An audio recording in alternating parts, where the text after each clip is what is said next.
Hello there, hello there, hello there, everyone. Apologies for being absurdly late. I needed to do a big poo. Like, I'm not going to pretend I had anything more going on. It just, when nature calls, you don't really get a choice to answer or not. It's just whether you answer in your pants or in the fucking toilet, so... You know. Such is life. Such is life. You can give me money as well, because the thing about pooing is that you need to eat more food at some point in order to keep that process going, in order to turn sugar into energy for your body. And one of the ways in which you can do that, especially under capitalism, basically the only way you can do that is with money. So if you wanted to, you could give me money in order to create poo in the future. I mean, that's not the only thing I'll do with it, but it will be part of what I do with it. So you can, if you wanted to. Whatevs.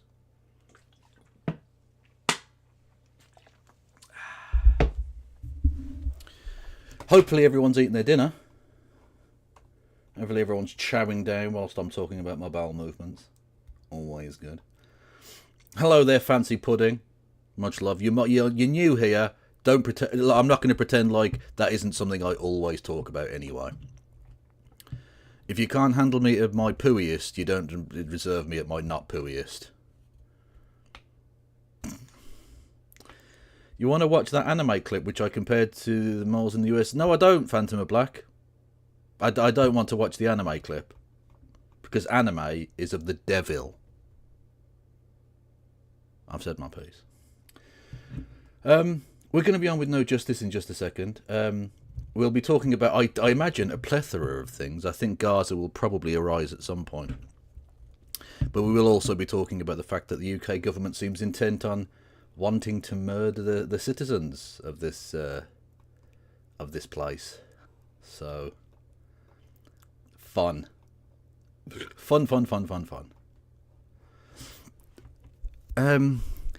Was it the Dropkick movies left in 2022? Oh, I don't. Well, okay. Well, I mean, I still stand in solidarity with them. I don't care, Maria. I mean, I appreciate you correcting my misconception, but I also don't care because the Dropkick Murphys are also fucking dope. So, that's it. That's all I give a fuck about. Okay? Go black and gold.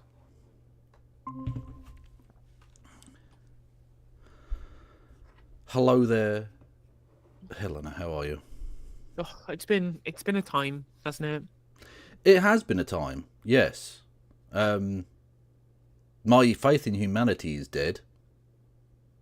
I don't know about you. What I'm fucking sick of is Labour shills who spent the entire time saying, "Oh, well, it's just media reporting, it's media scammongering. Wait until it's released," and then it's released, and it is identical to everything that the press said it was, minus the freezing of the PIP rate, so it doesn't rise with inflation. Is the only thing dropped from what was being leaked by the press, and they're like, "Oh, so it's actually fine now," and I'm like, no, they're taking a million people potentially off of PIP. It's like £5 billion a year saving potentially.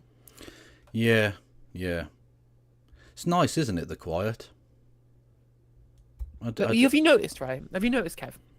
Speaking of Otto English, have you seen how all of that kind of sphere of like liberal left commentators who were basically all behind Starmer to get the Tories out, they've all suspiciously stopped talking about British politics? Yeah, they've all very suspiciously started talking about Trump and Elon Musk.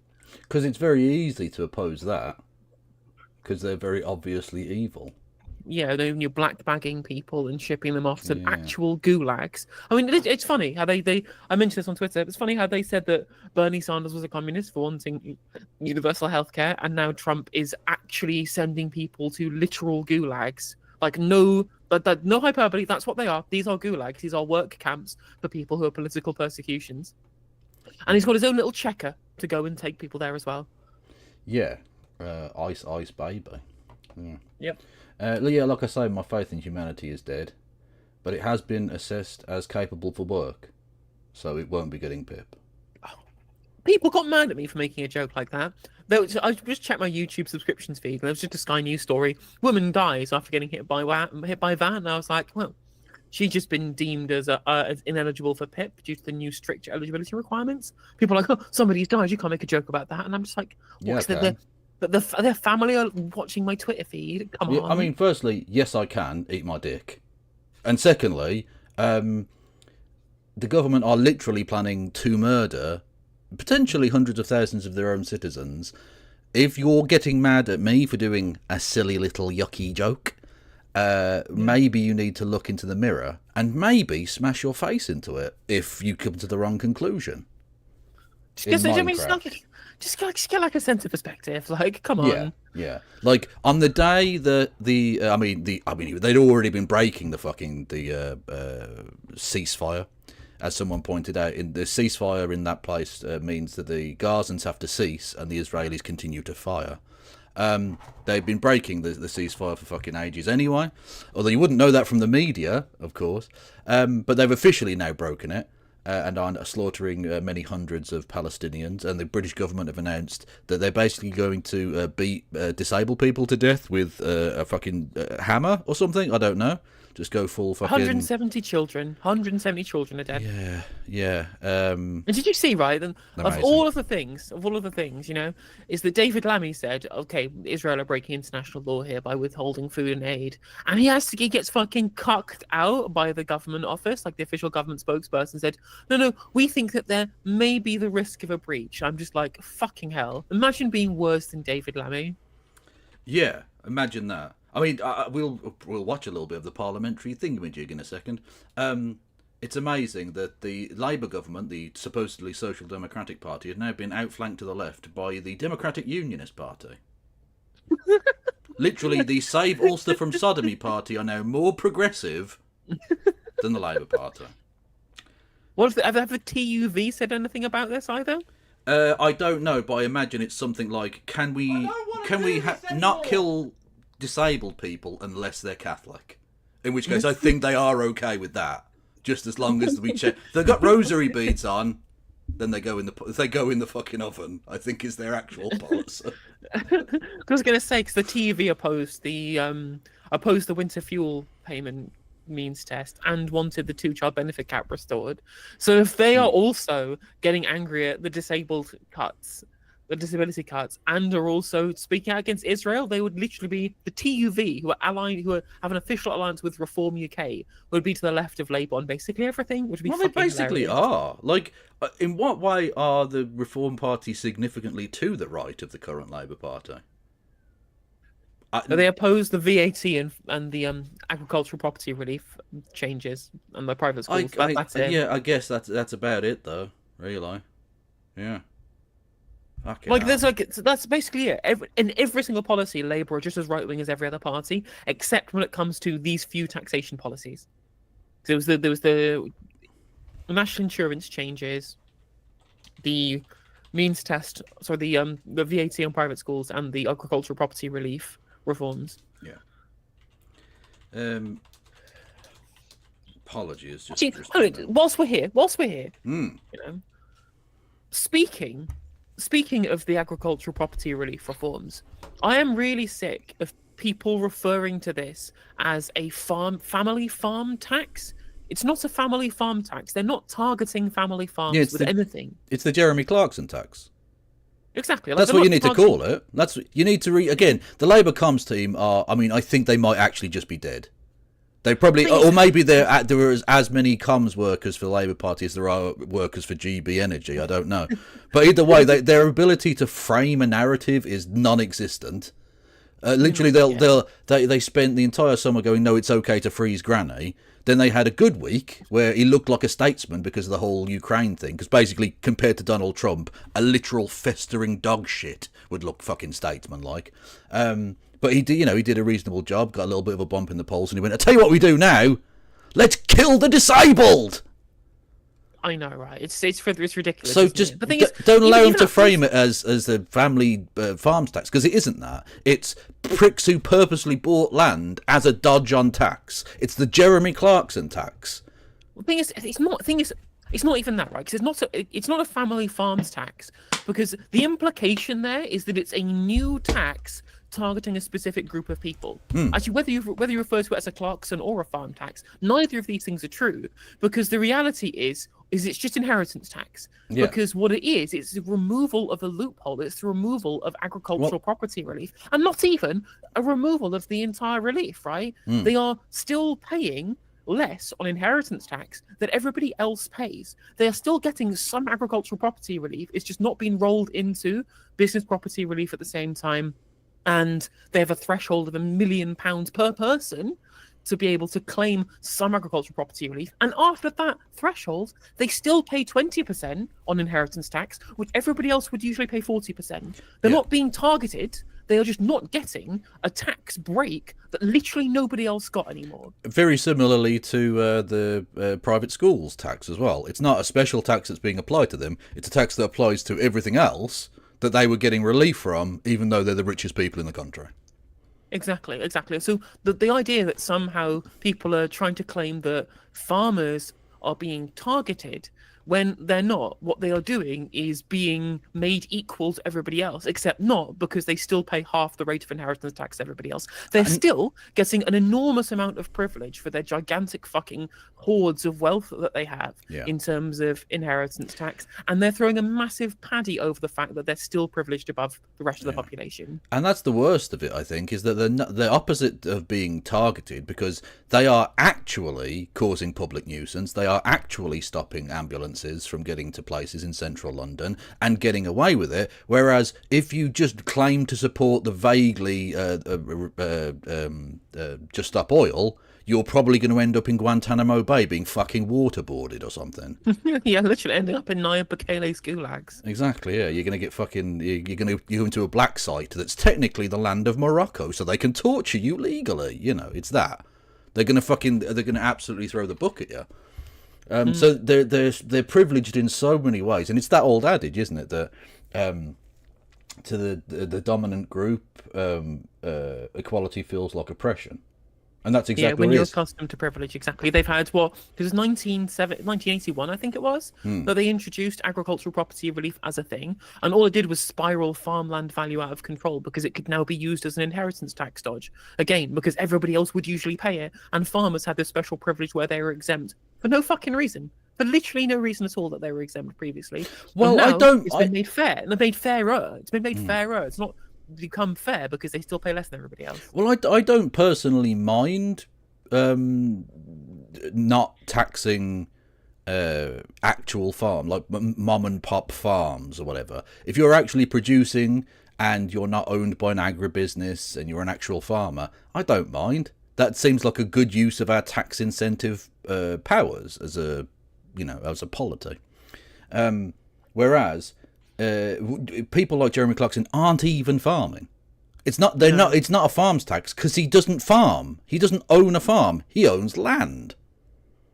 That's it. Yeah, it's not actually agricultural property. It just classified as so by the government. The thing, of course, though, is that if there was never this agricultural property relief, the value of the agricultural land would never have hit the threshold to pay inheritance tax anyway, unless you're a fucking giant feudal lord who rents their land out to tenant farmers, right? Who had a gigantic estate inherited for like the last 500 years of aristocracy. Every actual quote-unquote family farm wouldn't have incredibly high value land because it wouldn't be competing in a market where demand has increased due to the number of people trying to buy it as a fucking inheritance tax dodge. Like, you get rid of that incentive to buy up the land and the price fucking falls stratospherically immediately because its only value is in how much you can use that capital to then turn into farming produce to make a profit. Indeed. And talking of turning a profit, thank you to Imagination Scene, who says, free Palestine, free Ukraine, free everyone here from the neoliberals. True and based, and thank you. You did a socialism, my friend. It's very true. It's very true. And if you want, and also, whilst we're here, I would also like to say free Kurdistan, free West Papua, and free Armenia. I guess we're free the Nagorno-Karabakh, free Artsakh. Okay. Do you want, as you've mentioned, I wasn't going to bring this up, but as you've mentioned, some of the more niche freedom projects, I suppose you might call it, around the world. Do you want to see the single most cursed piece of Middle Eastern music ever? Go for it. This is unbelievable that this exists. Where are we? I play this apropos of nothing.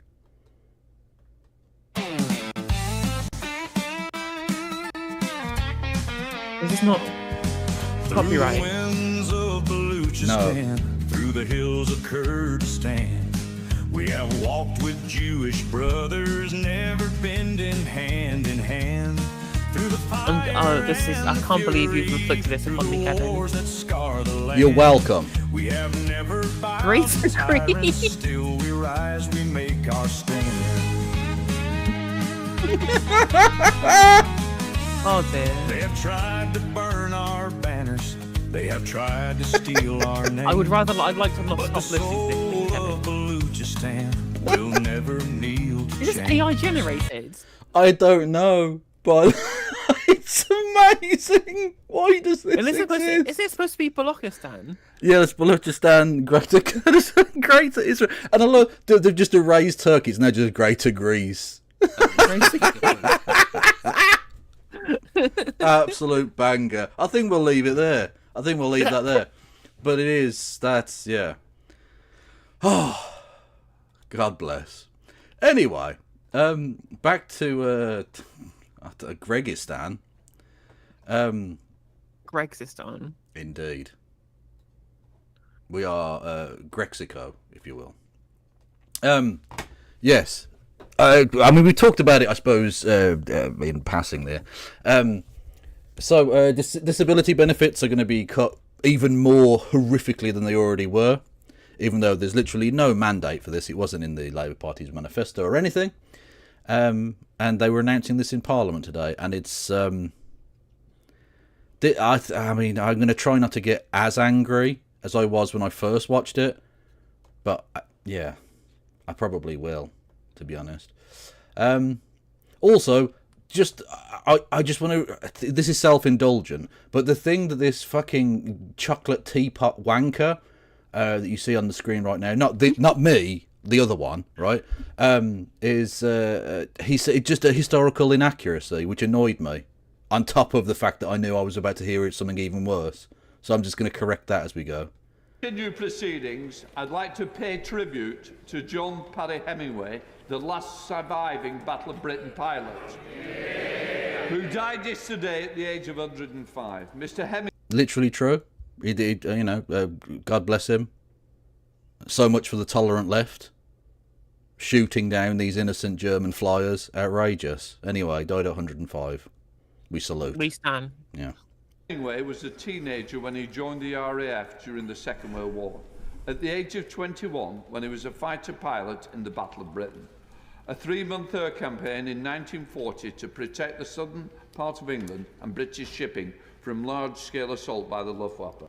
Just want to say, again, it may seem like a minor thing, but I think it's worth mentioning. It wasn't just about the south of England, you wanker. You are literally a northerner. What the fuck are you talking about? Like, literally, Luftwaffe 6, I think it was, based in Denmark, specifically set out to bomb the Clyde in northwest England. I didn't know this. Yeah.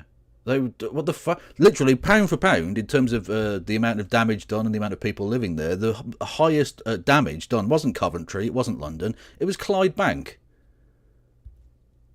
Their dockyards there, back when we used to make things. Do you remember that? Remember when we had an industrial base at all? Wow, it's fucking, yeah, all those Crazy. decades ago.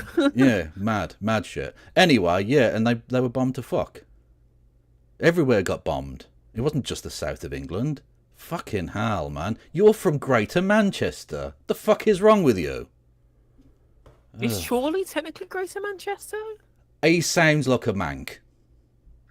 Yeah, he does sound like a man. But I mean, Cetus Chorley, he may be from Greater Manchester. Yeah, that's the thing. You don't have to be from where you're from. As you'll see later, you just poshos. I was watching it earlier, and I because some of them are still new to me because they're backbenchers. You don't see them that often. And the woman for West Bromwich is like just a random posh woman. I presume just fucking floated in there at the last second. Well, yeah, it's like I've never met a person half as posh as her in West Bromwich ever. And like it happens in so many places, right? Like when you get like Conservative MPs for the border constituencies in Scotland, and they have the fucking poshest London accents you've ever heard in your life. Yeah. Well, we have was- our new MP. He's this fucking posho ex fucking special forces army wanker. Labour, lol. Well, same thing. Same is true with like all the people they parachuted in, like Torsten Bell into Swansea West, I think it was. Swans. Not Welsh, not Welsh in the slightest. Not Welsh in the slightest. No. But he is somebody who said that it's really terrible when the Conservatives cut the welfare bill during the previous Parliament when he was the chair of the Resolution Foundation, and then magically he went from being a think tank chair to a Labour MP. I wonder how that happened, and now he's not going to oppose the bill. Of course not. And actually, that's the most frustrating bit about this, and we'll get to it obviously as we go. But like, just asking nicely, like, does the minister understand the concern of my constituents? No. Say, I'm not voting for this shit. It's fucking evil. That's what you should say. So what's so frustrating, right? What's so frustrating about all of this is there are plenty of things in the Green Paper that are perfectly reasonable. Having more access to work coaches, for example, increasing the universal credit rate with inflation, or just above inflation, and trying to make sure that people who are disabled can try out seeing if they can work, and then if they can't actually do it, they don't lose any of their welfare up to a certain period, right? None of these reforms perfectly reasonable. And they could have done all of these things and not just randomly taken fucking £5 billion away from the disabled. They could have done all of these things without just telling the disabled to go fuck themselves. And the thing is, some of them will try and make the excuse that this is about saving money. We have to save money, 22 billion, etc. But the Prime Minister has given the game away because he literally said, this isn't about money. This is about morality. This is the moral thing to do. So they didn't financially have to do this. They could have chosen any number of other things to do. They did this because they're fucking arseholes. They're Tory arseholes, and that's it. Yeah, the Tory also was talking about how they're the party of work now, the party of the Protestant work ethic. It's worth pointing out that in the very first sentence, one of the very first sentences of David Cameron's speech on welfare reform was to say, creating a welfare system is not just creating a working welfare system is not just an economic necessity; it is a moral necessity. So there's just no difference. There's just no difference rhetorically between Keir Starmer and David Cameron at this point. Yeah, we've just got continuity Osborneism. Literally, that you have one choice, Britain. You have David Cameron as Prime Minister for life. He just regenerates like Doctor Who. Yeah, true. There was a weird fucking crazy point where we had Boris Johnson and things were different in that he was a weird liberal conservative when it came to macro policy and a fucking like demented like international pariah when it came to geopolitics, apart from Ukraine.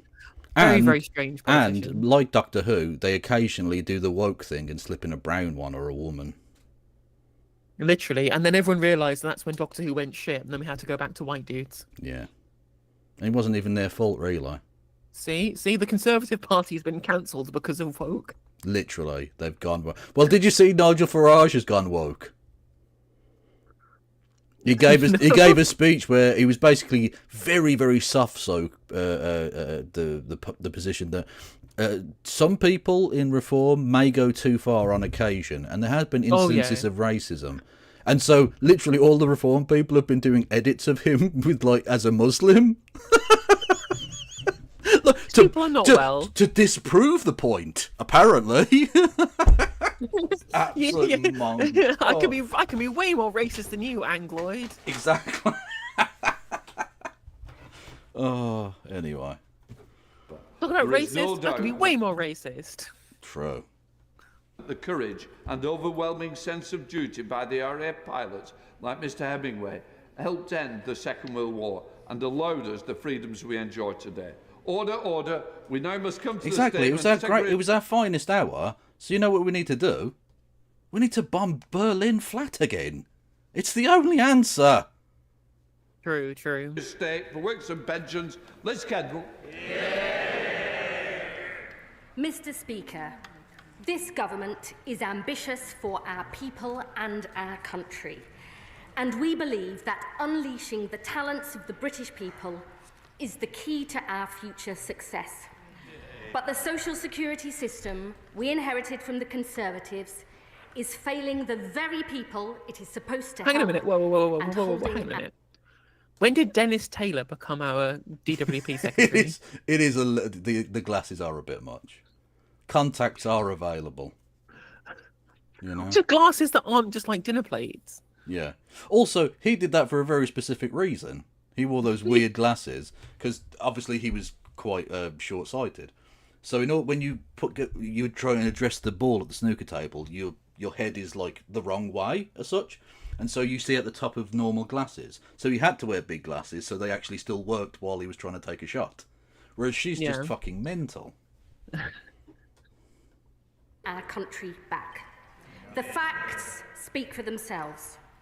1 in 10 people of working age now claiming a sickness or disability benefit. Almost 1 million young people not in education, employment or training. That's 1 in 8 of all our young people. 2.8 million out of work due to long-term sickness. And the number of people claiming personal independence payments set to double this decade from 2 to 4.3 million, with the growth in claims rising faster among young people and mental health conditions, and with claims... Well, you know what you should do then? Make it impossible for people under the age of 18 or 22 to access any of these benefits and just starve them to death. That will definitely improve their mental health. Absolutely, absolutely. Turns out making it really difficult to be able to afford food, really great for mental health. Really. Excellent. I mean, they certainly won't be suffering from obesity. Quite the opposite, I imagine.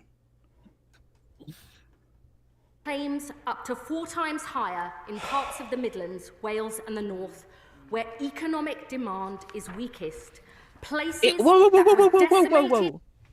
Are you saying, Elizabeth, that there is a link between areas of the country that are more deprived and PIP claimants because of mental health problems, right? So you're saying there's a correlation between the incidence of levels of deprivation and the incidence of mental health issues. Crazy stuff. Yeah, but it's okay because he's fixing the foundations, so that won't be a problem anymore. It's not an issue.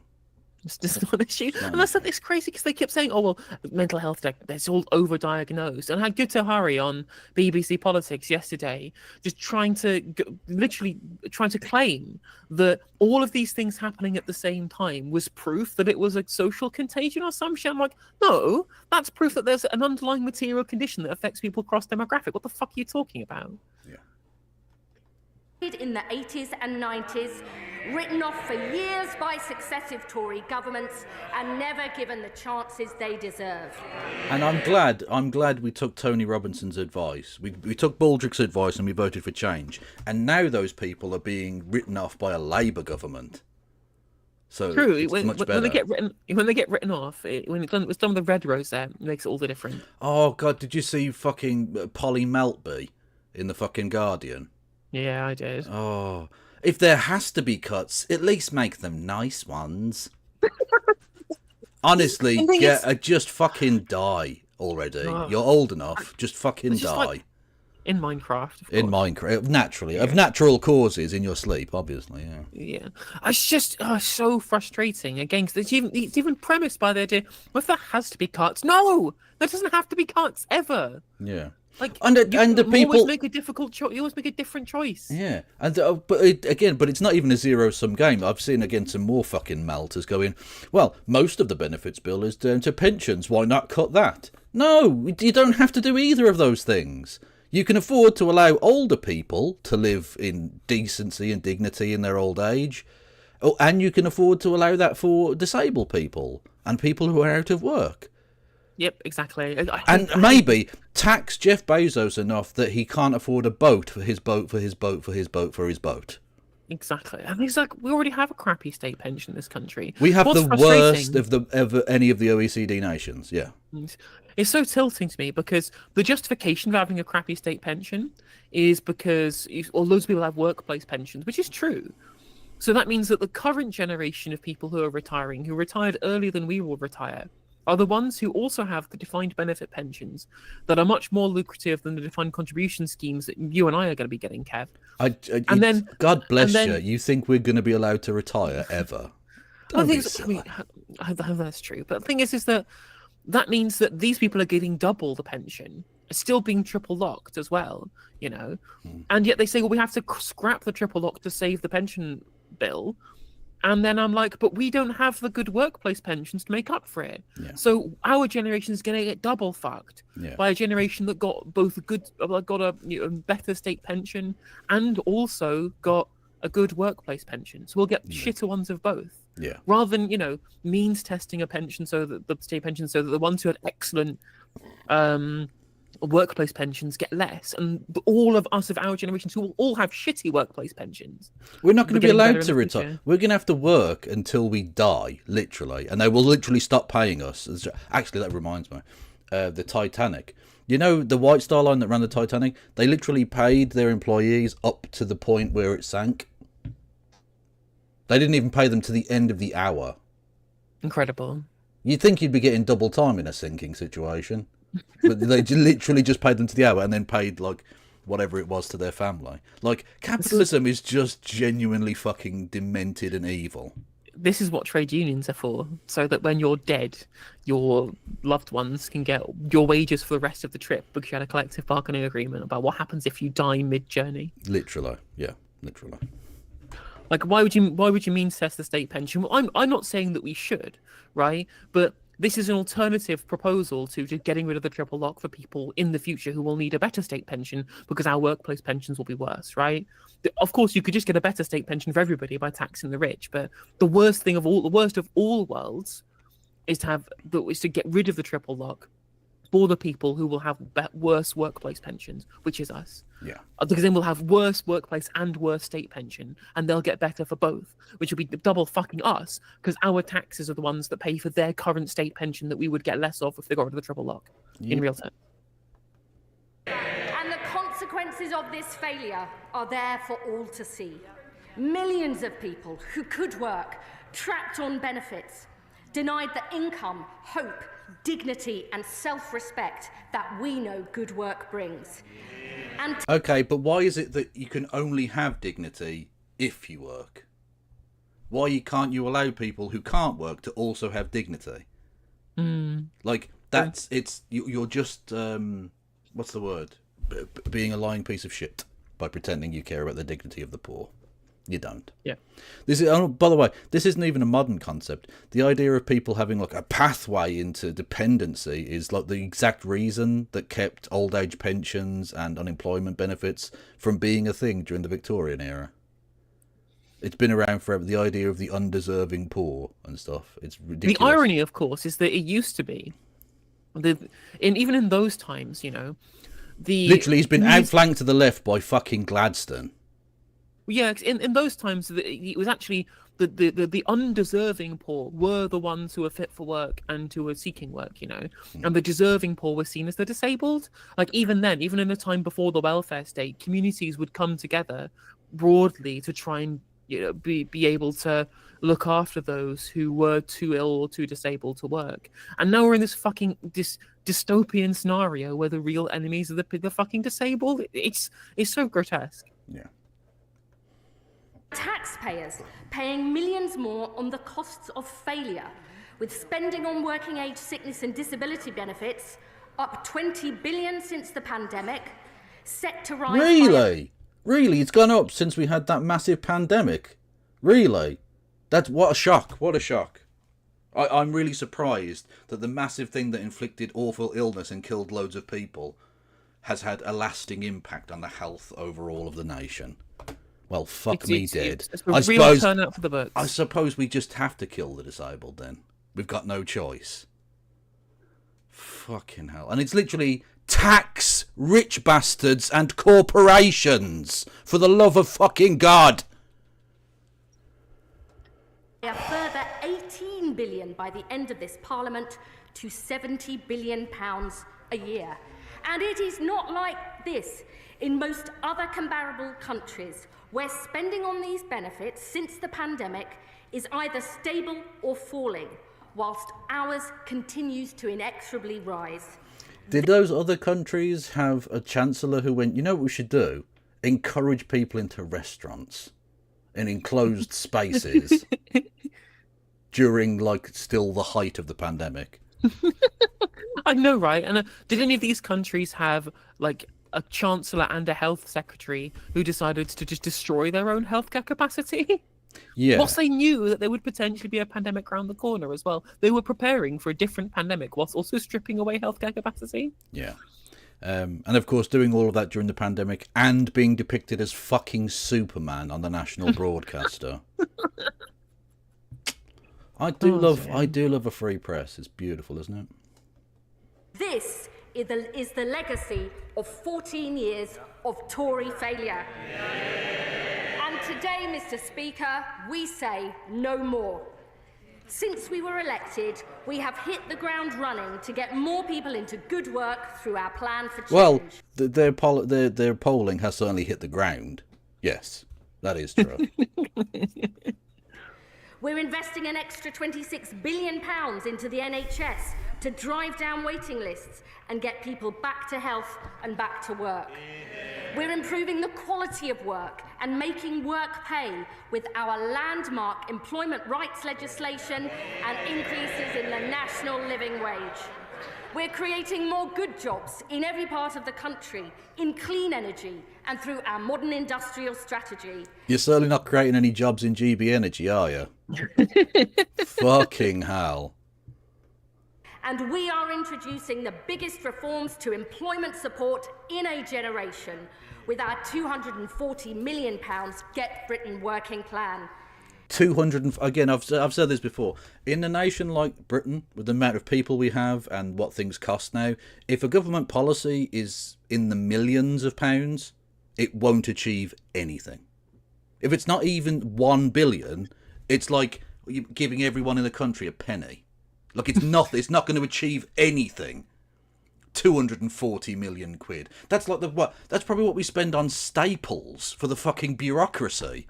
Literally, you could just, that money, that you would just buy a pint at the pub for everyone in the country. That's Yeah. it. That's what it's 70 million people in the country, £240 million of savings. Sure, that's a pint in the pub for everyone in the country. That's it. That's all that is. It's fuck all. That's what the Foreign Office spend on fucking dinners for fucking diplomats around the world. It's nothing. It's nothing. Today, our Pathways to Work Green Paper sets out decisive action to fix the broken benefits system, creating a more proactive, pro-work system for those who can work, and so we protect it for those who cannot work now and for the long term. Mr. Speaker, I know as a constituency MP for 14 years that there will always be people who can never work because of the severity of their disability or illness. Under this government, the social security system will always be there for people in genuine need.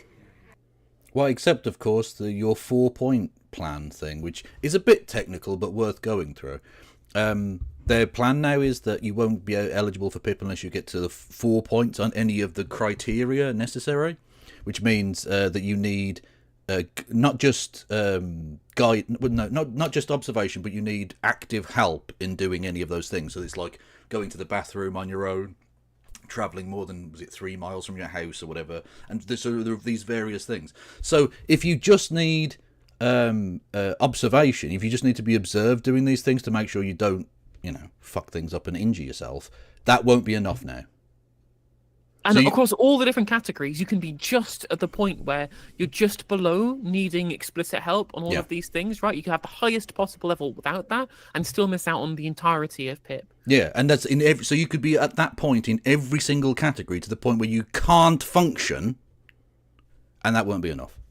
But literally, because if you look at all of the different categories, right, that means you essentially need like round the clock supervision. Yeah, you basically you can't function on your own basically at that point. Yeah, and that won't be enough. And that's, by the way, even if you go into one of those categories into the 4 point, that still won't be enough. That will just mean you're eligible to apply.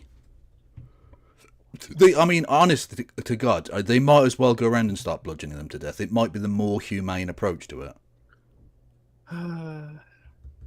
It's fucking monstrous evil. So grim. And apparently the under 22s don't need to eat, so just fuck them. They can't apply. It's disgusting. I was asking Kevin, I was just curious if you've ever visited the United States. I haven't, but my co-hostess with the co-mostess, No Justice MTG, was recently in the great Chirac, I believe. I was indeed. I was in the Windy City. Yeah. Just about 3 weeks ago now. 4 weeks ago. 4 weeks ago. And you were engaged in the most anti-American of all activities. True. I was engaging in satanic cardboard. Yeah. Magic of the gatherings. Yeah. That is a principle we will never compromise on. Yeah. But disabled people and people with health conditions who can work should have the same rights, choices and chances to work as everybody else. Yeah. That principle of equality is vital too, because far from what members opposite would have you believe, many sick and disabled people want to work with the right help and support. And unlike the Conservatives, Hang on a that minute. is what we will deliver. Hang on, 1 second. Mr. Speaker, our first aim is to secure a... So yes, you're right. Plenty of disabled people do want to work with the right help and support. And what you're doing is taking away the support. Yes, exactly, yeah. No. If you have a job coach that tells you how to write a CV, that makes up for the money that you need for the extra £1,000 plus a month you need extra to deal with life as a disabled person. That it makes you able to do any work at all. But no, if someone just comes along and tells you to print your CV on hard stock paper, that makes up for all of that money you're losing out on. That is fine. Thank you, Lord Fritus, for gifting a sub to Fogel. A Frenchman teaming up with an Austrian. Honestly, I feel, again, just going back to the RAF, we need to flatten some cities again. It's the only time Britain's ever happy. Okay? So, Vichy Fritus. Exactly. Vichy Fritus. True, absolutely. Look, who would really miss Dresden, really? You think about it. Anyway, yeah. If you want to pay for me and my bombing sprees, you can go. That's a you are joke. sponsored by Raytheon. I am sponsored by Raytheon, killing brown kids with a smile. Ding. Don't forget to use the code KevKev for your 10% off on your drone strikes. Absolutely. And also, Partner Push 2025.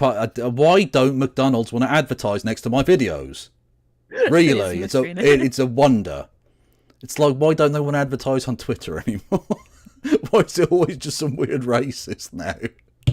Anyway, yeah, you can, either for myself or No Justice MTJ, you can become a member, or do a super chat, or subscribe to the channel, or do bits messages. These are all things you can do. God bless you. Decisive shift towards prevention and early intervention. Almost 4 million people are in work with a work-limiting health condition, and around 300,000 fall out of work every year. So we've got to do far more to help people stay in work and get back to work quickly. Also, because your chances of returning are 5 times higher. One of the things we keep hearing from the Labour representatives in government is that, oh, well, we're getting 1,000 new PIP claimants every week, which is or every day or something, which is enough to make the size of the city of Manchester every year. And I'm just like, well, yeah, because people are coming of age and some people with PIP are sadly dying, you know? And not necessarily dying because they're disabled, probably that will happen regardless, but, you know, this population changes in terms of who's alive and who dies every year. Like, it just goes up and down as that cycles. They are new claimants, but they're also going to be replacing previous claimants who have sadly died, you know? Yeah. From old age, probably. You have deeply offended Lord Fritos, and I want to thank you for that. And it's just like trying to say that, oh, well, 1,000 people join the workforce every year. Well, 1,000 people are also retiring every year or every day or whatever it is, right? Yeah. This isn't evidence of anything. Yeah. In the first year. Our plans to give statutory sick pay for 1 million of the lowest paid workers and more rights to flexible working will help keep more people in work. The Workwell programme is trialling new approaches, like GPs referring people to employment advisors instead of signing them off sick. And our keep... Wow, you're literally interfering with the healthcare of people for your own fucking grubby political ends. So even if the doctor wants to sign them off, you're going to basically force them to not do so. Which is exactly what I said they would do. Again, just grotesque. Just doctors can't even do doctor stuff. Yeah. Also, sorry, one sec.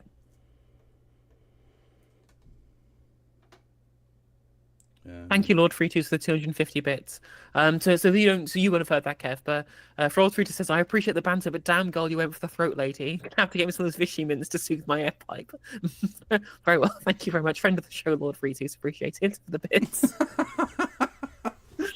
Well, I for one applaud you for offending Lord Fritos. It's the national tradition offending the French, isn't it? Absolutely. Yeah. Britain Working Review, led by former John Lewis boss Sir Charlie Mayfield, will set out what government and employers can do together to create healthier, more inclusive workplaces. So we help more employers offer opportunities for disabled people, including through measures like reasonable adjustments, alongside our Green Paper consultation on reforming access to work so it is fit for the future. And today, I can announce another step. Our Green Paper will consult on a major reform of contributory benefits, merging contributions-based job seekers allowance and employment support allowance into a new time-limited unemployment insurance paid at a high... Time-limited? So, if you're in an area where there just aren't any jobs, and you run out of time, they just stop paying you. Now, they haven't set the exact limit yet because they want to work out how disgusting they can be and not have all of their MPs leave. So we will wait and see on that exactly. But I imagine it's not going to be a massive amount of time because they're fucking evil. Again, I'm just going to keep repeating that they're evil because they are. Reasonable. Higher rate without having to prove you cannot work in order to get it. So if you have paid into the system, you'll get stronger income protection while we help you get back on track. Yeah. Our second objective is to restore trust and fairness in the benefit system. It was really funny when all of the MPs went, yeah, and you can just see Angela Rayner giving the most half-arsed, non-committal yeah you've ever seen in your life. Yeah. Although, to be fair, fucking Starmer didn't either. Really? Well, because Starmer doesn't believe in anything, of course. No. He's just fucking... Starmer bot 3000 has been programmed to say the word yes at this point. Yeah. Whereas I would say that Angela Rayner's soul was leaving her body, but unfortunately she's got into bed with this government, so she doesn't have a soul anymore. She sold it ages ago, yeah. Yeah, absolutely. Yeah. Whereas Starmer is currently on standby. He's just in standby mode, waiting to, I don't know, get directions. By fixing the broken assessment process and tackling the perverse incentives that drive people into welfare dependency. Now, members on this side of the House have long argued that the work capability assessment is not fit for purpose. Going through the WCA is complex, time-consuming, and often stressful for claimants, especially if they also have to go through the PIP assessment. And more fundamentally, it's based on a binary can't work divide, when we know the truth is that many people's physical and mental health conditions fluctuate. The consultation... So, I'll translate for you, chat, because some of the details have been released on what they're going to put in this fucking Green Paper. Because, of course, even though the democracy we live in, the legislature gives its consent for the executive to exist, and therefore it should be that you go to Parliament first to announce such policies. That never happens. They've been fucking briefing all over the shop. We already know what's going to be in it. So, for the deserving poor, as it were, those who they've deemed are sick enough that they can't ever work again, some good news.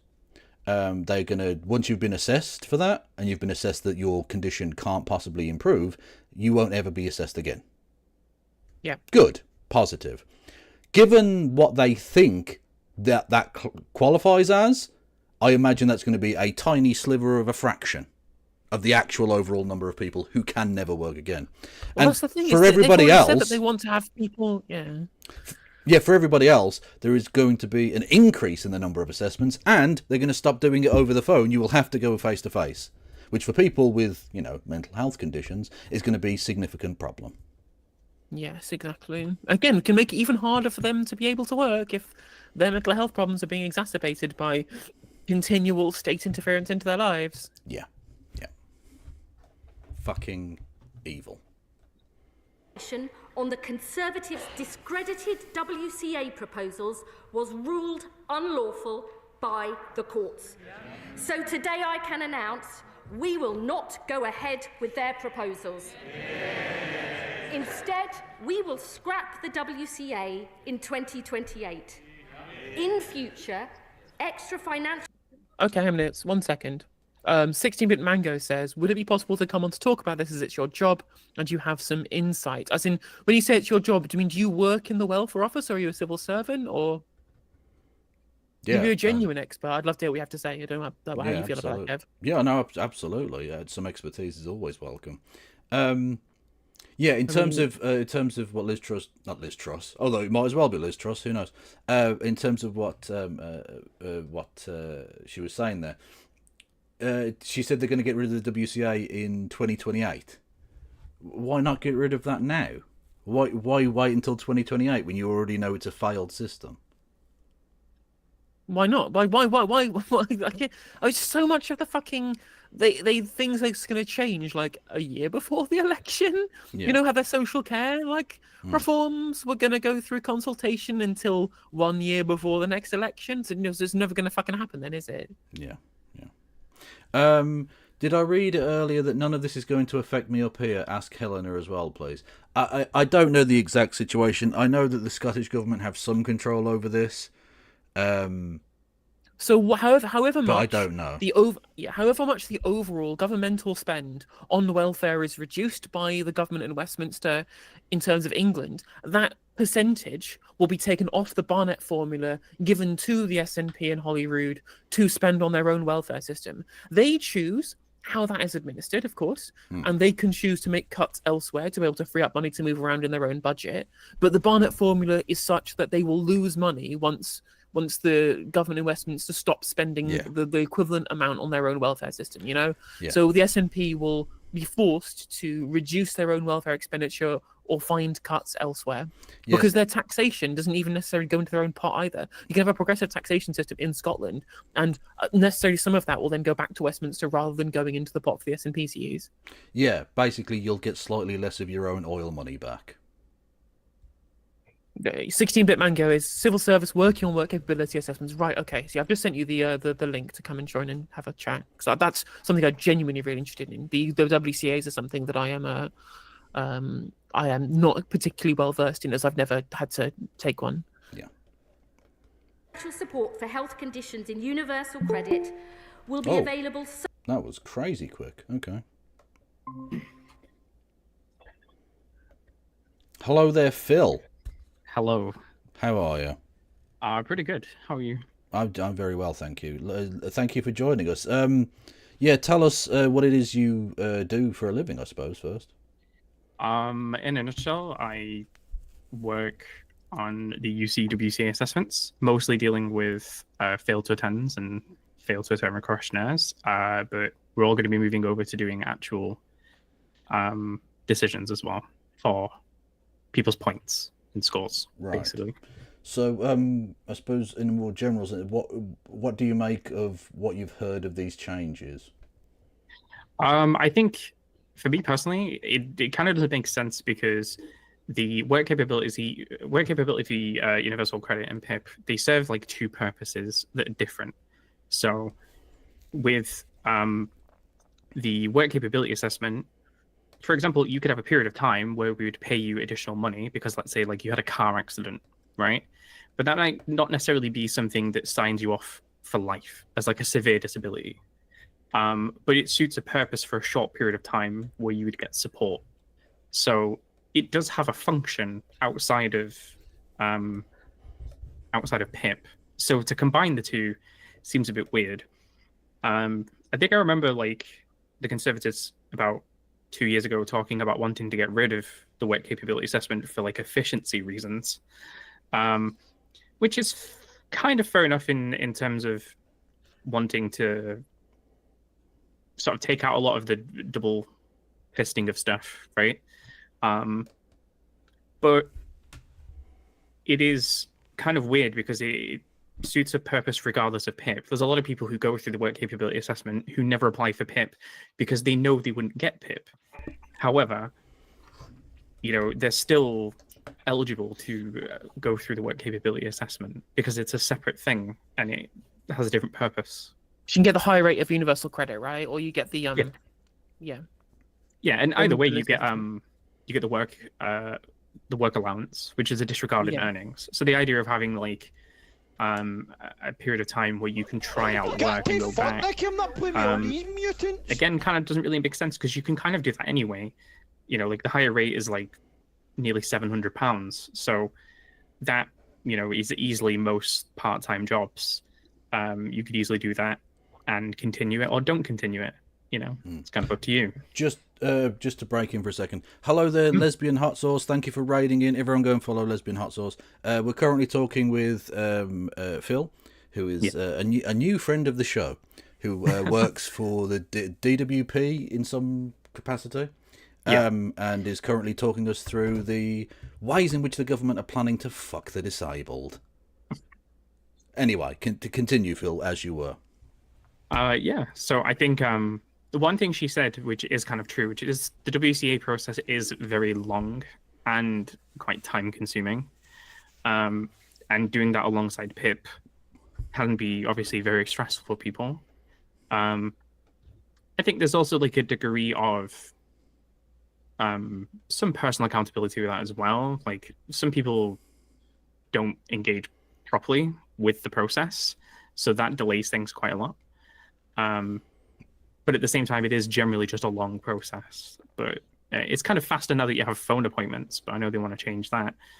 Because in the past, it used to take quite a long time because everybody was waiting for in-person assessments. Well, I don't know if you can necessarily speculate, but I suspect that's why they want to get rid of those, is because they actually want it slowed down, because either they're happy for sick people to just die and not, they don't have to pay them out, or to just get so frustrated and stressed about the situation that they just don't follow through with the application, right?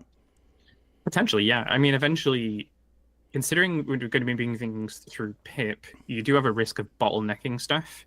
So if everything is going through PIP, PIP is going to have a massive influx of new applicants, basically.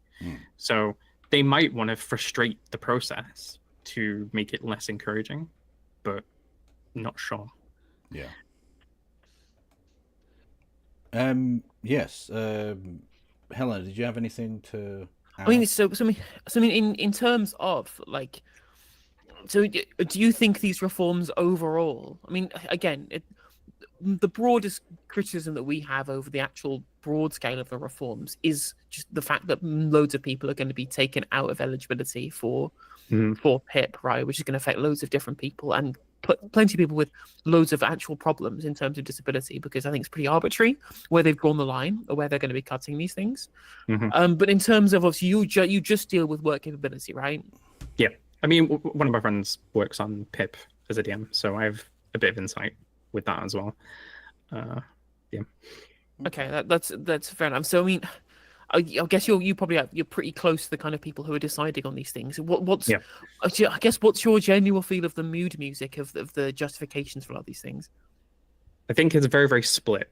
I think from my experience of the DVP specifically, you have a swathe of civil servants who are just generally extremely skeptical, critical, and sometimes mean-spirited about people.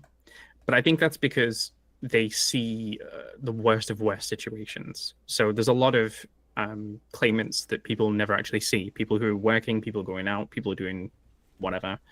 They only see the people who are either vulnerable like that or potentially could be swindling the system in some way. Not necessarily applies to PIP so much, because like PIP is also really hard to get. So there's not a lot of wiggle room for people to fraud PIP, which why going after PIP seems like a very, very weird tactic. I mean, even before all of these changes are set to come in, how have you seen the difference between your role under the Conservative government and now with the Labour Party in power? I think with the Conservatives, I think the main issue was just that there was so much backlog for universal credit, at least. And we knew this was going to happen because we saw, obviously, the influx of claims that came through during COVID. Yeah. It was about 1 million a week. It was wow. pretty crazy stuff. Well, and, loads of people just got laid off during the pandemic, right? Yeah. And then obviously a lot of people have been moved over because of ESA. A lot of when you have the move to UC, which is a specific thing to move people off ESA into UC. And then you just have like general change of circumstances where people just can't claim ESA anymore for whatever reason. So there's a lot of influx of people who had assessments during COVID where a lot of people did it over the phone, and we knew that there was going to be a massive backlog. Like even now, we're kind of on top of it for the most part from what I've seen so far. But in the beginning, we did have people who, let's say, had an assessment 5 years ago that was only meant to last 6 months, and obviously they've still been paid something for 5-6 years. So it's kind of weird because I think we're at a kind of strong point now where everything's kind of up to date, that you kind of don't really need to tweak with it anymore because we can get assessments out a lot faster now because everything's up to date. Yeah. The thing as well is what my assumption here from the kind of what I've heard from people discussing the welfare system is that one of the reasons they're going after PIP specifically, and they're going after the work capability elements of universal credit, is because they believe that the reason why a lot of people are claiming these things is because the incapacity benefits are higher than regular universal credit. And so there is this incentive for people to pretend that they are incapacitated rather than just regular job seekers, right? This is what they believe is the case, rather than genuine cases of levels of incapacity. And so rather than try and be better in weeding that out, they're just going to try and cut the access to incapacity benefits or to PIP so that people who are both out of work and who also claim PIP or who try to claim PIP aren't doing so erroneously. But again, I don't see where there's any evidence for the case that it is erroneous, right? Also, thank you, SK the Crusader, for jumping in and subscribing with Prime. Everyone go follow. I mean, I think with PIP, again, I think that's kind of a difficult one because PIP is very scrupulous. My mate's told me about how he has had to like look at photos of people's bum holes. So like it gets very, very detailed with PIP. Universal credit doesn't necessarily require that much detail. So with UC, there is a bit of wiggle room where people could exaggerate conditions, potentially. People might go through PIP first, because if you do get an award from PIP, you kind of guaranteed, really, to just always succeed with the work capability assessment, because the UC side is not going to argue with PIP, because PIP is more strenuous than UC to go through. Well, that makes a lot of sense to me. Because again, the PIP fraud rate was judged to be 0% when it was audited. Like it's, again, it is, and the process of going through the claim for it is kind of humiliating. So, and that scrutiny that you have to go through for PIP. Do you remember what was in the green paper, Kev, about whether or not people are going to consider, because that's not work capability, right? If it's a PIP, it's a completely different set of arrangements, because it's not about your ability to work, it's about whether or not you need the money in holistically, right? And so Kev, do you remember from the green paper what's happening with PIP judgments? I can't remember off the top of my head specifically, no, and I apologize. Okay. It's still, to be fair, it's still being digested, some of it, because in terms of the policy detail, like I said, with the time limit on the combined UC fucking thing they're doing, the exact details haven't been worked out yet. They are in consultation, which basically means how much can we get away with before, I don't know, the literally riots start or something. I don't know. Well, there are a bunch of things that were just being consulted upon.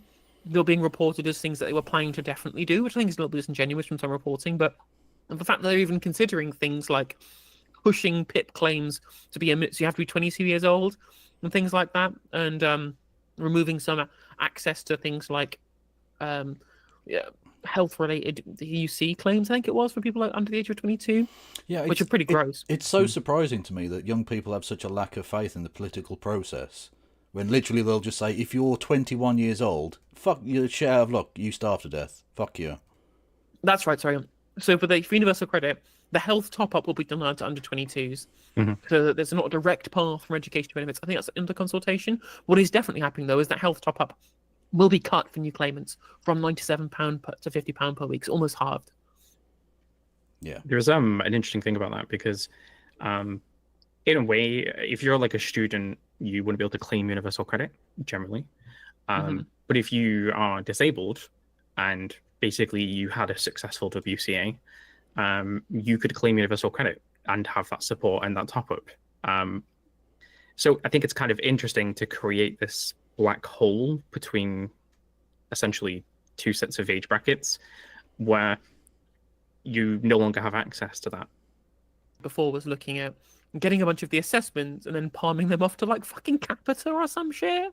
Naturally. Yeah. Because no good turn doesn't involve the siphoning of more public money into private hands yet again, obviously. I did actually raise this on a recent meeting, actually, because basically the people who do the WCA, which also, by the way, this is a conservative contract that's been drafted for a long time, where Capita and some other companies were taking over the WCA process. So again, to scrap it seems odd to go through that whole contract phase. But yeah, Capita now controls the government. Well, yeah, I mean, probably at least half of the assessments. Basically, there's like two other companies, but Capita is one of them, and Capita owns one of the other companies. So, of course they do. Yeah, and I raised it at the time because last year, what I said to them was Capita had data leaking from one of the companies that it was working on, where basically loads of people's personal information got leaked to China. And I said, like, can we really trust that Capita is going to have, you know, a very secure system doing this? And they just said, well, the contract's secure. So it's like, right, okay. So we're just going to trust the contract that they won't make a mistake. Yeah. Literally, I just typed in Capita scandal and straight away Capita cybersecurity incident. Or apparently they were running a load of pension schemes, and all of that information got leaked and ended up in the hands of China. Yeah. Wow, that's approximately 4.3 million people had their personal information leaked. So I mean that's bad. I'd say maybe don't employ companies who can't do cybersecurity at all. It would appear. Yeah. I hope you don't mind as well. Like I just want to. I saw this comment about scrapping the limited capability for work payments. So obviously there's two rates. There's limited capability for work, and then obviously there's the work-related activity additional bit. People used to get payments for LCW that pretty much doesn't exist anymore. That was sort of like a bit of a run-on between the shift over to universal credit, because it wasn't quite in the same line, so people were losing out on money. I think there was like a court case about it. And then the LCWRA is obviously the main one that people get. It seems to be that the LCWRA is the thing that they want to replace and attach it to PIP. I just don't know how that's going to work per se, because as far as I can see, we don't have access to anything that PIP does. The only thing that we share in common is something to share files, basically. That's basically it. So, yeah, God. Have you had much time to digest all of this so far, or is it relatively fresh for you? For me?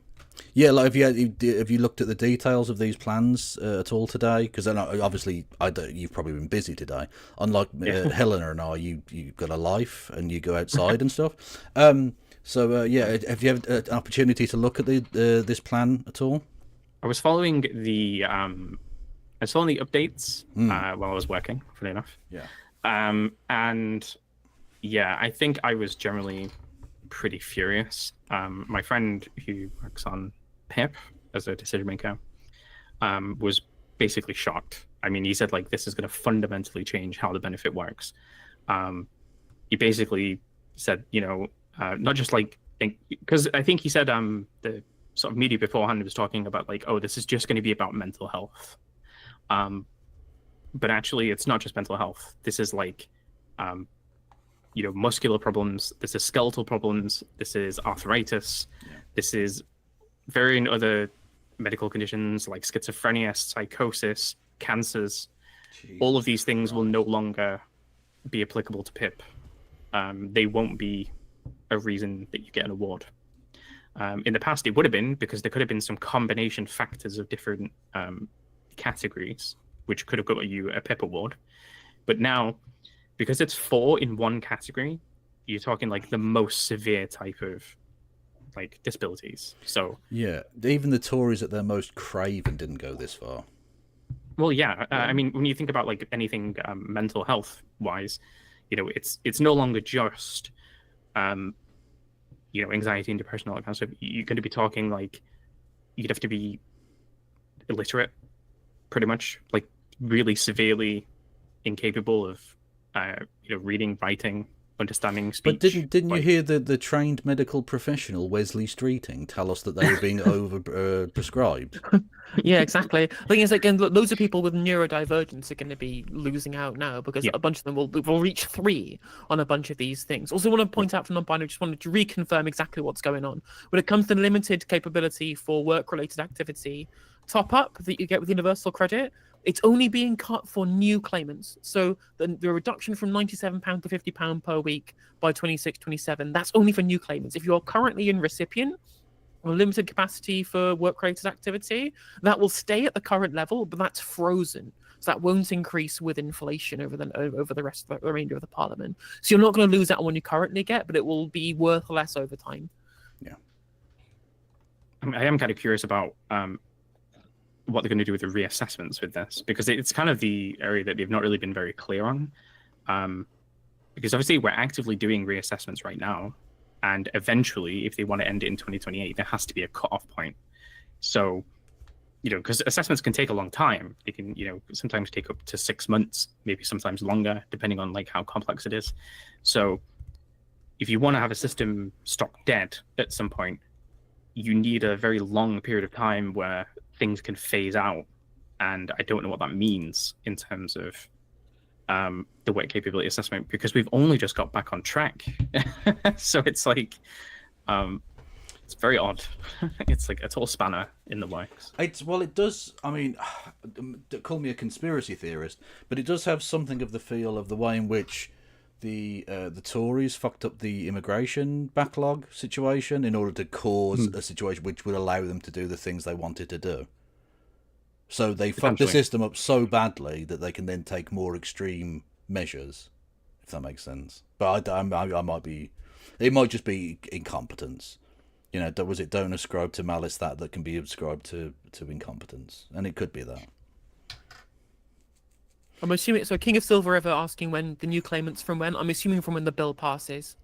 Most of the information I've been looking at from news outlets doesn't say specifically when, but my assumption is just any new claimant from when the bill gets passed through Parliament. So that will achieve royal assent. I wouldn't expect for the next 6 months or so. Yeah, exactly. Because this is just the Green Paper, so this is like the very start of that process. Yeah, and so it would have paper, and then a first reading, and then go back to the Lords, and then a second reading, and then amendments, and then back to the Lords again, and then ping ponging. Maybe we'll wait and see. Well, hopefully, I mean, it depends, right? Because the issue is that this will almost certainly get through the Lords, because the Tory Lords will just fucking pass it.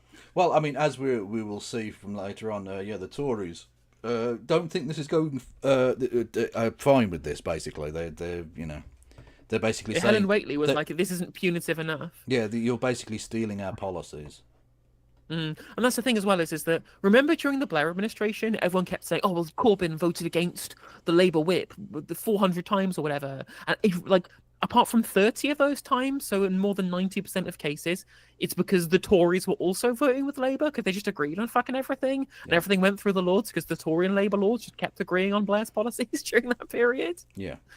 Or And it's indeed, gonna have the same thing again. Same thing again now. or indeed abstentions on a lot of things, because you essentially get two choices: the government's policy or the amendment from the opposition, both of which are going to be Tory rubbish. So you just don't bother voting.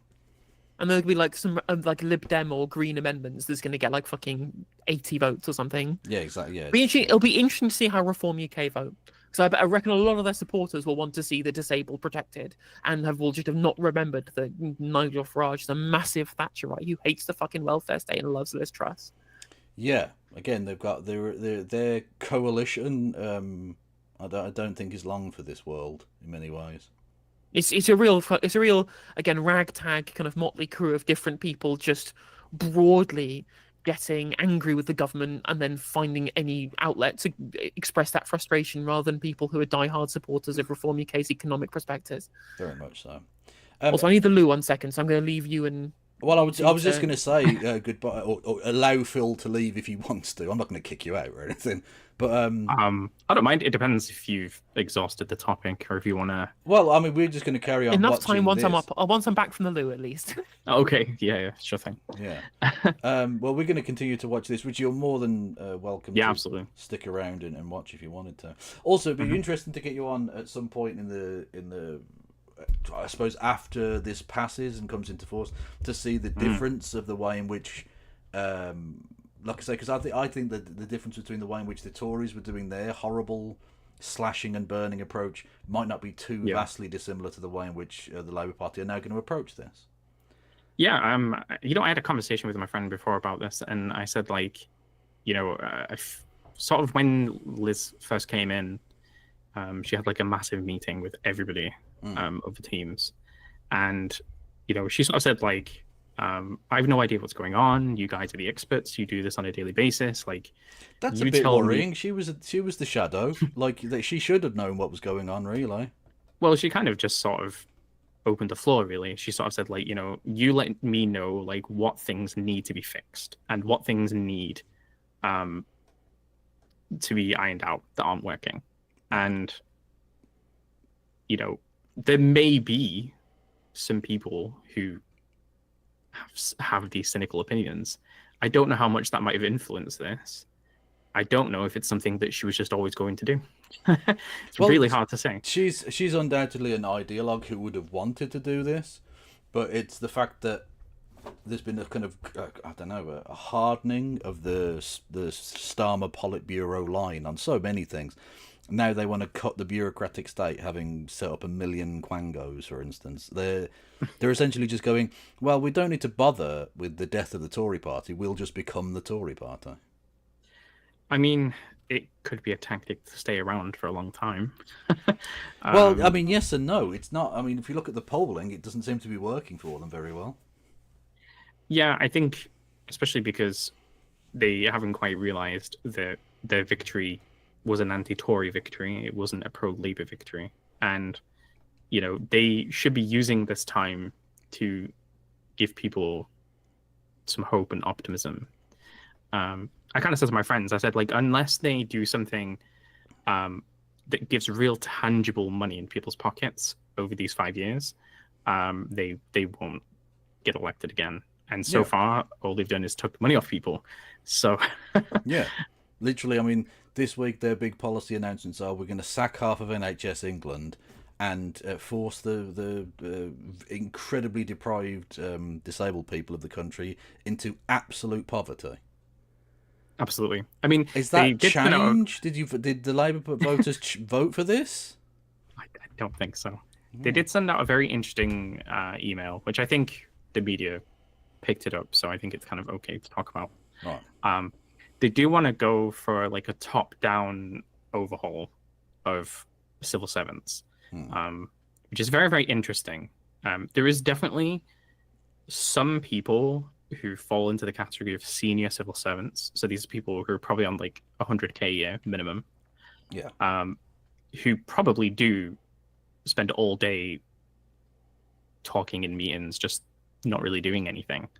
And they want to basically have some type of metric to figure out what are they actually contributing. Well, you know what they should do? Ask them to send them an email with the 5 things they achieved last week. I think it's interesting that this has come out not long after Elon Musk. I'm not going to lie. It is. They're just copying the fucking their lead from America.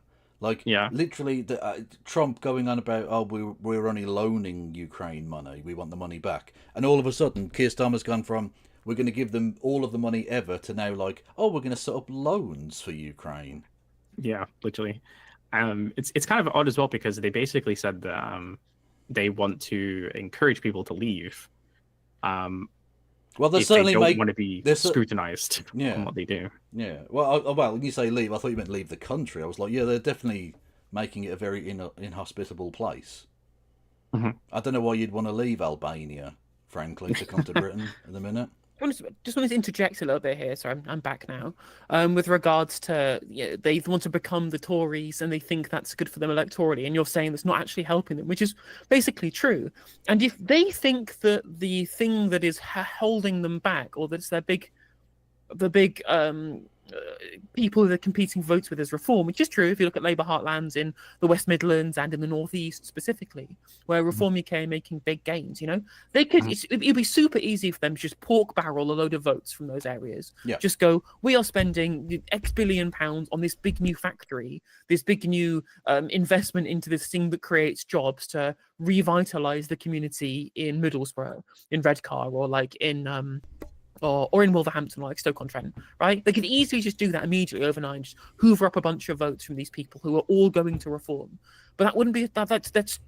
They're trying to be the Tories instead, trying to think about what's central in Westminster. And essentially this is all part and parcel of the fact that these people are just Westminster-brained political careerists who've never been to the North East before. Well, no, in order to win Wolverhampton, you just get your keys out and jangle them in front of people. Ooh, shiny, shiny, shiny. They love it.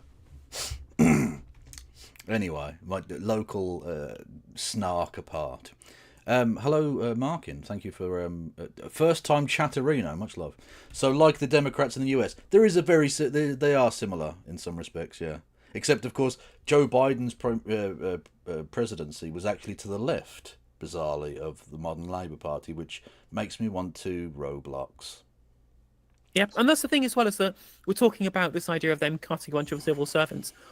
I probably could count on my fucking fingers how many people in the country actually give a shit. Yeah. About what? Like literally no one gives a shit. No one gives a shit about what the size of the civil service is outside of a bunch of handful of incredibly obsessed weirdos, Yeah. No, most people, as has been pointed out very correctly by Phil, just want to see more money in their pockets, want to see their communities stop being shit. They want to see the levelling up that they were promised in 2019. And they're not getting any of this because obsessed idiots in the Politburo are trying to find out ways that they can outflank the Tories on policies that nobody fucking likes. Like, what were the biggest concerns at the election? Cost of living, the NHS? Like, they've looked at the Reform coalition, if you will, and decided to try and ape their policies in exactly the opposite way that would be effective. They've gone, let's do more of the kind of Farage nationalism shit. Let's do the Thatcherism rubbish. Let's suck Donald Trump off with a fucking letter from the king. All that shit, right? Rather than the economic populism stuff, which he pretends to care about occasionally. Like, on so many issues. It's crazy. I hate to have to point this out. On so many issues, Boris Johnson was more progressive than Keir Starmer. Ladies and gentlemen, it's true. Victory is Like, if you forget Rwanda, if you forget your broad taxation policy, because Boris Johnson wanted to cut taxes rather than increase them, he did like an increase in national insurance, right? Like, outside of those broad prospectuses, on a bunch of other things, just clearly more progressive. Yeah. Anyway. Thank you to Kraken Pill with Bitty Bits. Much love. Anyway, let's try and get through some of this, because it's so depressing. No worries. Is anything? Sorry, Geoffrey, no, ignore me. Okay. I can just see Christian Wakefield's evil little face standing over there. And I just... this is the same party that produced Nye Bevan. End me. I don't know understanding. There's loads of seats then. You what, sorry? Don't know why they're standing when there's loads of seats there. Well, probably because they want to hide the fact that they've got an erection over the thought of taking money out of the pockets of the poor. Is what I imagine. So I imagine that's why Mark Francois has stood up. I think that's him. I don't know. So extra income is based on the impact of someone's health condition or disability, not on their capacity to work, reducing the number of assessments that people have to go through, and a vital step towards de-risking work. And, Mr. Speaker, we will do more by legislating for a right to try, guaranteeing that work in and of itself will never lead to a benefit reassessment, giving people the confidence to take the plunge and try work without the fear this will put their benefits at risk. Mr. Speaker, we will also tackle the perverse financial incentives that the party opposite created, which actively encourage people into welfare dependency. The Tories ran down the value of the Universal Credit Standard Allowance. As a result, the health top-up is now worth double the standard allowance at more than £400 a month. And in 2017, work really does make you free. Did you see the video that they put up announcing they were going to do welfare reforms? And they managed to find a job centre that looked like Auschwitz. It was like, honestly, it was uncanny. It was, of all the job centres in the fucking country, Why did they build an oven at the what job centre? That's very strange. Honestly, let me try and find it. Because honestly, me describing it as looking like Auschwitz doesn't do it justice at just how uncanny the resemblance is. Oh, where did they get that big pile of shoes from? That's very strange. It took away honestly, extra let me find out. Financial Go ahead, keep help playing it. for the group of people who could prepare for work. So we're left with a binary assessment of can or can't work and a clear financial incentive to define yourself as incapable of work, something the OBR, IFS and others say is a likely factor driving people onto incapacity benefit. Wow, those right-wing fucking gobshites think it. Well, it must be true then. There is something very weird about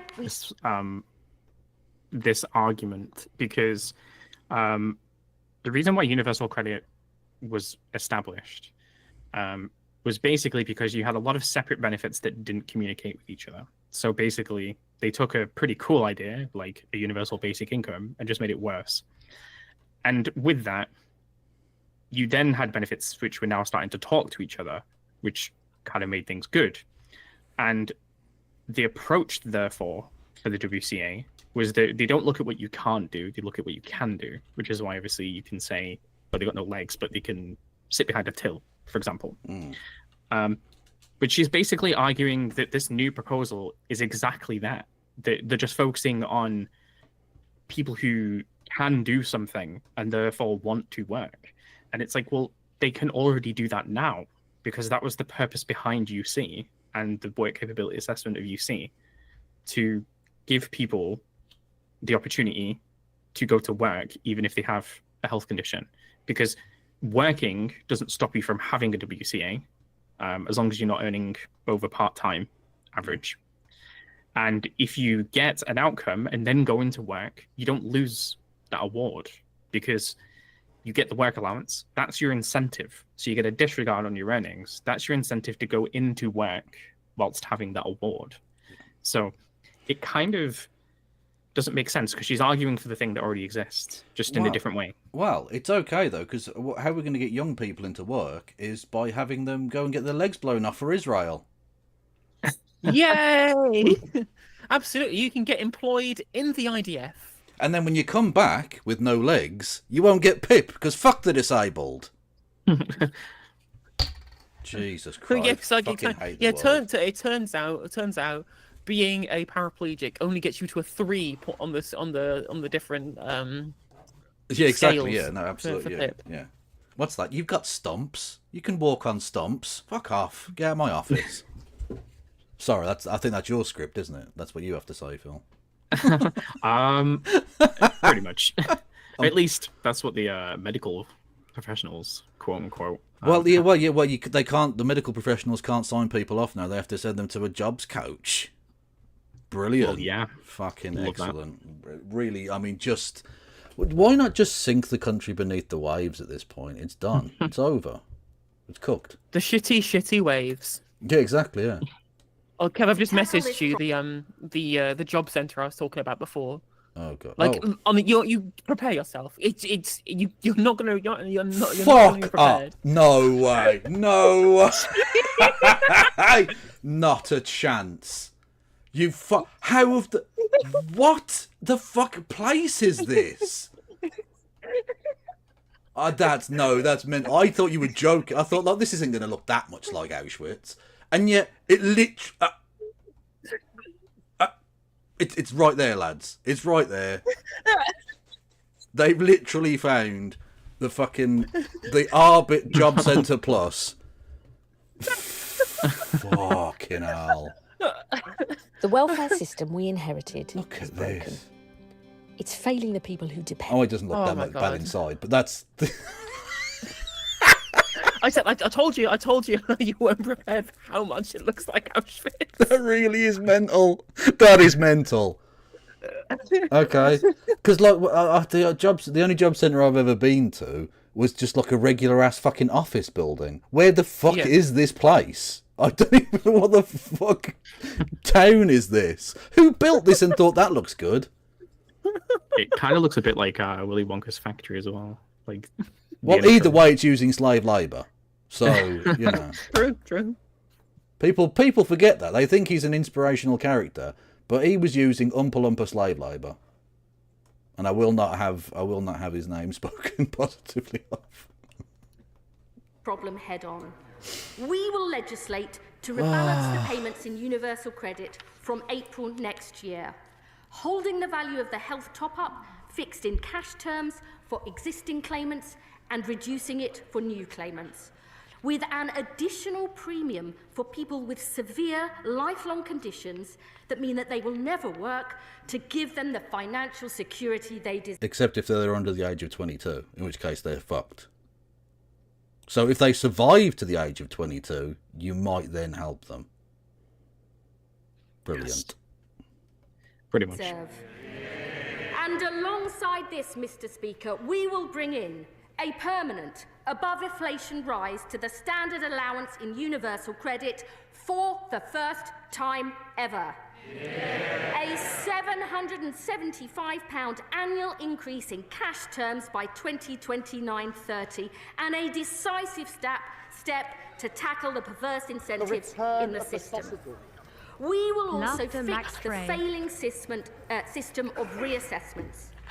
The Conservatives failed to switch reassessments back on after the pandemic, so they're down by more than 2/3, with face-to-face assessments going from 7 in 10 to only 1 in 10.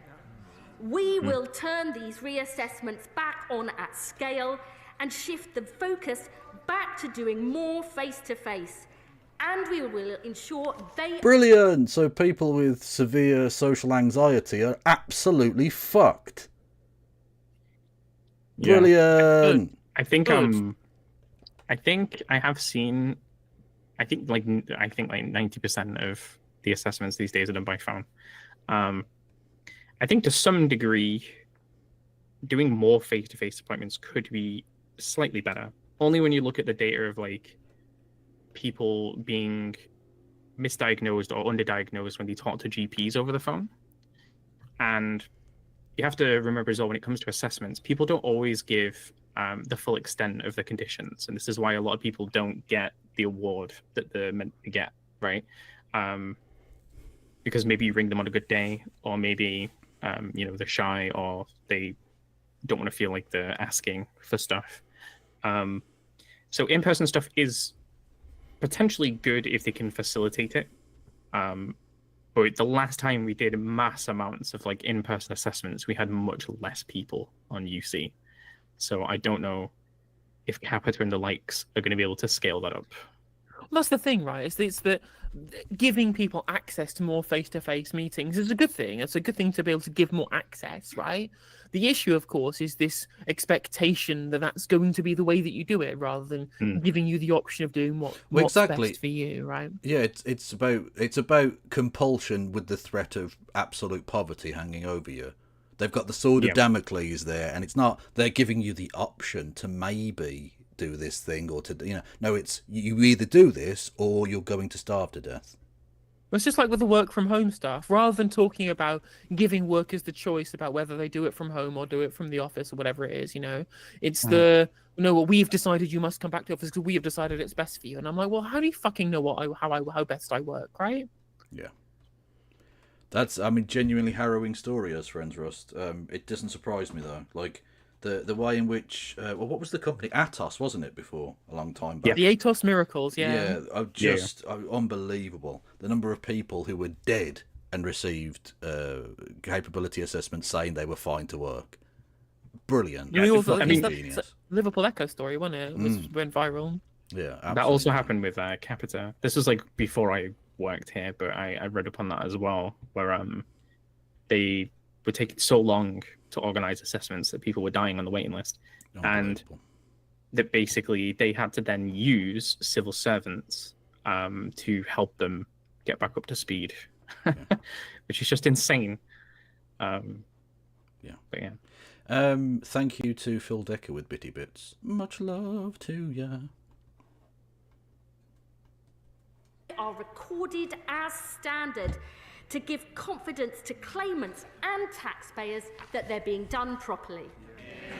And Mr. Speaker, I can also announce for people on universal credit with the most severe disabilities and health conditions that will never improve, we want to ensure that they are never reassessed to give them the confidence and dignity they deserve. Right, but considering the ridiculous threshold you have set for that, it's going to affect a tiny number of people.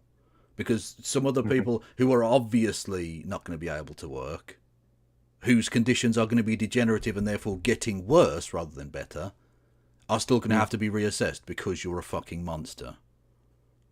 Yep. I think at the moment there is people who have severe conditions, which has a specific criteria of what's considered a severe condition.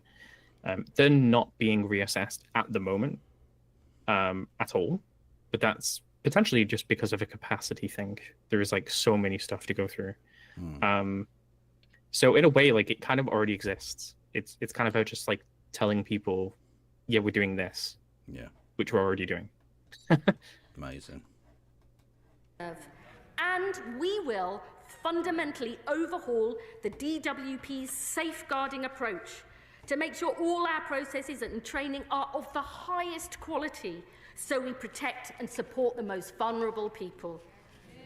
Mr. Speaker, alongside these changes, we will also reform disability. I want to make a point here.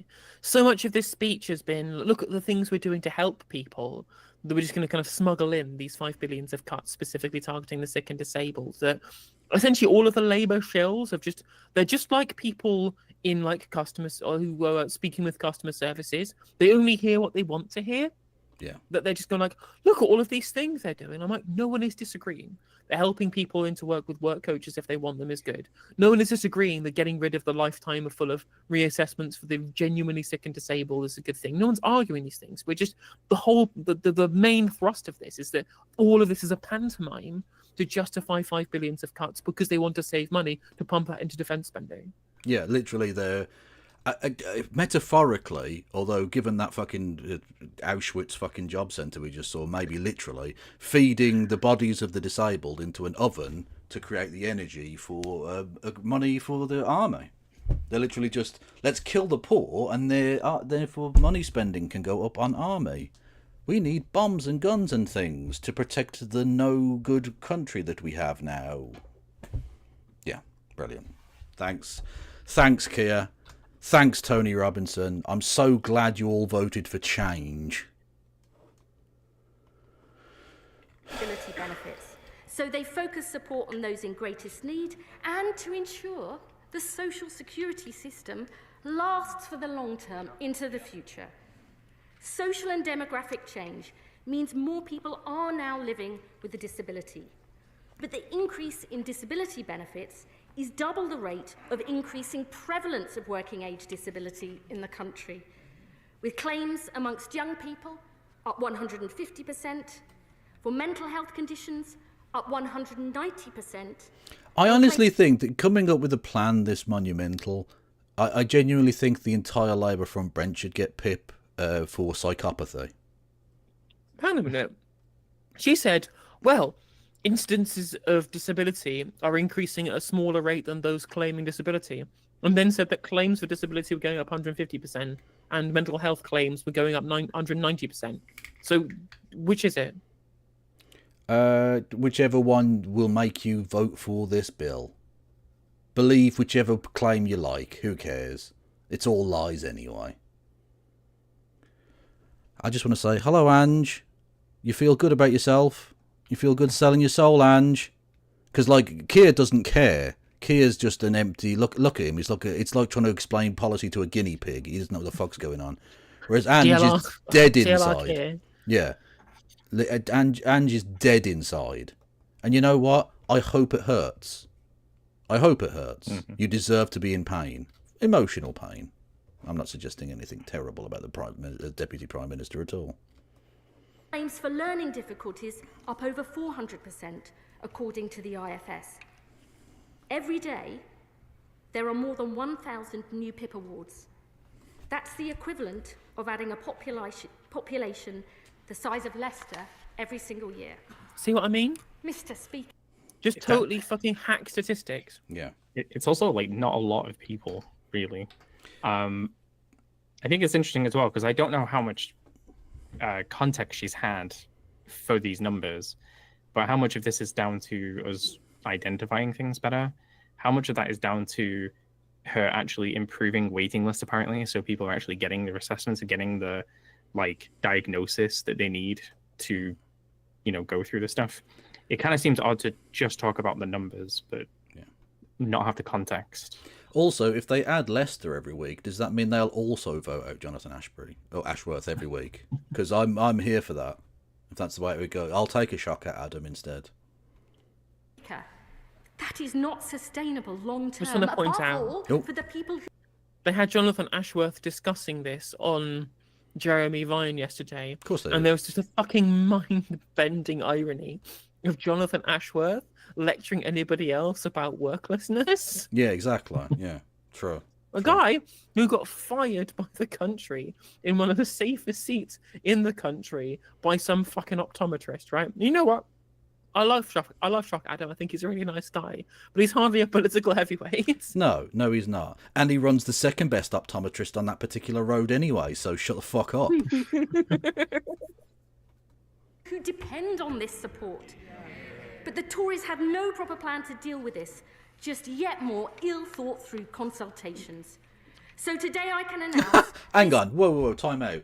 You cannot be announcing this whilst accusing other people of doing ill-thought-out consultations. You can't. That's the irony could tear a fucking hole in the space-time continuum. You fucking dickheads. Didn't their government also fight against that same consultation that had the judicial review? They fought against the judicial review against that consultation, if I remember correctly. Yeah, but I mean, like, all of these people all have tweets back when the Labour Party was vaguely a Labour Party saying, the cuts are bad, we shouldn't do cuts to the most vulnerable in society. Like, they'll just say anything. They're all soulless, dead-eyed gimps. This government will not bring in the Tory proposals for vouchers because disabled people should have choice and control over their lives. We will not means test PIP because disabled people deserve extra support, whatever their incomes. But not whatever their age. Again, I will just point out, 21-year-olds are adults. And you are not going to pay them a penny, regardless of literally if they're in a vegetative state. And in a way, they kind of have means-tested PIP. Because...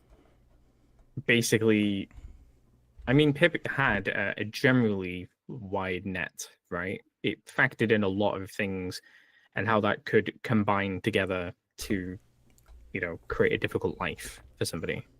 But actually, they've made it now that there's no context needed. There's no additional information we need except for, do you hit these 4 points, and that is it. So, which is a means test. Yeah, you're absolutely right. It is a means test, basically. It's also quite discriminatory as well, not just on age, but on disability. And it basically only targets visible disabilities, essentially, which I think might be a type of public they want to tap into, who, complain about scroungers and complain about people having Mercedes on mobility cars and stuff like that. They're definitely trying to drum up that rhetoric a little bit, I think. Yeah. True. I also just want to point out, look at the empty seats on the Tory benches.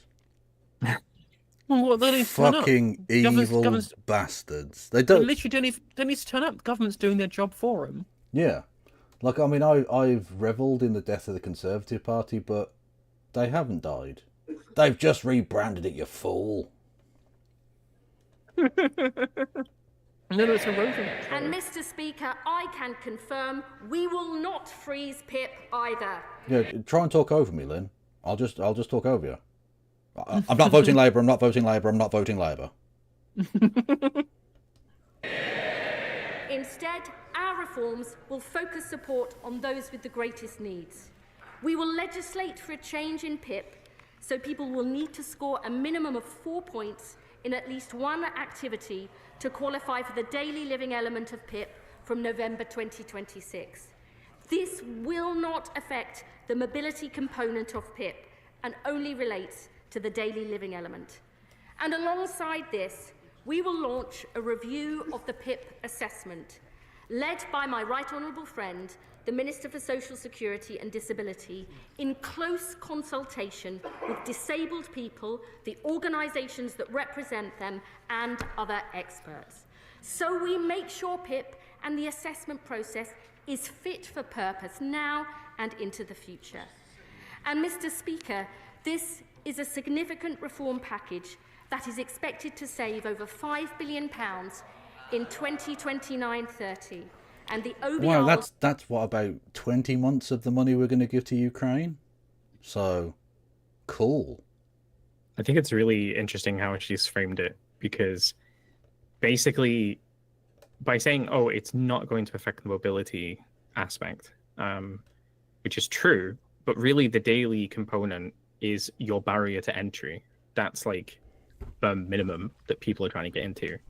So she's kind of downplayed it in a way that made it sound like that was a hard thing to get, when realistically the mobility is the harder thing to get, because you're having to prove that you can't move, basically, which is more than just what the daily living component proves.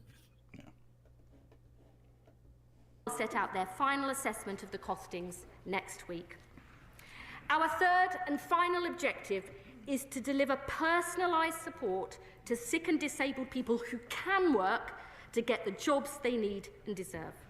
We know from the last Labour government and our new deals for disabled people, young people and the long-term unemployed, the difference that proper employment support can make. And more recent evidence from the Work Choice programme and additional work coach time shows support can make a significant difference in the number of people getting work, keeping work, and improving their mental health and well-being too. This Labour government believes that an active state can transform people's lives. We know this because we have done it before. So today I can announce we will invest an additional £1 billion a year for employment support, with the aim of guaranteeing high-quality, tailored and personalised support to help people on a pathway to work. The largest There's something kind of interesting that she kind of said there, because she talked about making sure that people have basically more access to work coaches if they want to go into work whilst having a decision.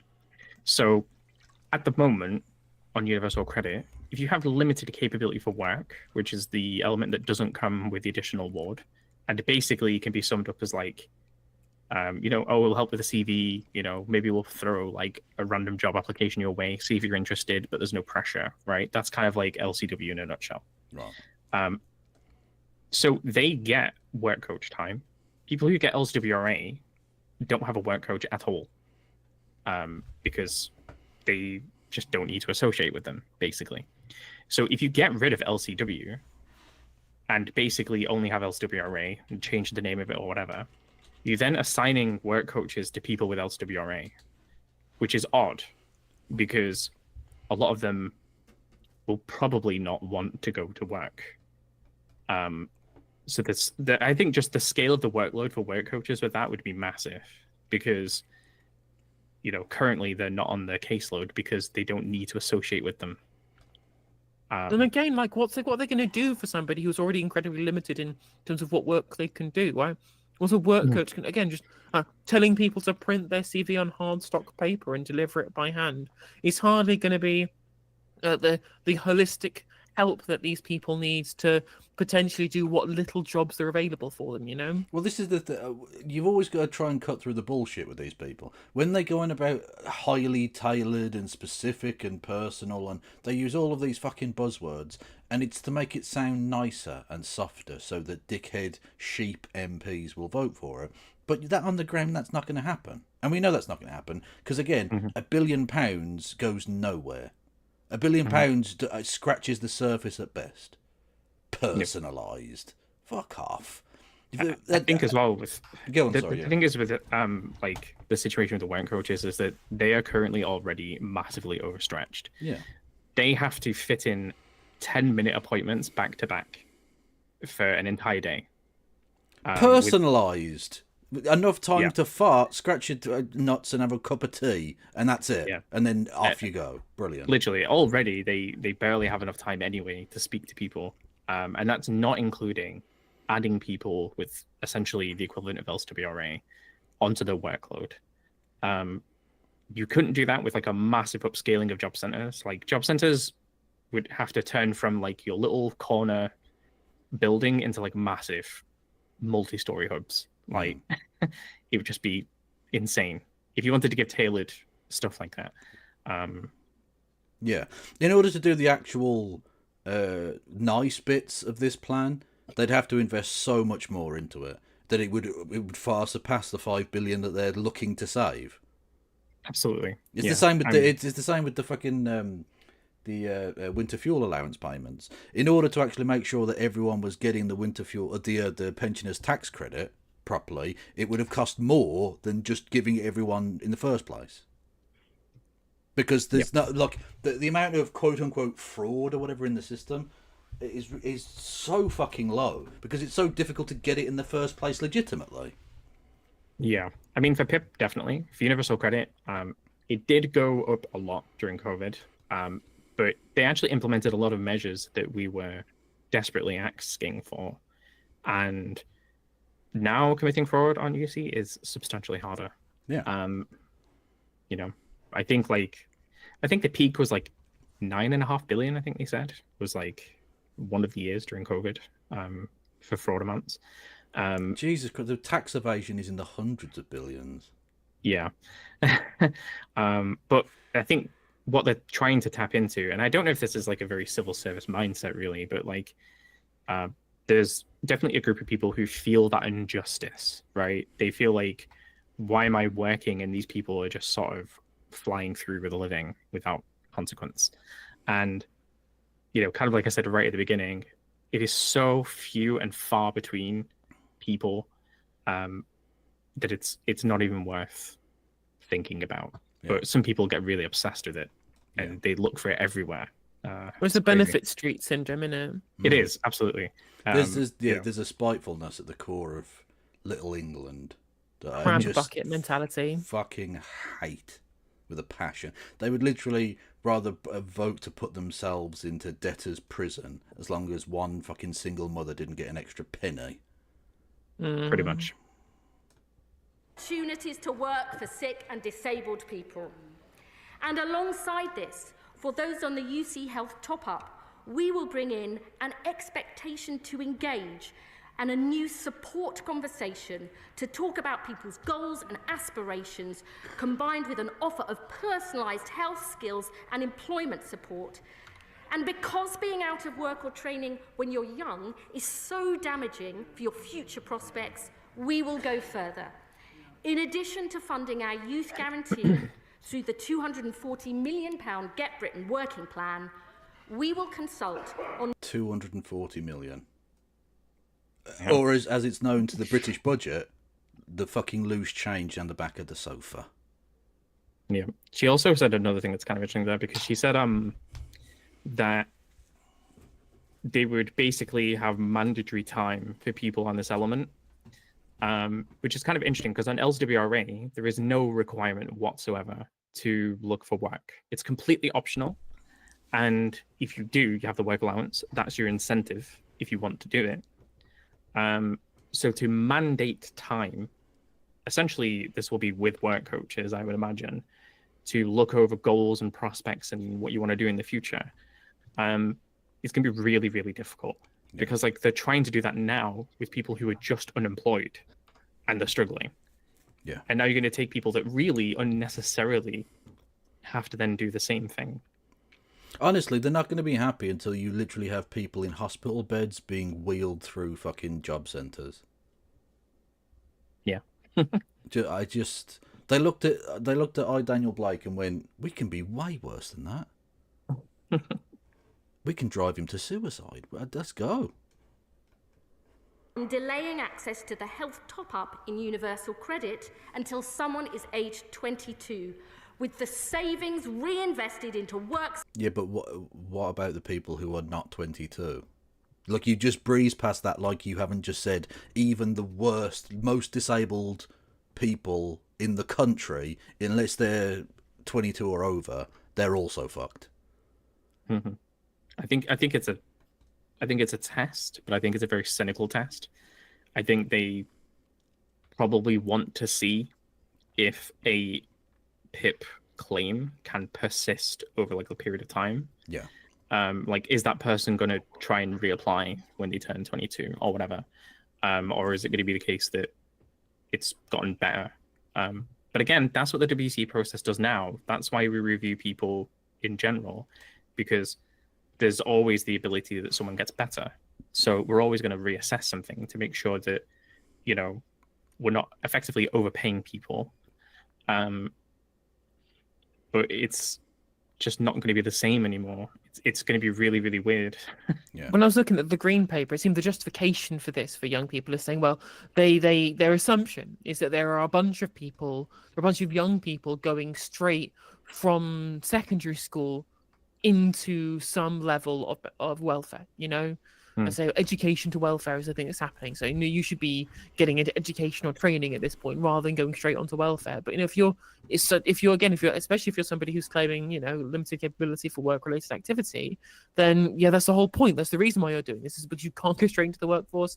And, of course, you know, there's a difference between being a regular school where it's just fucking done by diktat and having the mental and physical capacity to be able to, you know, cart yourself around university and doing all of the stuff that requires, you know? Absolutely. Because, like, what does that mean for somebody, for example, let's say they had, like, severe Down syndrome? You know, is it going to stop when they hit 18 and then they're going to have to wait until they turn 22? Yeah, no, that's good. You know, it is. If you've got really bad illnesses, they just disappear between the years of 18 and 22. Yeah. It's like I said, like, they're creating basically a gap, which might be a deliberate thing to catch people out. Also, it's fuck the poor. Like, it is. Literally, the triple lock will never be touched because old people vote, whereas young people don't, so they can get fucked. Yeah. That's literally it. But even with universal credit, like, somebody could leave school and claim universal credit and, you know, have an outcome on the WCA that means they don't have to work. But they're still going through a process that was something that went through Parliament. It was backed by medical professionals. Like, it's something that is still within the same legal boundaries as PIP. It's just not as scrutinous. So they're still hitting thresholds that legally we're saying this person shouldn't be in work. Yeah. So I don't know why. All of this penny pinching, these fuckers get £50 a day for breakfast. And subsidised lunch and dinner. Yeah. And a bar. Yeah. Unbelievable. They get their heating paid for them. They get a second home allowance. They get travel allowance. On top of their ministerial wages of, was it 150 odd thousand, is it, or something? Like this is ridiculous. This is ridiculous. Also, Monkey Sputum says that no sport for 18 to 22 stinks of brute force military recruitment. Liz Kendall literally said that these people will be persuaded to try and join the armed forces for young people who are out of work. You know, I'm so glad that we voted out we want to impose national service party. Yeah, literally, we've got continuity Osborne economics with continuity Sunak militarism. Yay! Brilliant. Support and training opportunities so every young person is earning or learning and on a pathway to success. Mr. Speaker, the Conservatives left a broken benefit system that's failing the people who depend on it and our country as a whole. The status quo is unacceptable, but it is not inevitable. We were elected on a mandate for change. Not for any of these policies, though. Not a single one of them. Change from conservatism, not conservatism on steroids. Yeah. I will say one thing, like, this is the only kind of benefit I'd give to the Conservative Party with universal credit. At least over the years that they've had universal credit in place, it's been constantly changed and updated, and in many ways made fairer, usually because of like legal battles. But it just seems mental to me then to just completely scrap something like that, because it's had years of work making it like a solid system. Yeah, literally. Yeah. And now we're basically brute forcing a brand new thing altogether without any testing, you know. Well, Keir Starmer did pledge in the leadership election to get rid of universal credit, and he has done. We just assumed that he meant, at least update it to be something better, and he's done the opposite. Well, that's this thing. The only benefit I would give to the Tories is universal credit, because they should be out of work. And they're probably more likely to be out of work. You know, I don't know if you saw the approval ratings for political parties overall. Yeah, the Tories are still more unpopular. Yeah, exactly. Tories have worse approval and worse disapproval than the Labour Party and Reform and the Lib Dems and the Greens. Right? It's gonna be super funny after a really hated Labour government has been in office for 5 years, and the Tories still lose seats from their quote unquote worst result of all time. Weren't the Tories the only ones to pass 50% in disapproval? I think I'm right saying. Labour did too. Oh, did that? Conservatives were minus 54, for 54% disapproval, and Labour were with 52% disapproval. Oh, fucking hell! Well, those are just the two parties with 75% of the seats. It's fine. This is definitely a representative democracy. It's fine. Incredibly stable electoral system in democracy. It's definitely not falling apart at the seams. Well, I'm glad we got this first past the post, because it allows for stable, good governance. I must say, Scottish people who voted Labour must be absolutely kicking themselves. They had even if you're voting tactically to stop the Conservatives being governed, even if that was your goal, right? In Scotland, you literally had the get out of jail free card because you just vote for the SNP, and they voted for Labour anyway. I don't think they'll be making that mistake next time.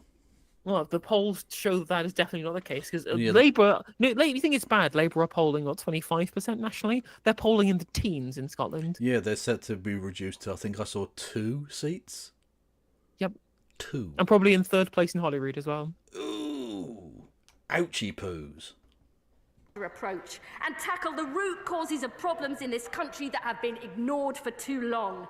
Because we believe in the value and potential of every single person, that we all have something positive to contribute and can make a difference. Whether that's... Wow, that acting coach has done wonders. I definitely believe her. As many wonders as Keir Starmer's speeching coach has given him. Yeah, amazing. Well, he definitely didn't see in lockdown. When they said speaking coach, though, I think they just meant programmer who types in his audio cues. I think so. families or communities alongside our neighbours and friends.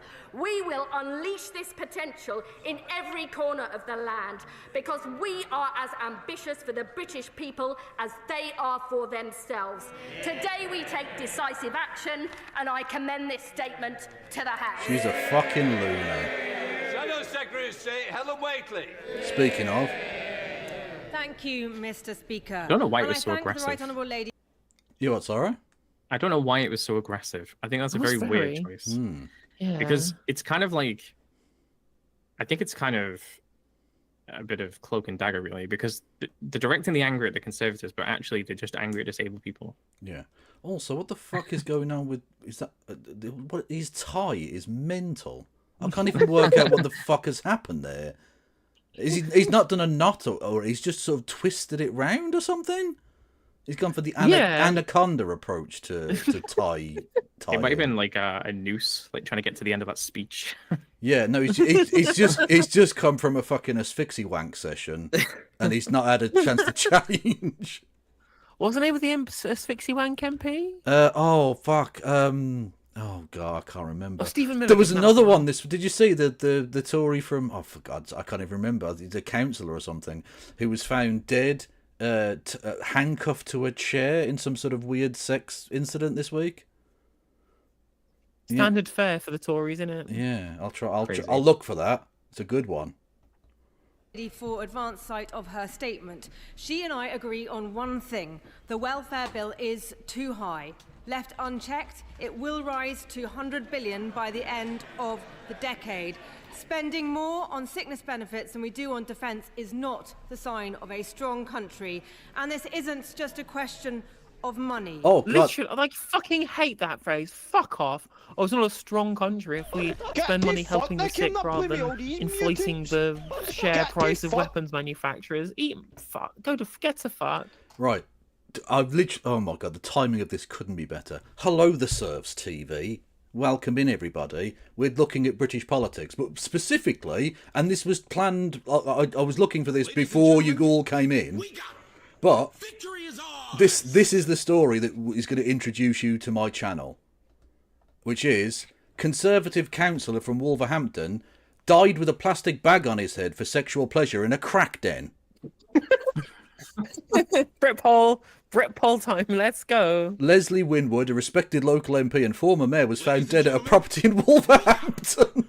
It's Wolverhampton. Of course it's Wolverhampton. And I love that. So he was handcuffed to the chair with a plastic bag on his head, and they're saying it was likely he was seeking sexual pleasure at the crack den. I think there's a chance. Yeah. Victory is ours. I would say there is a higher than zero chance that he was definitely engaged in some sort of weird sex situation. Yes. Yeah. There you go. Amazing. So It's worth pointing out this is part of the course of the Tory party. Because of course, as we mentioned before, there was a guy in the 90s who did the very same thing. Stephen Milliken, Steve Milliken. His was amazing because he was in a asphyxie wank situation. He had like suspenders on, and he had an amyl nitrate laced orange in his mouth. As you do. Family values, back to basics, lads. Yay! That was in the 90s at the time when the Conservative Party knew that they couldn't be trusted on the economy because they'd fucked it at Black Wednesday. So they had to spend the entire time talking about social policy instead. So their big policy platform was back to basics, this idea of traditional conservative family values. And this was at the time when we found out that Stephen Milligan asphyxie wanked himself to death. And on top of that, the fucking Prime Minister was shagging around. Unlike at the moment, where the Tories are also economically disgusting, and one of their former prime ministers was outed as having, while she was married, fucked another Tory MP who was also married. Yep, absolutely. And one of the MPs had to step down for watching porn in the House of Commons. Yeah, and claimed he was looking for tractors. The corn hub. Yeah, leading to the pun corn hub. It was trending. It was beautiful. So anyway, everyone go and follow the Serfs, obviously, but also welcome Serfs people. I wish I could tell you my channel is more highbrow than this usually, but it isn't. So if this is your fare, this is something you might enjoy, hit the follow button. I'd appreciate it. Specs asked, is it true that John Major got pegged by Edwina Curry? I have no evidence to claim that it is true. I have literally zero evidence, but I can only confirm absolutely 100% he definitely got pegged. We all know that he did. Well, I don't know that he got pegged, but again, that was another instance of a Tory Prime Minister fucking another Tory MP, even though they were both married. Yeah. Literally, these people at it like fucking rabbits, you know? Which, in like, 2017. I don't mind. Fuck, rut like rabbits, like rats going up a drain pipe, go for it. Just don't pretend to be doing family values, you lying bastards. Exactly, yes. It's the hypocrisy that stings. If you want to rather than the asphyxie actual wank act of yourself, being- I mean, for a start off, don't. It's very dangerous. But if you are going to engage in weird plastic bag over the head crackdown sex, I mean, everyone likes a bit of strange from time to time, fine. But again, don't pretend to be like the moral arbiters of the nation, because you're fucking not. No, exactly. It's the same Tory party in 2017. There was a leaked dossier that detailed like 30 Tory MPs that had like accusations of sexually impropriety, and they're fucking Kemi Badenoch as the nerve to have a go at trans people for being a danger to women. I'm just like, have you looked your own fucking benches for 5 minutes? Yeah, yeah. Or of course, our old favourite, Mr. Peter Bone, a man who, whilst on a foreign trip, publicly paid for in Madrid, locked his assistant in the toilet, was shouting violent sexual threats at him through the door whilst masturbating. Yep.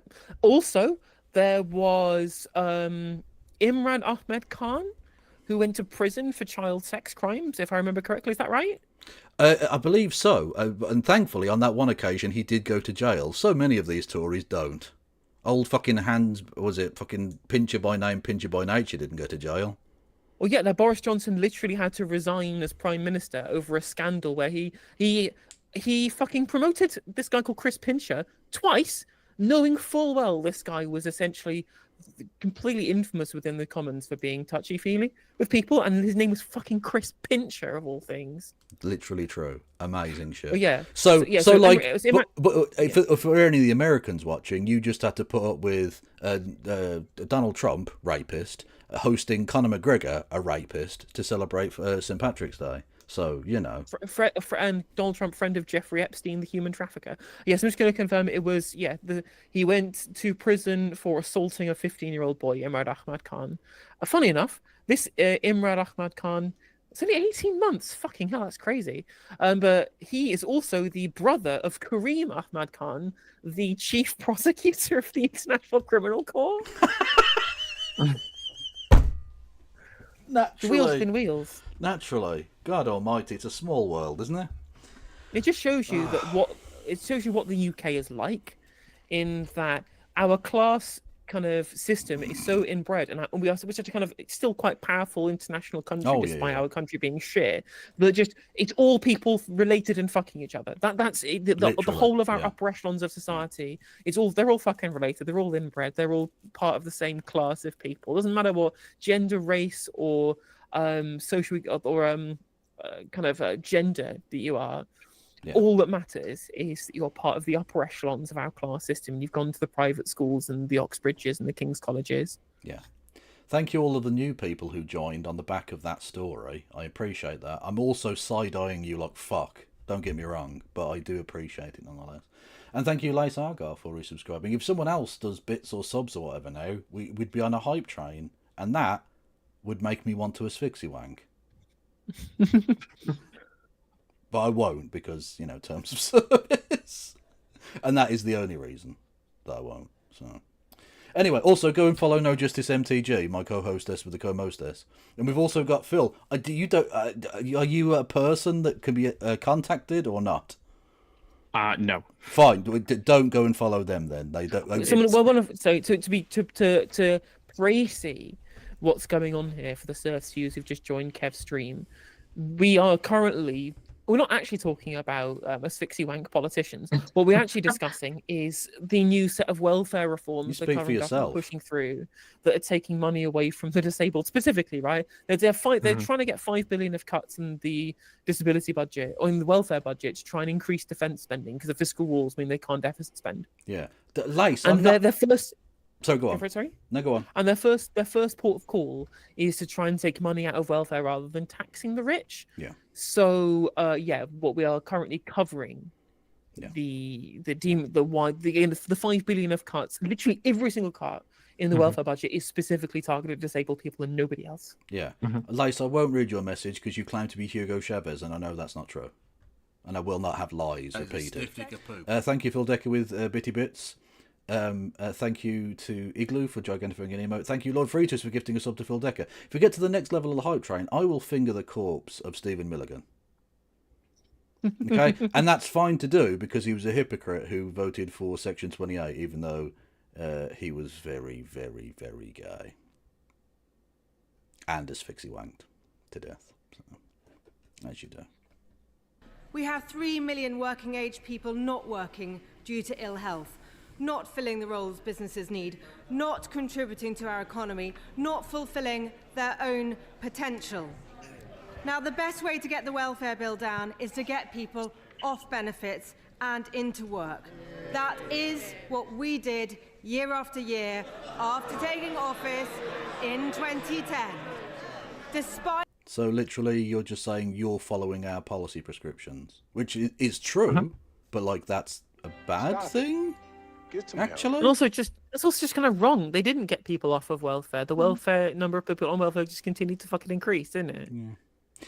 I actually remember, like, before the election, you had one leader, like, runner-up to obviously take over Kemi, saying that employment was too high, and then another one said that they got unemployment down to the lowest ever. It's like, well, you can't have both at the same time. Well, that's It's the either- thing, right? Is that Rishi Sunak bangs on about the flexible labour market, but a flexible labour market relies on there being higher unemployment because that is the reserve army of labour that's used to undercut wages to make our labour market more attractive to foreign investors because they can exploit people like they would in the global south, you know? Like, the grand conservative doctrine is penury for the people who can't work, and for the people who can work, they get thrown into fucking sweatshops because it's good for business. Yeah. Thank you, Political Puppy, for resubscribing with Prime, 23 months, much love. We're on the next level of the hype train, so I've got to find out where Stephen Milligan's buried.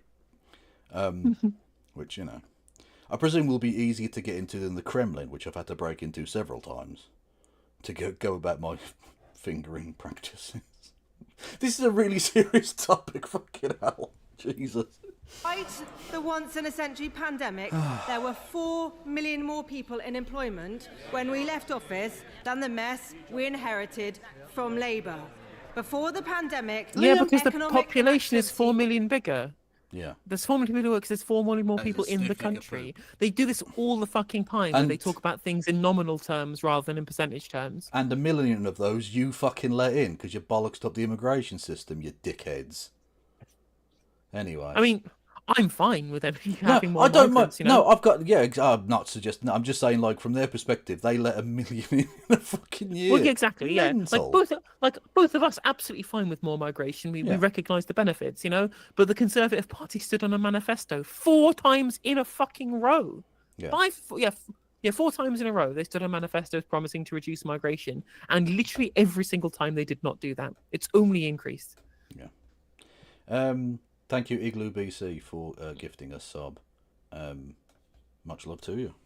Yes, we're still hype training, and that definitely means something. It isn't just a scam by Twitch. Honest. Was at a historic low. But it's true that then we started to see a new phenomenon. Growing numbers of people claiming sickness benefits, and particularly worryingly, young people. A system set up with good intentions to protect the most vulnerable in society had over time morphed into something broader, driven in part by a well-intentioned but not always helpful medicalization of life's ups and downs. Fuck you. You've not done a hard day's work in your entire life, or faced probably much by the way of hardships. Like, source for this claim? Just, I reckon. Well, no, the source is the current health secretary who made the same basic bullshit claim on TV at the weekend. True. So, and his source was that he made it the fuck up. So, nope. We identified this problem. We worked up plans to tackle it, But at every point, Labour opposed them. In fact, To be fair, they were the opposition. That shouldn't be that surprising. Kind of their job. I know.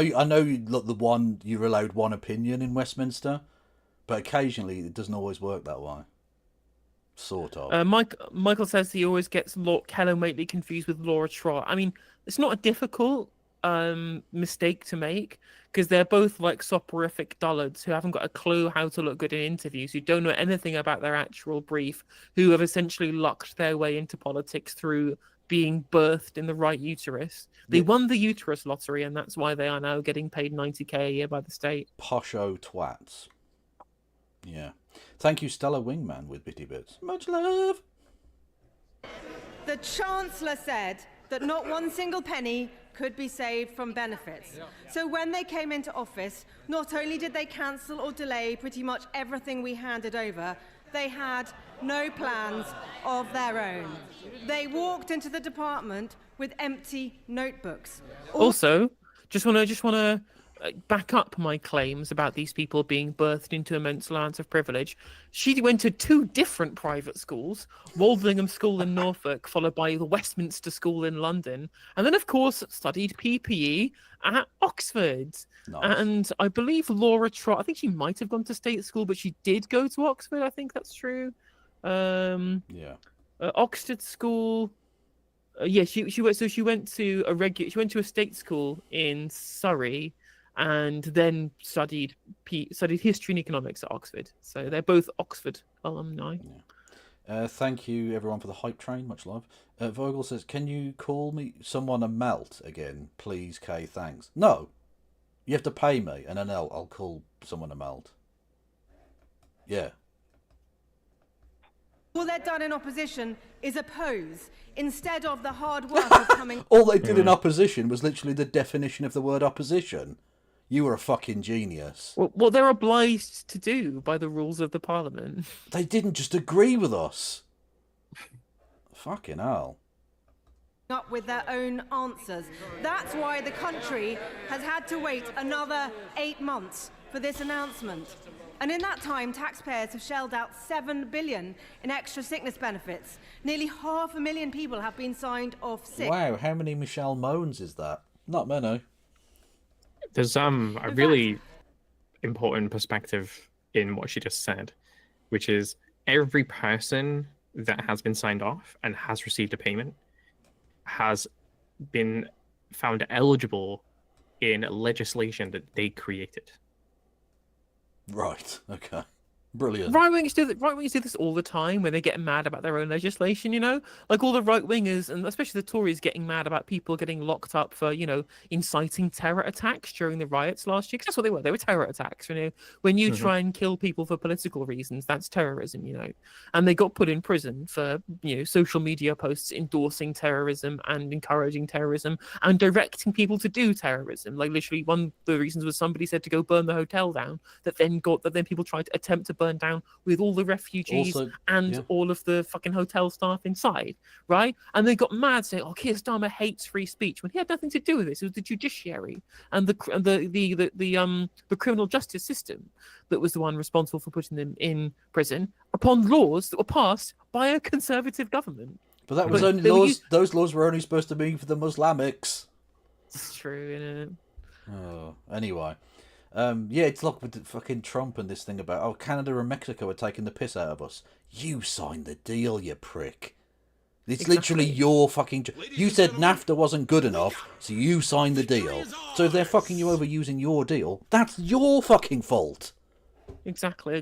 And going back to the only supposed to be used against Muslims, right? It reminds me of the time when the Tommy Robinson lot got mad that they were getting arrested on their St. George's Day protest, and it was essentially because they were falling foul of regulations that were passed in the police and crime bill by Suella Braverman, the Conservative Home Secretary, that all these motherfuckers supported. I'm like, well, we got arrested for wearing masks. I'm like, they were putting a Section 33 order in place that requires you to remove your mask as part of the police crime sentence. That was a part of the fucking police and crime, the public order bill, rather. Sorry, right? Yeah. You You guys supported this because you thought it would only be used against Just Stop Oil and against like environmental or left-wing protesters. You forgot that the police are actually there to police everybody and not just the people you dislike. Yeah, exactly, yeah. You thought it would just be used for the police to harass women in hijabs.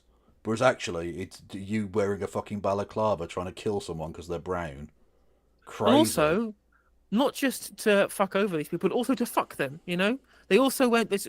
So people just raided in from the surf sea. This is genuinely true. Police officers going undercover within left-wing protest groups in the United Kingdom started relationships and had children with women who were in these movements. And then as soon as their mission was over as an undercover officer, they fucking disappeared without a trace, leaving kids with single mothers in their wake, right? This insane. It's an insane story about shit that happened in this country. Yeah. It's a true story, that. Monumental. Or indeed the story of one of the leading members of the IRA who was a British spy, who literally ordered British soldiers to be killed, it ordered people to be fucking kneecapped, but that was fine and allowed because he was working undercover for the British government. Cool. What an awesome, lovely country we have, really. And we do that to ourselves. Imagine what we did to the Indians. We didn't even see those as people. 60 people were signed on to sickness benefits while the Right Honourable Lady was talking.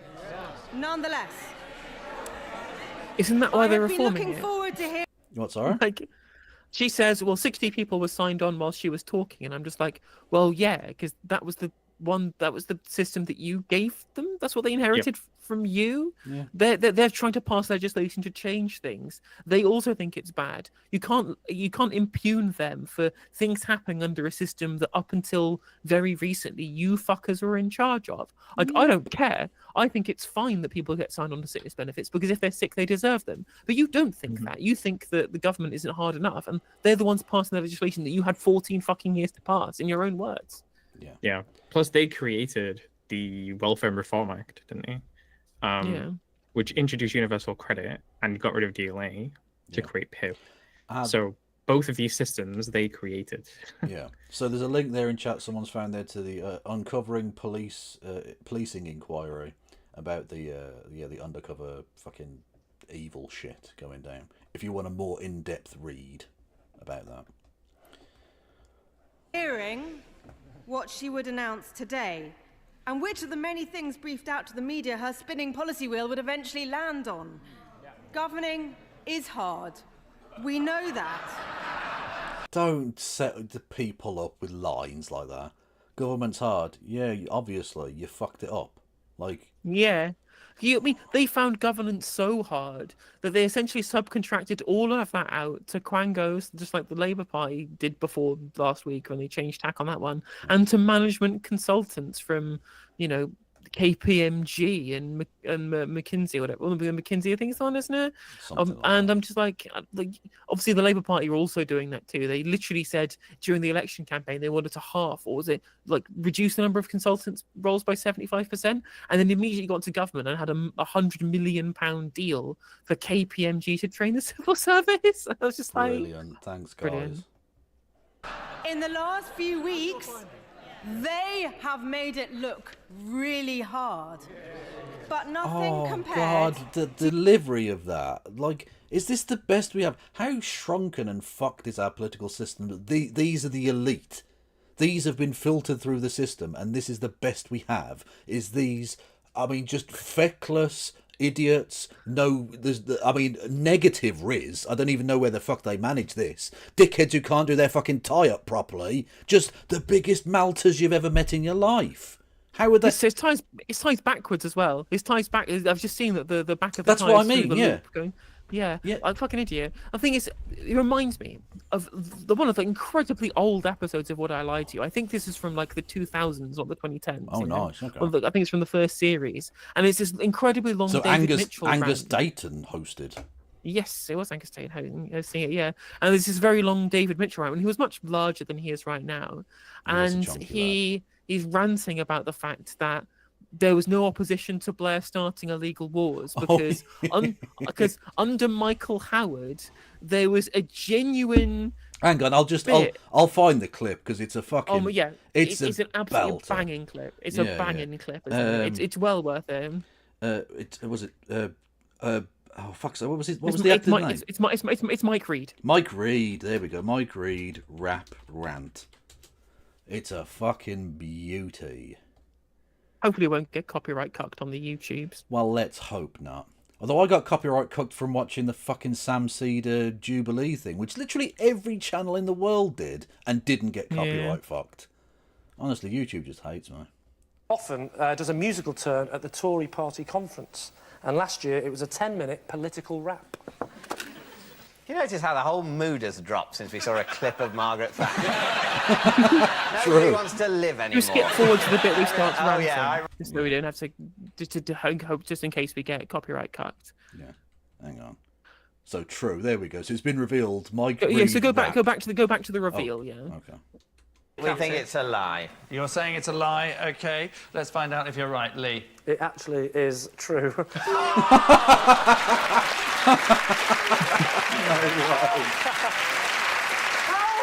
It's a very hard one to do this. Sorry, how are they ever going to get back into office? Aren't they trying? Is it match fixing? Is someone bribing them to be terrible at politics? Mike Reed, 10 minutes, rapping. What the is that? Democracy in this country.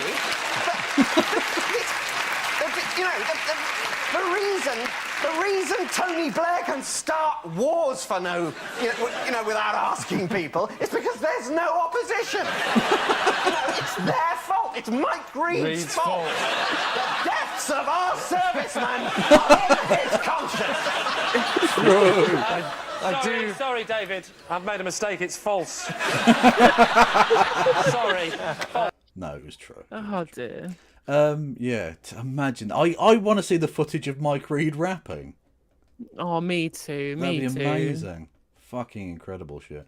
Anyway, talking of Maltas, back to these fuckers. Jesus. How hard life can be for a severely disabled person. Somebody for whom getting up, getting dressed, getting breakfast, things most of us here found easy to do this morning, they find hard, if not impossible. For some people, the last few weeks has been deeply frightening. They will be glad for the uncertainty to finally be at an end. Mr. Speaker, I can genuinely no. You don't get to be like, they were anxious about the changes, but now their anxiety is gone. Yeah, to be replaced with a sense of impending doom because it's been confirmed they are going to get fucked. It's not anxiety anymore. Now it's just mind-destroying fucking fear.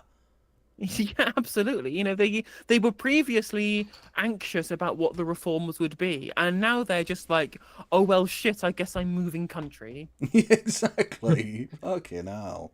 Also, I want to say, but if you enjoy and appreciate our incredibly high quality content, then you can subscribe on Twitch for $4.99 for free with Twitch Prime by linking your Amazon Prime account to your Twitch account for a free subscription every single month, courtesy of Jeff Bezos himself. You're taking money away from Jeff Bezos and giving it to us, so you might as well use your Prime sub on one of us. It is free and it gets you all the benefits of subscribing and gives us money. You can also become a member on YouTube, which is 99p. It's cheaper than a can of Red Stripe, which gives you access to our emotes in YouTube chat, as well as boosting the stream in the algorithm. And you can super chat to have a message read out, as well as dropping bits and on Twitch. And you can also gift memberships on the YouTubes to spread the life around and also continue to boost the stream algorithm. And we both have Patreon, and Kev also has PayPal, so you can send him money directly without any of these motherfuckers taking a cut. And you can handcuff me to a chair with a fucking plastic bag on my head in a crack den in Wolverhampton. It won't necessarily financially help me, but it is a thing I'm interested in doing. Want the Right Honourable Lady to succeed, but I welcome her commitment today to increase the number of reassessments and that more of these will be taking place face-to-face and recorded. I welcome the investment in employment support for disabled people. And of course, we were doing in government. Scrapping the work capability assessment and creating a single assessment. That is already government policy due to come in 2026. Yes. I was agreeing with her. Like, sorry. I thought you were saying Kevin. Sorry, apologies. No, sorry. No, yeah, it was originally their idea. So it's just they're was just from- doing Tory policy then. Well, that Yeah, was from pretty this. This was from the Centre for Social Justice. That's Ian Duncan Smith's think tank, where Mel Stride essentially lifted most of his reforms that he was going to do before the election. It was a big fucking thing. Ian Duncan Smith was waving around the paper for his study on Politics Live yesterday. I don't understand the choice between the choice behind like recording the assessments. I can imagine that would probably happen just by proxy on the phone, just for like security purposes. But like doing that in person would be kind of weird because all of this stuff adds additional pressure on people when they have assessments, which could alter outcomes.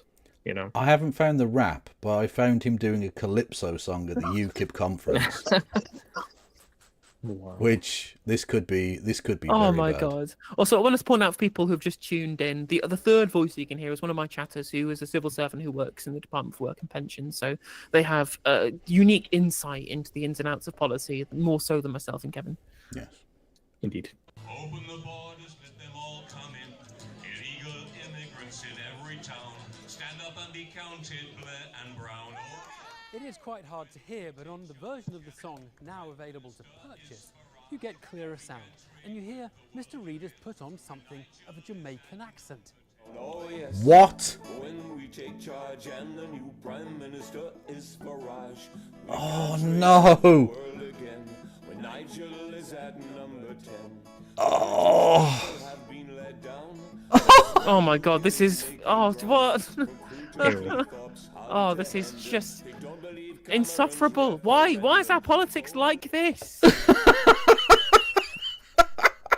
Jesus Christ! Why is our politics like this? Oh dear lord, dear lord. Oh, fucking hell!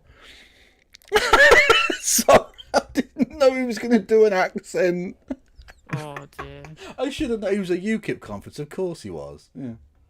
627. Her big idea seems to be to delay this until 2028. Merging New Style JSA and ESA into a new time-limited higher rate, a proposal we worked up in government, tightening up eligibility for PIP, a consultation we launched, and by the way, would have gone much further on. Okay, Ending again, reassessments this of is people's one health second. conditions Sorry, won't go on. improve. When she says the consultation with regards to restricting access to PIP, this is the consultation that was judged to be illegal under judicial review, Yeah, right? yeah. Because they went to the public with the premise that it was being done in the interest of making sure that disabled people had an easier time getting back to work and was supported by reforming it. And the judicial review that was spearheaded by disabled campaigners came to the judgment that that was a total fucking lie, and the literal only reason provided at all for making any of these changes was to save money. Yeah. For the exchequer. Yeah. Prove we consulted on. Their right to try guarantee sounds remarkably similar to our chance to work guarantee. And of course, her continued support for Workwell, a programme I launched with the now Shadow Chancellor. In fact, the only original idea I can see in their entire announcement is increasing the rate of unemployment benefits, a Labour policy if ever I heard one. Mr. Speaker, this is a now or never chance to seize the... How do you have this lack of charisma and like not be in a coma? This is awful. And also, just again, just all of this is just proof of how similar the parties are. That most of what she's been doing is just accusing them of stealing their policies, which, to be fair, they have done in a lot of cases. And then the one thing that is good, which is the uprating of universal credit slightly higher than inflation, which again, want to point out that increasing universal credit with inflation was a Boris Johnson manifesto pledge in 2019. So it's not even that far away from a conservative policy. And it's like, oh, well, it's slightly above inflation. Wow, that's a Labour policy then. And I'm just like, you could not pass a cigarette paper between these two people. Yeah. moment, and now or never, for millions of people who will otherwise be signed off for what could end up being a lifetime on benefits. But this announcement today leaves me with more questions than answers. I imagine a lot of things leave you in confusion.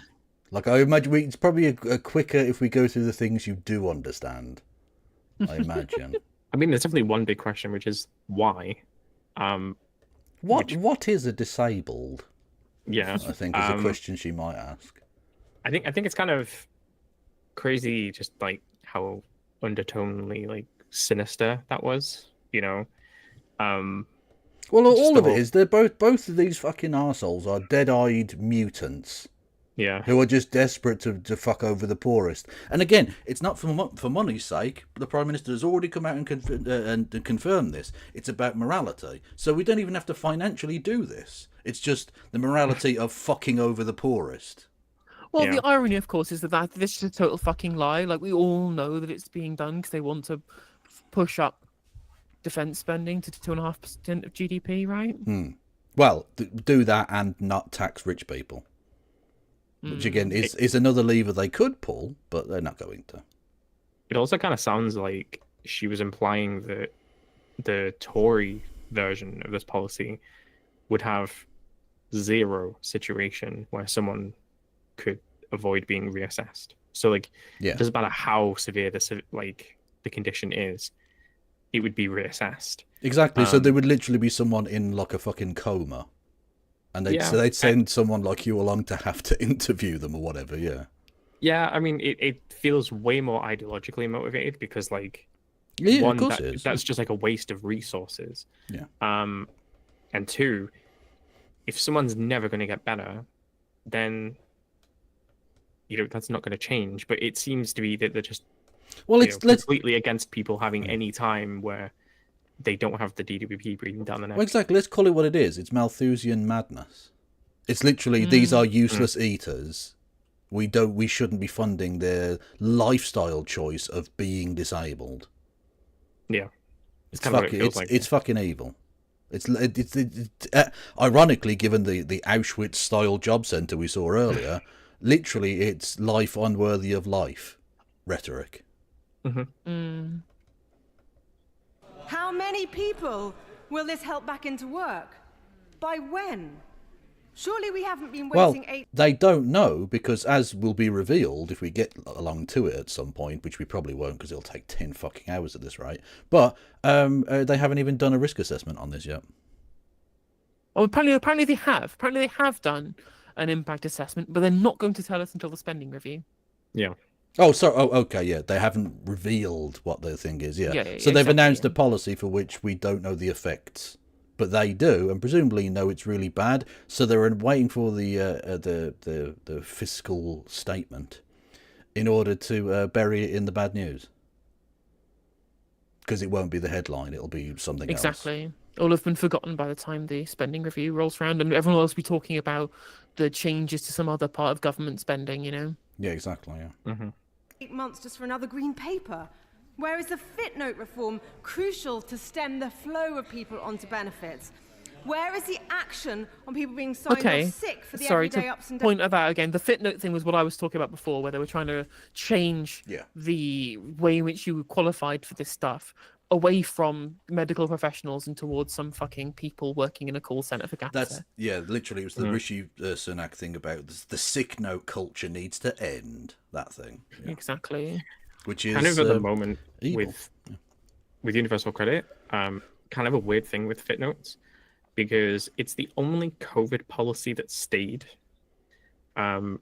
which is that there's no requirement to provide an actual physical footnote, and you only get requested to provide one if they have doubts that there's like a legitimate footnote in place, which most people don't have the time to go through all that. So theoretically on UC at the moment, you could go through the whole process just making up footnotes.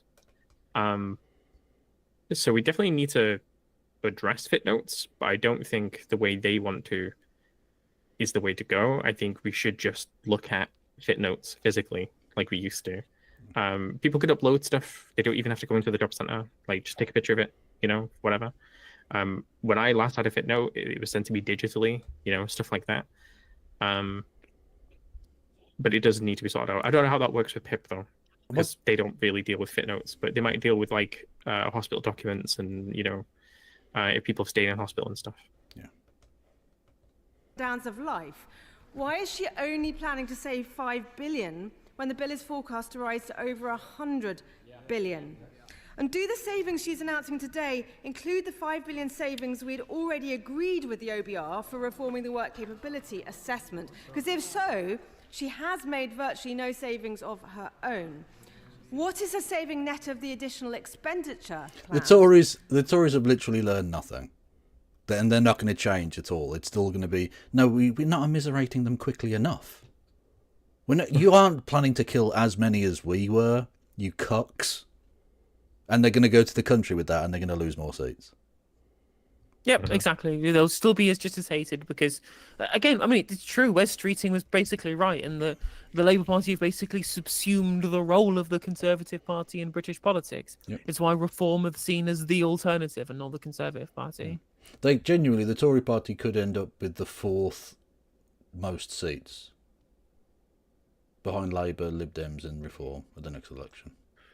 That's not impossible. I think it's I don't think it's impossible. I think there is a reasonable chance. I can't tell you whether it's likely or unlikely. Yeah, it's too far out yet, but yeah, they're not going in the positive direction because Kimmy Badenoch's awful and their clothing has been stolen by the wolf.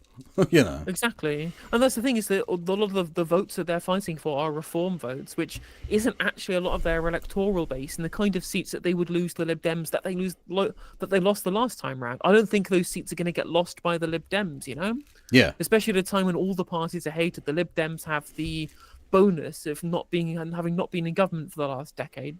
Yeah. I mean, 15 years. By the time of the next election, the Lib Dems would have been out of government. And those people have fucking forgotten because Ed Davis managed to whitewash their history, So the Conservative Party moving away from the liberal conservatism of the pro-EU One Nation sect, those voters will just move over to the Lib Dems or to the Labour Party. Yep. And all of the people who are doing the actual social conservatism, reactionary shit, they're all going to vote for Reform UK. There's some home counties bellends who will vote for the Tories, who are most of the people who voted for the last election, and loads of these people are going to be dead by the next election too, because an overwhelming majority of Conservative voters are over 65. Yep. Fundamentally, this is too little, too late. The fact is... I mean, look, I am not a person who wants to defend this government at all.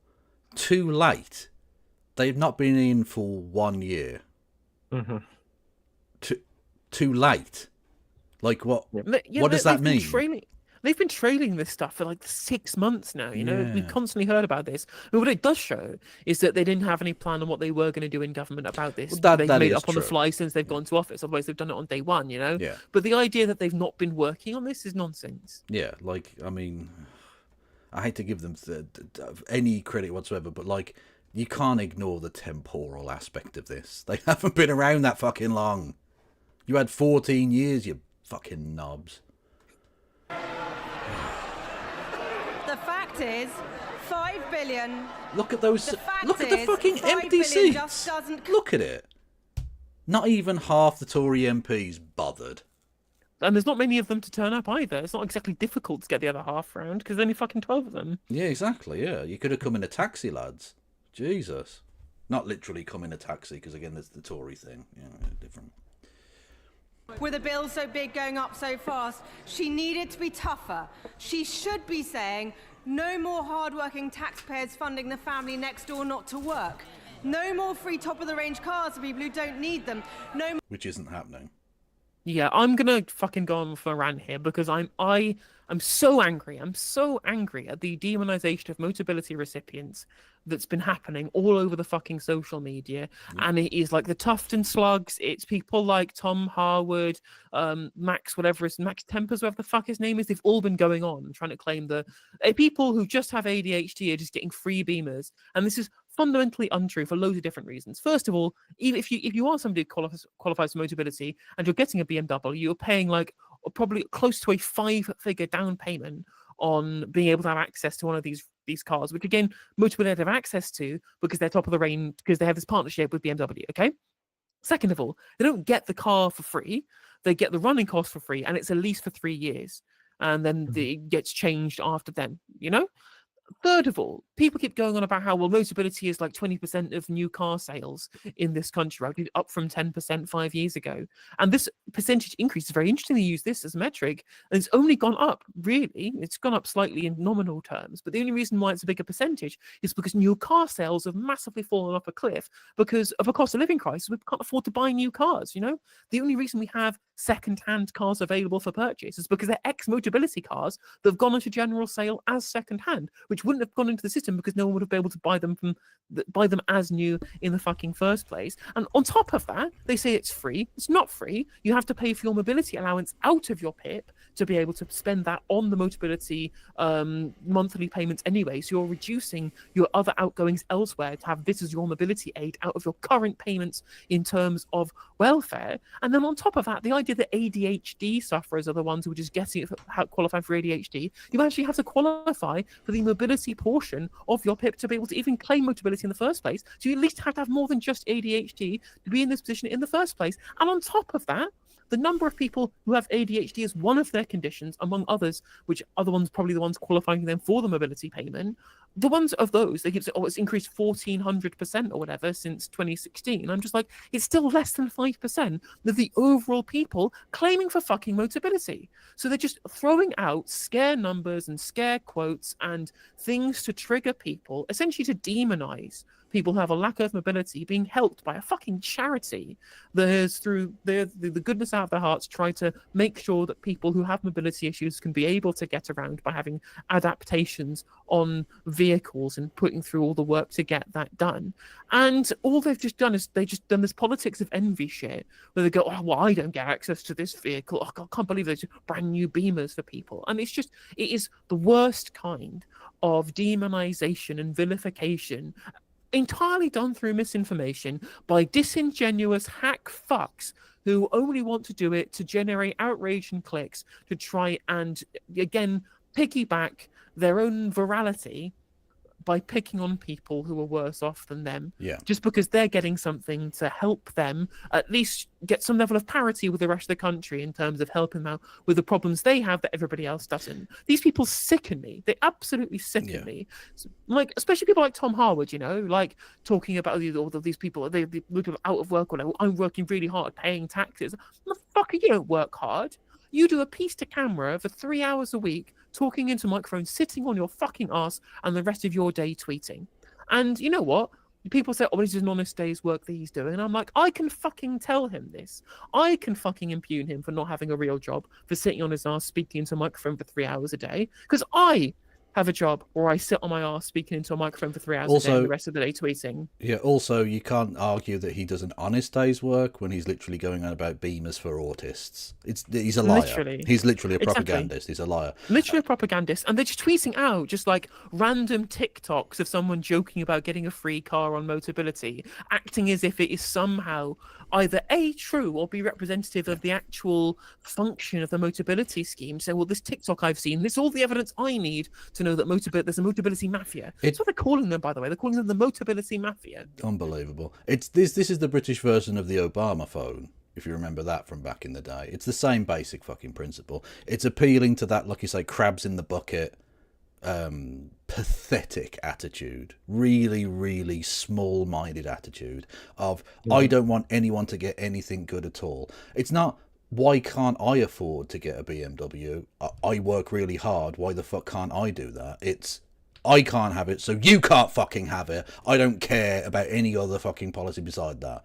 It's fucking embarrassing. It's the reason that this country can't have nice things, because ultimately, because of people like this fucking Harridan, we don't deserve good things. Yeah, exactly. And again, it's explicitly the politics of envy. Yeah. In our political sphere, we only ever hear about it when you talk about wealth redistribution from the richest to the poorest, right? Oh, you hate success. No. I hate inequality is what I hate. It's a matter of utility, an effective utility, that this £100 or whatever is worth much more to a poor person than a rich person because it is more percentage of what they actually have, and it would improve their own life to a much greater degree in terms of marginal utility, right? That's the argument. But the argument that they're making, which is they get a BMW for free, even though it's not free, but I don't. That's just politics of envy. That's literally what that is. No one ever describes it as that. And we must be borne in mind, this is class war. This is class war. This is the upper class fighting against anyone vaguely poorer than them. This is just class war from the opposite direction. And unfortunately, they're winning. That's the fucking tragic element of it. They've essentially won at this stage. Yeah. No one has class solidarity more than the rich. Oh God, yeah, absolutely. I think it's a real big shame that people forget that disabled people deserve to have like a modern day quality of life. Like, just because you're disabled doesn't mean that you should never be able to have a BMW. Plus, people have to remember that like something could happen to you at any point. You know, you could have a serious injury, especially if you're working. You know, some people work in very dangerous environments, and it could always happen to you. And people forget that. And if something did ever happen to you, Christopher Reed, fucking Superman, ended up in a wheelchair. Mad. And if something did happen to you, then, you know, you shouldn't be subjected to a worse quality life going forward because something's happened. I think that's what people need to think about when they think about what their taxes is paying for, you know, especially when it comes to like benefits, because you'll never take out of the system what you pay in, right? So the state may as well get that money from somewhere else, because you can't get a pound for pound trade-off with how much people are paying in and how much they deserve to get out of it. Yeah. But some people believe 100% that that's the type of system we should have. But it's just madness. Which is why Lewis Hamilton should pay his fucking taxes in Britain. Exactly. He's not the biggest cheat of all, but I'll just say, if he'd just gone down a normal path, would not have paid in as much as he'd taken out, and now he's in the ability to be able to do so. He's gone, now fuck you bitches, I'm off to Monaco. Exactly. What a fucking prick. He can take the plus 44 off his bloody helmet, can't he? And the thing as well, you made a really good point there, Phil. Like, what it reminds me of is this moment where Ian Dale was rallying against the idea that we shouldn't be closing the ticket offices in our railway stations. It's like, well, I can book it on my phone, just get with the times. And then immediately, as soon as this campaign started, he was on crutches for some reason, because I think he'd had some kind of issue by break his leg or whatever. And then as soon as he actually became in somewhat impaired in his own mobility himself, suddenly he was like, well, I actually probably do need these people in the stations to be able to do it, because basically every single Conservative is blinkered so closely to the point where they can only ever see something unless it's from their perspective. It's pure selfishness, pure self-absorption, and the inability to be able to have any sort of human empathy. If it doesn't affect me, it doesn't affect anybody. And as soon as it affects them, suddenly they see the light. That's conservatism writ large. Yeah. More sickness as helping people to claim money they don't need. And now, before the right honourable lady puts on her angry voice and leans across the dispatch box to shout at me about 14 years, can I gently say to her that everybody in this chamber and around the country knows that we lost and they won, and now her job is to govern. You don't have to post your owls. To hold her to account. You don't have to repeat the owls. We know. Yeah, you're shit. Everyone hates you. Yeah. I just want to add one more thing to my motability rant, you know? Okay. So for people on my stream, you'll be able to see this, but I'm just going to describe it for Kev and Phil. Oh, you're probably in my chat still, Phil, as well. But what to cap off just how much of an absolute stone-cold wanker Tom Harwood is, his suggestion for the fact that free cars have been given out by the government, which literally is not true. It's not free cars. These are just leases that get paid through with the mobility part of person independence payment. He suggests that everybody who gets it should be in a Fiat multiplier with motability written in big letters on the side, because of course we should just be making everybody who is recipient of welfare from the state, especially those who are from a minority such as the disabled, just fucking label them, make them drive around. Why not put a badge on them, you know? Why not stick a fucking triangle on them? No, what you need is you give them a bell and they have to walk around the town going, unclean, unclean, so we know we don't have to get near them, just in case, you know? I think under the Equality Act as well, like you pretty much have a right to have that anonymity, like being anonymous, basically, with your disability, like not having to disclose it in all situations. And I think the thing is with cars like this as well, like a lot of modern cars have gotten better with adjustments for disabled people, because a lot of the really old cars, because like we used to have disability mobility cars, some of the older ones not very practical to put wheelchairs in, not very practical to get things set up in, and over time they've gotten so much better. We have cars with ramps and all types of stuff now. Like, yeah, but the thing people need modern stuff. The thing you're missing here is that Tom Harwood is scum and doesn't care about the practicalities of this. He just wants to punish people so that even those who we do help, their life is made absolutely unbearable to the point of either just giving up and committing suicide or like dying because of the stress. Yeah. Exactly. I will point out to Tom Harwood that, first of all, they can't brand all these cars with the word motability on the side, because like, after 3 years they're going to get sold as second-hand cars to people who aren't using motability, because this is basically one of the only ways that new cars ever enter the market in the UK. And second of all, I reckon there are plenty of new neurodivergent people who he claims are getting it for free with just ADHD, which just isn't fucking true. I think they would actually love a green Fiat Multipla frog vehicle, I think if any community in this country would be happy driving a green Fiat Multipla, probably the neurodivergent. Probably. Also, why is he choosing a Fiat and not like a British-made car? What kind of patriotism is that? Very good point. Very good point. Tom Harwood isn't even keeping our welfare payments going to British companies. What a globalist. Exactly. What, you cooked out to the Italians now, are you? God, you make me sick. Our country needs everybody who can work to work. This principle should be at the heart of our welfare system. It is good for the taxpayer, good for the economy, good for the individual and their family who benefit from the security, dignity and purpose that work brings. And it means that those who genuinely cannot work get the support they deserve. But the fact is, fewer people work under Labour. It's happened every time they've been in office, and it's already happening now. They should have taken their time in opposition to come up with some meaningful reforms. They didn't, and the country is already paying the price. Already paying the price. I mean, honestly, I hear there's an acting coach going, so like you could probably hire them. Thank you, Mr. Speaker. I mean, I personally like the Honourable Lady a great deal, but her entire response seemed to be railing against her own party's failings. I personally love Tories. Yeah, brilliant. Thanks. What a cracking start there. And lamenting action her party itself failed to take.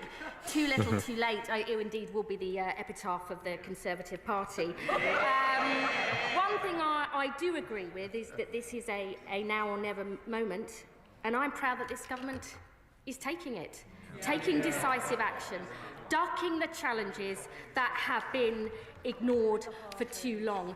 And also, I would say, Mr. Speaker, I'm not interested in being tough.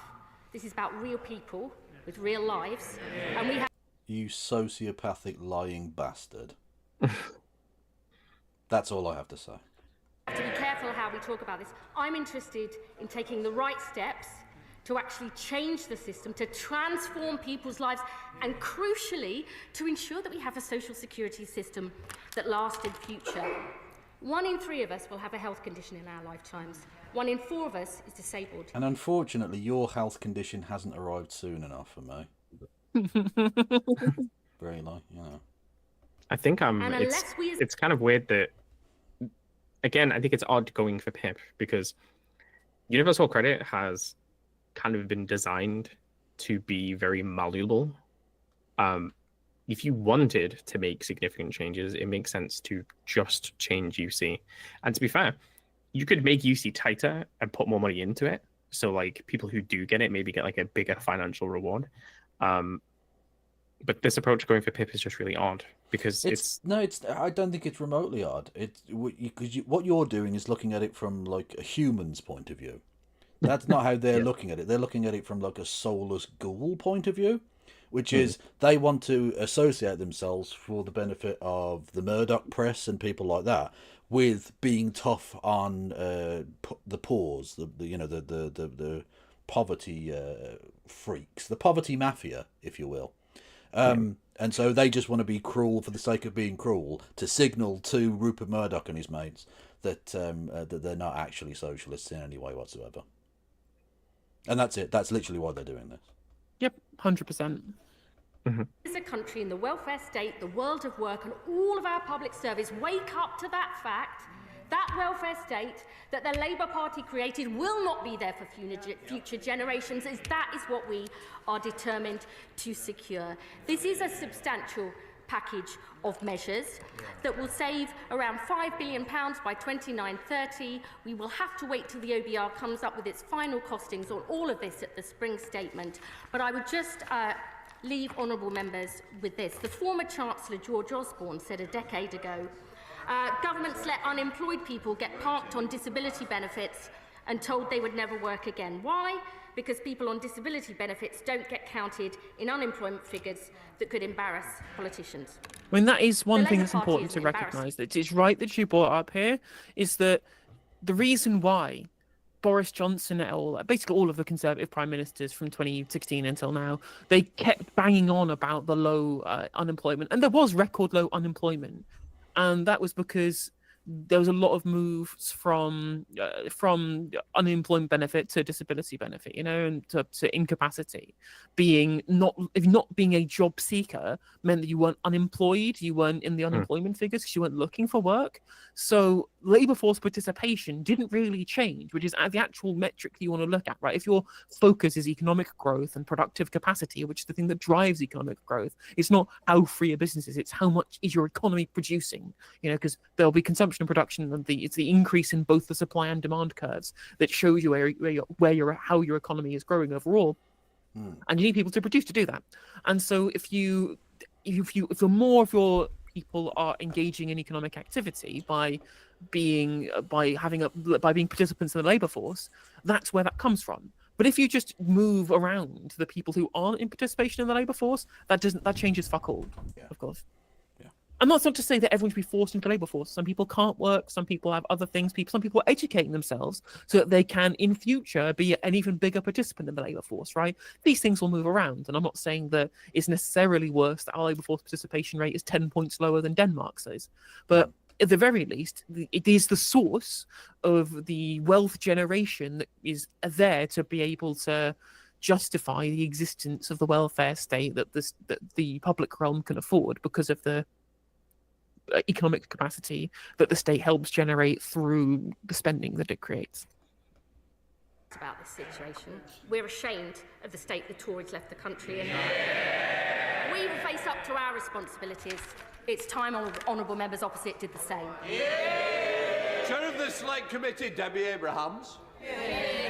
Thank you so much, Mr. Speaker, and I thank my right honourable friend for her statement. I absolutely agree. Our social security system isn't fit for purpose, and I think the measures, particularly in terms of increasing employment support by £1 billion a year, by increasing the standard allowance of universal credit, something unfortunately the opposition failed to do when they were in government, will be really, really positively felt. I also appreciate the difficult financial circumstances we face ourselves. And No. I know you want to cop out on this, but no, you don't get that. This is a moral crusade. The Prime Minister's on a moral crusade here. It's got nothing to do with the economics of it. They don't need to save $5 billion, apparently. This is about morality. So it's not, you're not even doing the pretend 22 billion fucking we had to make tough decisions. You can't even do that. Being said by the party opposite to be a huge figure. It's actually the largest cut in social security support since 2015. And I would since George Osborne, that there are alternative, more compassionate ways to balance the books rather than on the back of sick and disabled people. Yeah, but your party was so obsessed with getting rid of the one man who could possibly and wanted to actually implement those sorts of policies that this is what you fucking get. It was anti-Semitic, you remember? He wanted to do internet communism. Mm-hmm. He was going to nationalise the sausages. We could have had free Wi-Fi by now. I absolutely fundamentally believe... Incredibly funny. that immediately as soon as Corbyn lost the election, we all had to stay at home for 2 years on the internet. You know what would be really useful? Some broadband communism. Would have been. True. Would have been good. Right Honourable Friend is on the right course, and I implore my party to try and get our reforms to bed in first before we look to making the cuts, a point that others have also made. There's so much evidence of the adverse effects that the party opposite had with the cuts in support and the. And that's the thing, right? Like, she's right here. She's right here to point out that they could literally have done all of the stuff that's fine and just not decided to take however many people off of PIP. Yeah. Like, they could literally have just gone, we're going to give people all the support to get back into work coaches, the right to try, the increase in universal credit above inflation, and this would have been fine. No one would have complained, and we wouldn't have a fucking 2-week-long kerfuffle over the fact that these people want to, throw disabled people into the wood chipper. But the arms lobby gets what the arms lobby wants, and so we have to make these cuts to the disabled to be able to increase military spending. Yeah. Oh, a friend of the show, Mix Vivian Wolf, mixing it up with Super Tansky on Twitter. Oh, beef. I do. Well, exactly. I do like beef. Now, I guess, instead of watching the questions, so there's probably just going to be loads of people saying, "Don't do this," and there's Kendall going, "Okay, I ignore you." Should we watch Super Tansky's video about this? Is there one? Yeah, she did a video about it. Oh, good lord. Okay. Anyway, Viv says, you don't care about this stuff. You care about a Labour victory at any cost, even if it costs Labour becoming the Tories. You're a shill for right-wing Labour, a shill for the continuance of austerity and the persecution of minorities. You're talking bullshit, love. You don't have a fucking clue. She didn't call him a cockwomble or anything. What's going on? It's who abducted the real Super Tansky and replaced them. Okay, I didn't know there was a video on this, but yeah, I'm all for it. Oh. Absolutely. I've still not got on to the bloody anything. We still talked about Israel, and we've still not talked about. Did you see Kemi Badenoch's weird stuff about net zero? I have some interesting stats about the Tories and net zero that we can get into if we cover that as well. But hang on. There's two videos now. Wow. Oh, for fuck's sake. Labour cuts, press briefing, and terrifying the poor. And then one from 20 minutes ago. Which says... The unfiltered initial thoughts on Labour's cuts. Oh, which one do we do? I think we should get the most recent. I'll just do the most recent one, Okay.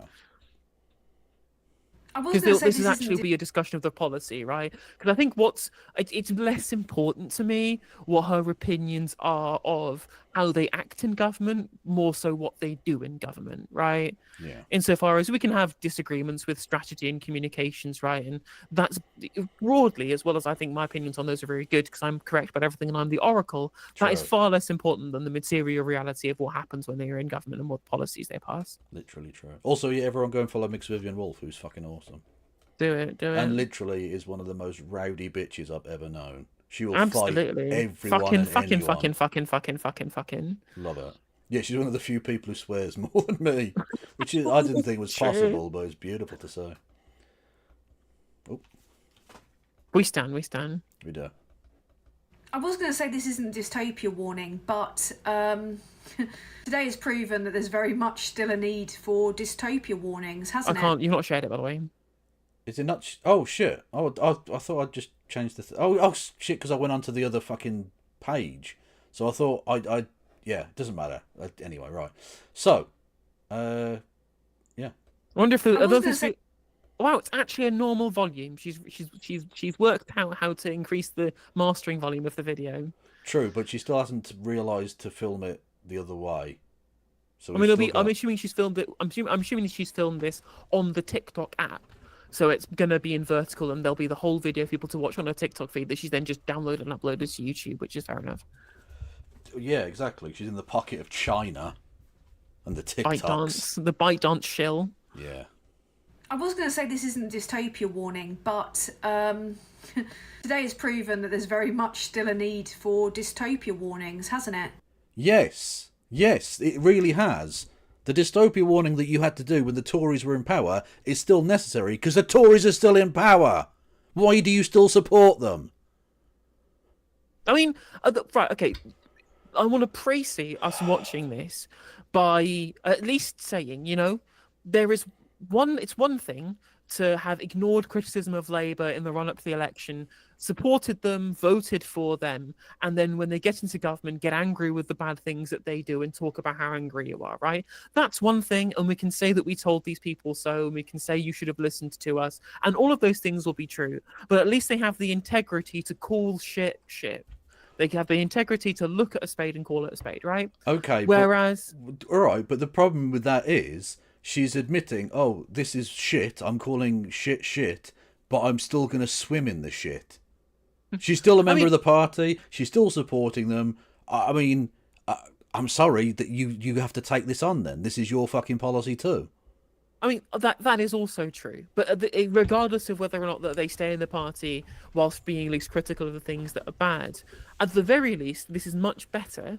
This is superior in terms of the Labour shills who've just completely fucking ignored it, which a lot of them have done. They've just completely ignored it and been tweeting about Tesla and Elon Musk because now that the Red Party are in charge, they've forgotten about the UK because it's about virtue signalling about how right on they are rather than the utility of the policy that happens in the governments that they elect. Or even worse are the people who have bought into Labour's framing on this because whatever the red team says goes, and no matter how right-wing they are, they'll just parrot the party line because they will happily let their views be changed by the zeitgeist because they have no moral or ethical underpinning of the positions that they hold. So it may be bad to still be a Labour member whilst being critical of them, but it's even worse to ignore it or be completely uncritical supporter. See, you're way nicer than me. You're a nicer human being, and I say that entirely as a criticism. To put it mildly. Now, the reason I'm giving you an update and I haven't got my usual fluff, stuff to look at, memes, etc., is because I'm recording this off the cuff because I'm actually due to go on holiday. My first holiday since 2018, before the bad event, cue 2020 flashbacks. Enjoy your, moment, have one. Sorry, on today of all days, there's not really the need to encourage pandemic reminiscing, is there? There is enough horror, frankly. Safe to say I am livid at what was announced by Labour today. I'm livid by the fact that you're spelling it like an American. What is this fucking lack of you in the word Labour? TikTok automatically sets the auto captions to English, US English. This is unacceptable. I am livid at what was announced by Labour today. I didn't want, any silence or absence to be seen as tacit compliance or agreement with what they have done, because it is indefensible. It's just... Okay, it's indefensible, and you don't want to be complicit with this. So I presume you're leaving the party then? I mean, one would hope so. I mean, Madge put out a video, which I'll link in the description, talking about how even her and Graham Hughes were kind of talking about how that Labour had failed them, which is, again, buyer's remorse. It's just frustrating, again, because literally every single day in the run-up to the election, we were just pointing out constantly this is what they were going to be like, Yep. I've seen loads of people legitimately say, but I didn't think they were going to do this. I've been lied to.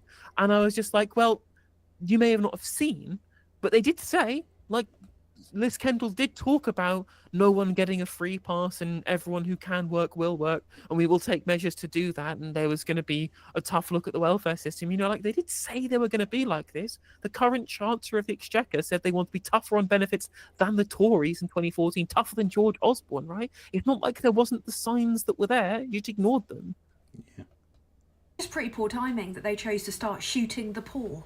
And I'm about to go off on a short break, as opposed to my usual breakdowns that occur at home. Everything about this has been despicable, from the briefings that absolutely did happen, because that's precisely how it works. There are people out there trying to defend it, trying to claim that this is all the big bad press. I mean, the press are feral, click-obsessed psychopaths, but they don't pluck it out of the air. And if you don't believe me, Google the dark arts. If the press isn't briefed by number 10, then it will just look at what the Tories were proposing to do and draw comparisons, although I imagine there wasn't that much of a comparison on this particular occasion. Of all the policy to drip feed, this was not the policy to drip feed. People have been worried, sick, for weeks about this, and it has a real life impact on people who are struggling with life limiting disability, with conditions that affect their everyday life, some of which may be psychological and worse. If I don't know, because I haven't pre-watched this, but if her criticism is just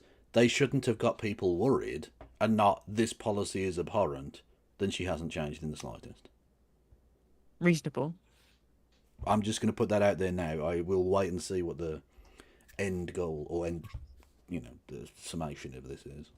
Worsened by this kind of behaviour. I have friends on benefits, I have family members that need to claim incapacity benefit, I have friends with severe disability that will be impacted by this. I have conditions myself that if I was claiming benefits would be impacted by this. There is absolutely no part of me that is in agreement with it, and I will aim to get something out before I go off on holiday, but I just want to make it perfectly clear that I find it absolutely contemptible on every level that the priority of this government is apparently, shagging a good headline out of the Daily Mail and giving more fuel to the voters that absolutely do not respect them and will never vote for them because they're buying the con of Farage. Whilst What the when they were when they were trot hunting, when they told the left they weren't welcome in the party, like, what did you think they were doing then? He's been doing this for fucking years and years. He gave up on any semblance of his progressive pledges that got him elected leader. Did you think that was just what he was doing that for the lols? Like, this is exactly what he is. This is exactly what this government was always going to be. Literally. Yeah. He's literally said the door is open and you can leave. Rachel Reeves was speaking to Charlie State on BBC Breakfast, and when questioned about, well, would you consider, instead of doing things, would you rather tax the rich? And Rachel Reeves was like, if people want to vote for taxing the rich, they can vote for a different party. And I'm like, yeah, I fucked off and I voted for a different party. Also, thank you, JFK Rotting, for the raiding party of 48. Welcome into the stream. Thank you very much for the cat emotes. Those are adorable. I appreciate it. I'm Notice MTG. I'm a socialist from the UK. I talk about UK politics from a left-wing perspective 6 days a week. If that sounds like your thing, please consider dropping a follow over on Twitch. That's free. It's also free to subscribe to YouTube at NoJusticeMTG as well. I am here with Kevin Logan, also a socialist, also from the UK, also streams most days of the week. Go follow at KFLogan1875 over on Twitch, as well as at Ploppy111 over on the YouTubes. Everyone in my chat, please go and follow JFK_rotting over on Twitch for some excellent political content. Thank you very much for the raid. Please refresh your screens and click that follow button, because then you get to hear Ash Sarkar say that. Yeah. JFK rotting. Too soon. He's only been rotting for 60 years. You're out of order. Did you see that Trump's going to release the JFK files or whatever? The ones that are already released. They've already been declassified, right? I don't know. But I mean, I hope it just comes out that it's all like the official story was true. Because I want the conspiracy theorists to go mental and go, see, they even had to go back in time and put all of the original files in there to make it look like it was Lee Harvey Oswald. Like, you know what I mean? I can't wait to see fucking Alex Jones start going on about the time-travelling pot-bellied pygmies, and all that shit. Simultaneously giving fuel to all the people in different factions on the left who said this was going to happen all along, and making a mockery of the people with disability. Siptansky.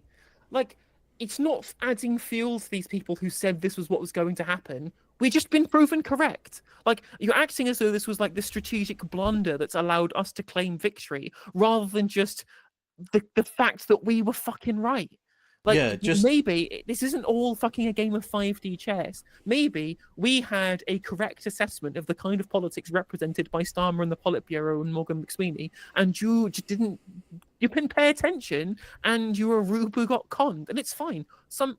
All of us go through periods where we are rubes who get conned. I'm the very same. I voted for fucking Nick Clegg, right? I can't talk. That's an even bigger Al. Jesus. Literally, I can't talk about being conned like a rube in that regard, right? But to try and then backtrack to save face by saying that it was a 5D chess game that happened to work out in our favour, that's mega cope. Also want to explain for the new raiders in the stream, we are currently covering the backlash to proposed cuts to disability welfare from the current Labour government in the UK, which is taking £5 billion away from explicitly the sick and disabled as part of their cuts to try and fund military expenditure, literally taking from the poor to give to arms manufacturers. Yeah. Yeah, exactly. This is the thing, though. She has to make it into some weird, like you say, 5D chess game. No, we were just right. You just have to take the L. You just have to admit we were fucking right. It's just correct analysis. It's not like a moral thing. It's not a moral failing to be wrong about something. You were just wrong and we were correct. And that might seem like I'm rubbing it in because I am. But, like, also, I was right and you were wrong, and I'm just rubbing it in further. And someone should really interrupt me at this point. And again, there would be... voted for... Sorry, go on. And again, there would literally be no skin off her nose if you just said, unfortunately, they were right and I was wrong, and I admit that, fair play. And the rest of us would just go, yeah, sure, fair enough. You've had the humility. You've had the humility to admit that you got conned, and you will adjust your views in future. But again, there's motivated reasoning to assume that it's 5D chess rather than the reality of the politics represented by the Labour right. That she doesn't believe exists, by the way. She thinks there's such thing as the Labour right, which is hilarious to me. Also, thank you, Jack Camilla, for the $4.99 super chat. I saw her tweet about getting annoyed at us lefties saying we told you so, and well, we did tell you so. Also, she tweeted out, or she retweeted somebody, they might have been Otto English, saying of course. Saying that we told you so to the people who voted for Trump when they do bad things. I'm like, well, can people say they told you so or not? Yeah, it's kind of fine when you do it, but not when other people do it. Yeah, and I will. I mean, look, you're a nicer person than me. You might go, yeah, no, that's okay, fine, and move on. Look, I am going to flex. I'm just a bad person, and I say that entirely as a compliment to myself. For them in the vain hope that they would be something better. But instead we have careered back into 2010, pig fucker Cameron territory, albeit with absolutely shattered public services, no social care, no care. So would you say that actually it was you who was the Tory enabler? Curious. I do think, I hope you don't mind me just adding something, but go for it. I do hope this gives a lot of people in this country some inward perspective in how we think about disabled people. I think a lot of people are starting to admit now that they know people who are on disability benefits, or maybe they've had that themselves in the past. There's been quite a lot of shame, I think, in this country around that, when it's actually way more common than we think. And I hope it becomes a more unifying thing against policies like this, that people, I hope argue that case. Yeah, I hope so. But my faith in humanity, as described earlier in the stream, is dead. Yeah, that's the problem, right? Is that my assumption for a lot of time post-pandemic would be that us understanding the concept of being a key worker in the wake of these people getting us through the pandemic and the clanging of the pots and the pans and the clapping for the NHS would have gotten people to recognize the value of the people on the bottom rung of the ladder, and they just fucking instantly went out the window as soon as 2023 rolled around. Yeah, that is true. I need to step away for just a second. Can you say hello to everyone for 2 minutes? Also, I want to point out for people who are joining, I introduced Kevin and forgot to talk because you've not spoken for ages, Phil. We also have one of my chatters who've joined in the conversation as well, who is not a content creator, but they are a civil servant who works in the Department for Work and Pensions. And for Americans who've joined us, that is the people who administer things like welfare and the state pension, which is of course a welfare payment as well. Actually, fuck it, rant time. Whilst we're here, I'm going to have a bit of a rant. I've seen loads of people on social media getting angry at the idea of people describing the state pension as a benefit, which it absolutely 100% is. People have got it into their mind because national insurance contributions are a qualifier. Those are the things you have to have enough payment years of to be able to qualify for some level of state pension. That means that's you paying into a pot that then pays you back out the state pension. This is not how the fucking state pension works, right? You're not paying into a pot. Just because it qualifies you for that, it doesn't mean that those payments are what you've paid in. A national insurance is a general payroll tax as part of general taxation that pays for current pensions, right? The pensions that are getting paid out at the moment are a part of the benefit system, what we used to call social security, right? But essentially they renamed it to be benefits or rather than welfare or social security. So they could essentially try and delineate between the good ones, pensions, and the bad ones, which is the benefits, which is welfare for the unemployed or the disabled or the sick, you know?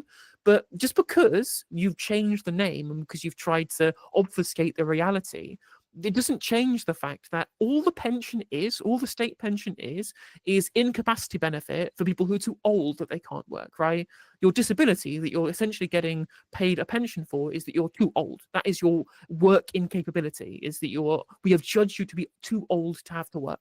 And that's fine. It's a good thing that we have a state pension. It's a good thing that it's triple locked. And it's a good thing that people receive this benefit. But because we've trained through media propaganda to see benefits and social security as being a bad thing, and the people who engage in the usage of them, the people who need them to survive, we've described them as being the scroungers versus the skivers, the parasites and the leeches of the system, the hard workers have to pay for, right? We have essentially created a system where we've forgotten that that's also the case with pensioners too. So we've taken them out of the social security system, which is what it is. It is just social security. Everyone who tries to treat the pension like an entitlement doesn't understand that if the government wanted to take away your state pension, they could fucking do that tomorrow if they wanted. Now, it wouldn't pass through the Lords.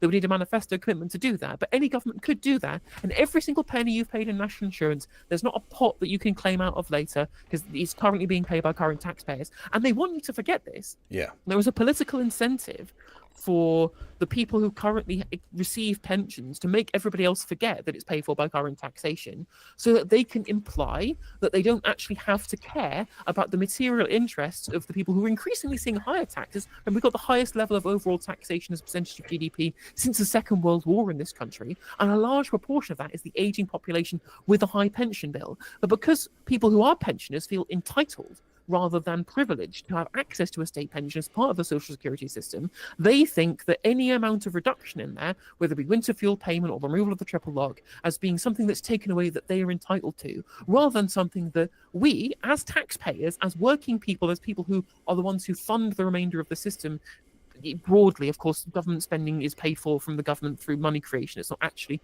paid for by taxes, but the taxes control the overall money supply, so it's similar in that regard. At the very least, that productive capacity is necessary to be able to have a pension contribution in the first place.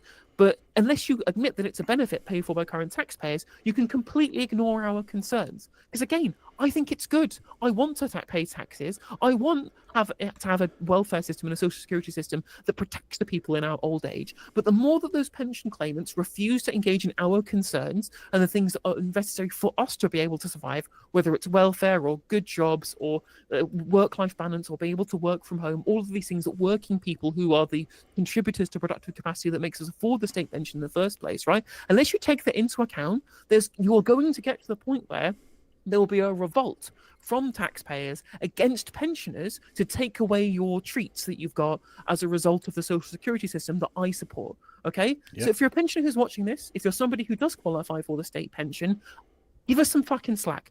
I don't want you to lose your pension. I think it was bad you lost your winter fuel allowance. I think the social security system is a good thing. But first of all, what you have to do is recognise that you're in the same position as every disabled person in being a recipient of state welfare and social security, and B, at least be somewhat grateful for the fact that there are people out there who go to work to ensure that our system can survive by also paying out your triple lock state pension. If it wasn't for us, you wouldn't be able to do that. Some reciprocity in the state of the country would be nice. Because again, at no point am I saying that you should have any of this taken away. I just want you to act at least somewhat grateful, if that would be nice. Can we replace the national anthem with whatever that was? You'd be very fucking welcome to. Let's go. Any of the stuff that Labour left behind when they left office last time. No, we have got a bomb site, and we have got people being forced to now jump through ever more challenging hoops just to get a little bit of support, having already endured 14 years of abject fucking misery, and the patronising delivery of it, painting this as some kind of moral crusade, as a bunch of people in John Lewis suits stand there on 91k a year plus expenses telling poor people, well, you're just going to have to suck it up, when they could be taxing the wealthiest people in this country. But now, this is where you don't have any excuse, because they absolutely ruled that out during the general election campaign. The general election campaign that you were very enthusiastic for, and that you thought everyone should go and vote for Labour. And they strictly said, we have these fucking rules, we're not going to tax rich people. So I don't know I don't know why you would remotely expect them to now do so when they promised you they wouldn't do so. And again, this isn't lefties like predicting this would what they would be doing or not doing, right? This isn't us being the oracles predicting this and trying to say we told you so. This is the words of Rachel Reeves. Again, when asked by Charlie State, why won't you tax the rich? She said, if you want taxes for the rich, you should vote for somebody else. Guess who was proposing taxation on the rich during the election? It was the Green Party, and you told people not to vote for them. You told them to vote for Labour, who were telling you they weren't going to do this. And now you're getting frustrated at the idea that they're not doing the thing that they were explicit in saying they weren't going to do after you told people not to vote for the party that said they were actually going to do it. Yeah. Also, as an aside, very good point from Ben Sharp in chat, that the same pensioners who want to maintain the triple lock, as I also want to maintain it because I want to have a good social security system, are also the same ones who want to reduce migration, which would reduce the productive capacity of the working age population, because there'll be fewer working age, because there'll be fewer working age people in the country, want to therefore reduce migration and therefore make it even higher taxation on what few working people there would be left if we didn't have migration. Yeah. Very funny.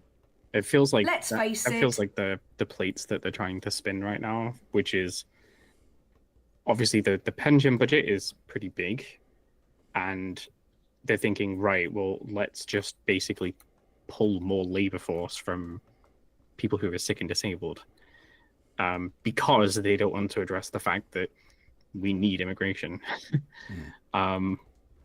Yeah, like even if you got every disabled person into work, right, that wouldn't be a long-term solution for the incredibly top-heavy population pyramid we have in this country. Yeah, there's just generally just, I mean, really, not like in a negative way, but there's just too many pensioners. There's not enough working people to pay for every single pension. Like, the funds just should come from somewhere else. We shouldn't be like trying to fund the pension by taking it away from disabled people. Exactly, you're absolutely right. And that's the thing is that I thought that Aaron Bassani was going about the numbers. I think in the last 50 years, the number of pensioners has increased by like factors of 10. Like that's how precipitous our increase has been in the number of pension claimants, like people, the increase in those who are reliant on essentially who are economically inactive being pension recipients, right? And that's a lot of demographic aging in a short amount of time. Yeah. And that's across the West, happening across the West as well. It's not unique to UK. Yeah. It's nice, isn't it? All of the shredding of all vestiges of support. Beautiful. Beautiful.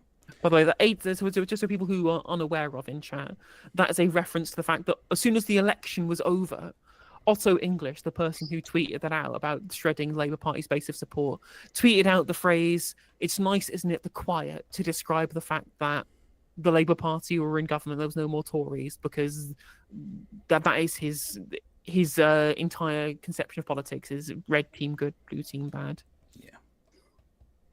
The reason they're not is because they haven't got the balls to do it. They have got a pretty sizable majority. They can do pretty much whatever they like, and they are choosing to do this. And my motto moving forward is if they want to act like Tories, they're going to get the Tory treatment. They're going to get both barrels of criticism, except they're going Oh, so in the future they might get criticised by you. Cool. See, if they're going to act like Tories by adhering to the things they said they were going to do before Yeah. the election, like I said, it says, well, they're choosing not to tax the rich. They've got a massive majority, and I'm just like, well, no, they're get the sticking to their. Yeah. They're sticking to their manifesto commitments of not increasing taxation. Like they said they weren't going to do this. Yep.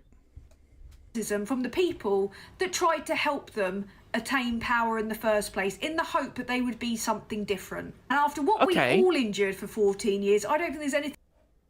Let me just stop you there, Tansky. They're getting criticism from the people who elected them on the hope that they were going to be something better. So what did you voted for them just on inshallah? Was that your electoral strategy? Was just vote Labour and inshallah? Well, look, vote Labour and then hope for the best, maybe. Yeah, fingers crossed. Fingers crossed. Once we've hopefully they were lying about the awful things they said they were going to do. Cool. Yeah, there's nothing wrong with hope.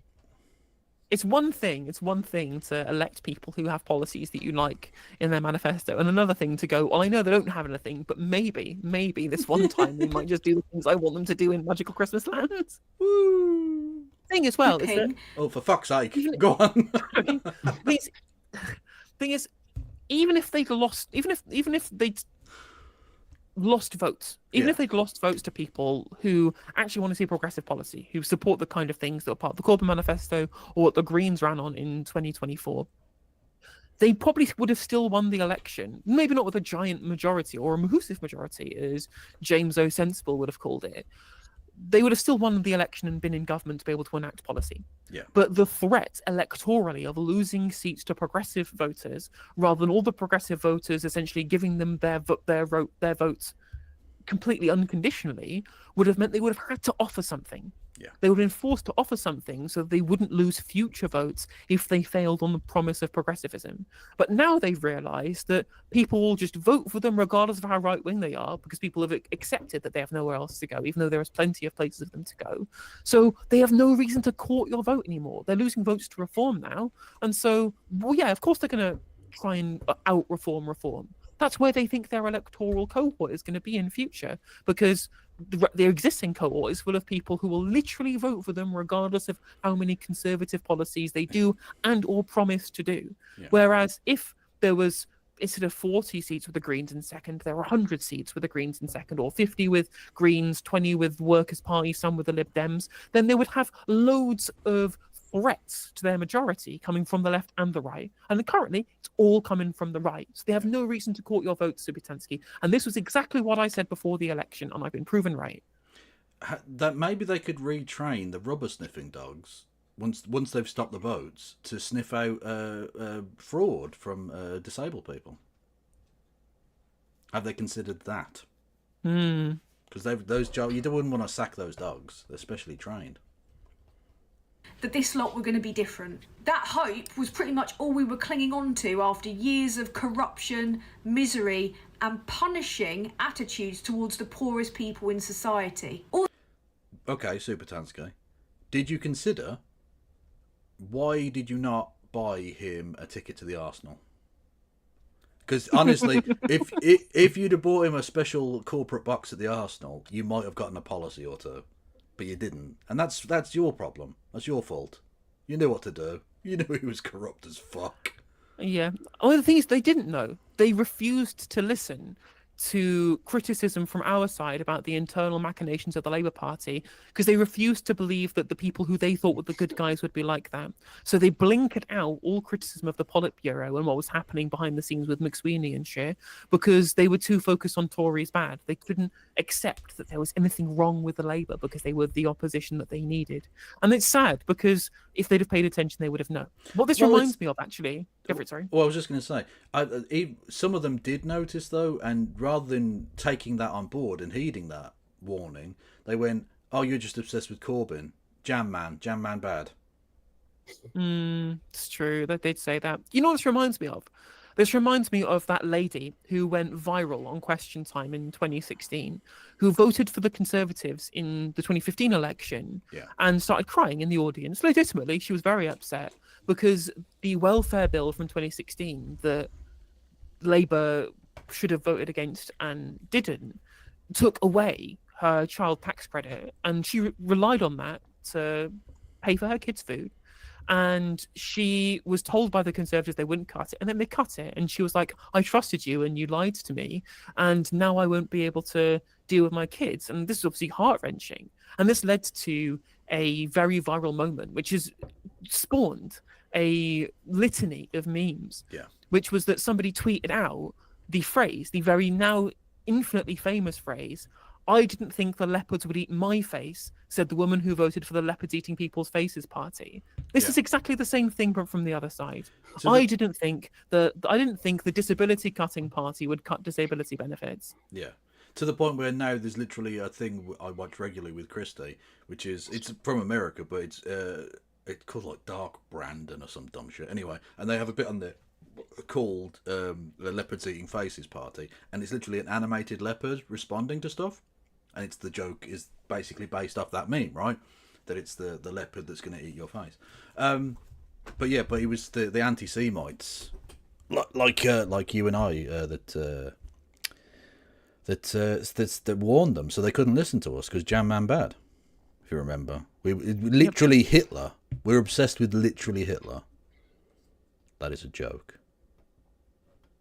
Also want to make it clear that a big part of what helped the last government get elected was not only grassroots support from not only independent voices online, but also tactical vote campaigns. That tactical vote campaign put them there. That tactical vote campaign can get them the fuck out again. They are alienating their core base. This is akin to, I don't know, the Tories offering out free joints. It is absurd behaviour from a Labour government. And there is obviously no way... And it is like that, because the Tories would not react well to that, because they prefer lines of coke, of course. That's true, definitely. Usually off a rent boy's arse or something, if they can. Yeah. I mean, I hate to repeat myself, but this is exactly why I told people not to tactically vote. Because tactical voting is why they are doing right-wing policies that disenfranchise their base. Because the tactical vote campaign was done by people who voted for whoever they thought they should vote for to get the Tories out, rather than the merits of policy. And people on the right do want to vote on the merits of policy if they want to be courted by the Labour Party. So they had no reason at all to offer any progressive policy to anybody, because their vote was decided by what StopTheTories.Volt told them, rather than anything about what Keir Starmer said or did. You know? Yeah. Or what they promised in the manifesto. But we got the Tories out. We did, honest. I think it's actually, I remember with the whole leadership debates, I think it was really crazy how little Keir Starmer could say in the space of an hour or two, and how the entire country's just ran with that. Yeah. I mean, he basically sold them nothing and they accepted it. Yeah, because the adults were back in the room. The adults are back in the room. Just vibes and vibes. Like, Ash Sarkar called out Darren Jones directly to his face and said, your manifesto is fucking empty because you know that you can just say whatever you need to do to get you over the line, and then you have free reign to do whatever you want when you're in government, and just say, oh, we found this mess, let's just do it. And she was just fucking right. And Darren Jones was shaking his head, and he fucking knew that was the plan all along, which was just get elected off of nothing, off of vibes, and then have free reign to again, just rip up councils, abolish NHS England, completely overhaul the welfare system with zero manifesto to do any of these things, regardless of whether there were merits or not. Yeah. In hell that I will ever support the most vulnerable people in society being played off against each other. Not only that, another slow clap for Labour comms, because they've not even released an impact assessment. That's going to be in the spring statement, which is another week away, which means another week of rampant speculation and people not entirely knowing how this is going to affect them personally. Well done. Honestly, well done. You've only had, 14 years to prepare for power. People are not knowing how this is actually going to affect them. I was gonna go fucking crazy. It is mental. We did literally tell you they had no fucking plan. Yes, the reason that they have no plan, Supertansky, is because they first of all, they've not been in charge of the government, they've not been in charge of the opposition for a large part of the time when they should have been in opposition, because Jeremy Corbyn's actual progressive side of the party were in charge for 4 years. Because in the time they've been it's called the Fourth Reich, please. It's true.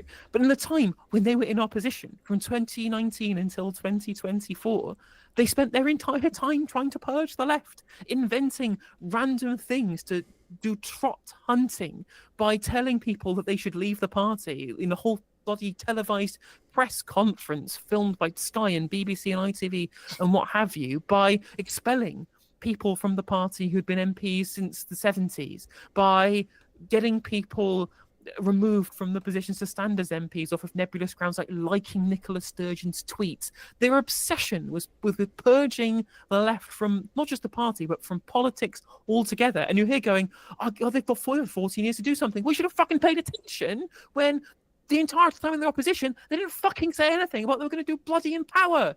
You're a political commentator. This is your fucking job. True.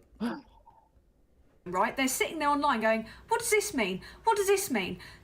But people should be able to decipher how a government policy is going to affect them without being forced to pore over a green paper on the government website. It should be clear and it should be direct. If you're going to fuck someone hard up the arse, you better tell them how you're going to do it in advance. I don't just encourage people to flood the inboxes of their MPs. We're going to need some direct action on this. Even if they do U-turn on it, the damage is done because they've tried to do it. But sadly, I don't think they are going to U-turn, no. They've chosen who is going to take the hit. No, they think against all logic and sense that there's like an untapped pool of resources amongst, I don't know, the people that are caring unpaid for their loved ones, the people topping up their terribly low wages with universal credit, and the severely disabled. Yeah, they're just, you know, they're just a resource just waiting to be used as cheap labour by the billionaires that Labour is refusing to tax, aren't they? It makes zero sense politically and morally and economically. You could make tens of billions of pounds by putting a wealth tax on the richest people in this country, and that would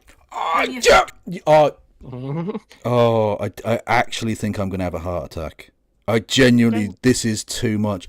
There was a party at the election that said this, and you said, no, that's weird rubbish, you're a Tory enabler, piece of shit. This is where you ended up. To be fair to them, they said all along, we're not going to do a wealth tax. We don't think that's right. And you voted for them, and now what, you're confused that they're not doing a fucking wealth tax? Well, if I'm gonna olive branch here. Maybe not Supertansky, but people who are sympathetic with Supertansky who might be watching this. If you agree with both me and with Kevin and with Supertansky, and I'm assuming with Phil, who's also in the call as well, that we should be having a wealth tax on the billionaires and the multimillionaires, the super rich who have loads of asset wealth, then there is a party that's offering it. And there is a group within the party who are agitating to take Labour to task over this and try and win their supporters over to our side. We're called Greens Organised. We're starting up our campaign for the local elections this week. And if you are somebody who fell out of love with Labour, you were tricked by the narrative they push in opposition and voted tactically because you wanted to get the Tories out, and are incredibly disappointed with the Labour Party that is acting like the Conservative Party in red rosettes, there is another option. Hope does have a new home. Please join us at Greens Organised and help us try and actually have a real alternative for real hope and real change. This has definitely not been a party political broadcast. Yes. I think it's 20,000 people. Go on.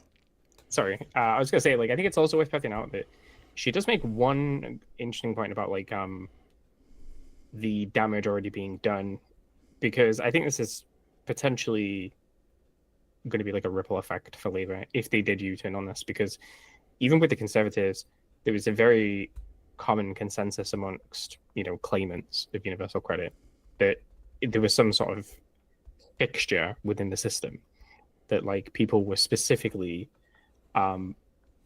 being targeted for certain things. And now we have a situation where the government is basically just outright said, like, yeah, we're targeting you. And if they U-turn on that and something happens to somebody that obviously doesn't go their way, they're going to feel like they've been secretly targeted. You know, you just like ruin trust in people. The thing is as well, it's like, if we're going to talk about like from like neutral, I'm going to put my neutral political commentator hat on. If we're going to talk about this from a communications perspective, right, is that just like the winter fuel means test, you know, in a year's time after the policy's been passed, just like they took the winter fuel payment away over this very cold winter that we just had, right, any member of the right wing or even left wing press or the centrist press, any point can go, here is the official statistics from the ONS that showed that there was X amount increase in health related or like cold related deaths amongst the elderly in the winter period, or there was this much increase in terms of disability of people who are disabled committing suicide, and you can just, that's a headline and the Labour Party's dead, right? That headline is Labour Party are the granny killers again, and it wouldn't just be speculation, there would be at least circumstantial evidence to at least suggest that it was their fault, and that's the end of the party, right? It's wholesale terrible. It's also terrible at a time when politics is very zero sum, when you won't increase taxation and then everyone thinks there's a fixed amount of money to be able to go around. Any cut that you make can be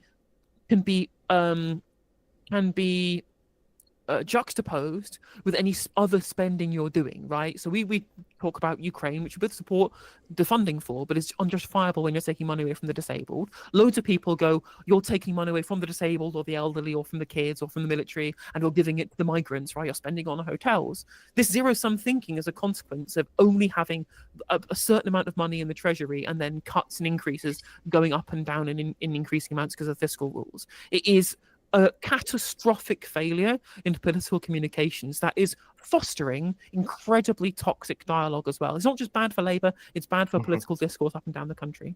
Yeah.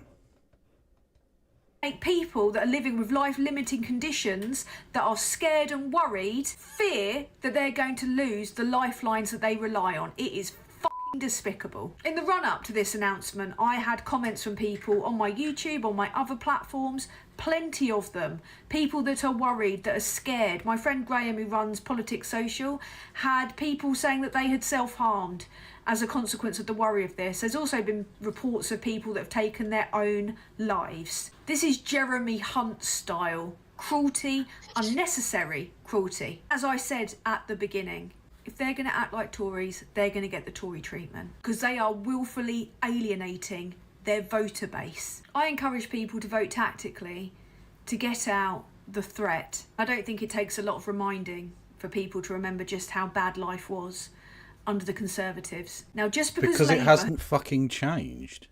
You don't need to remind people of how it is now. That's not remembering, that's just living.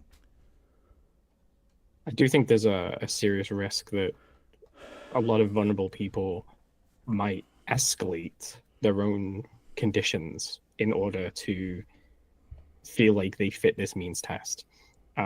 If someone does have mental conditions and then they then decide to escalate that with suicide attempts and self-harm, I don't think that could be a real risk. It's undoubtedly a risk, but I think it's, I think more importantly, well, not more importantly, because any attempt is obviously bad, but I think some people won't do it to escalate in order to try and fit in with some sort of DWP description of a thing.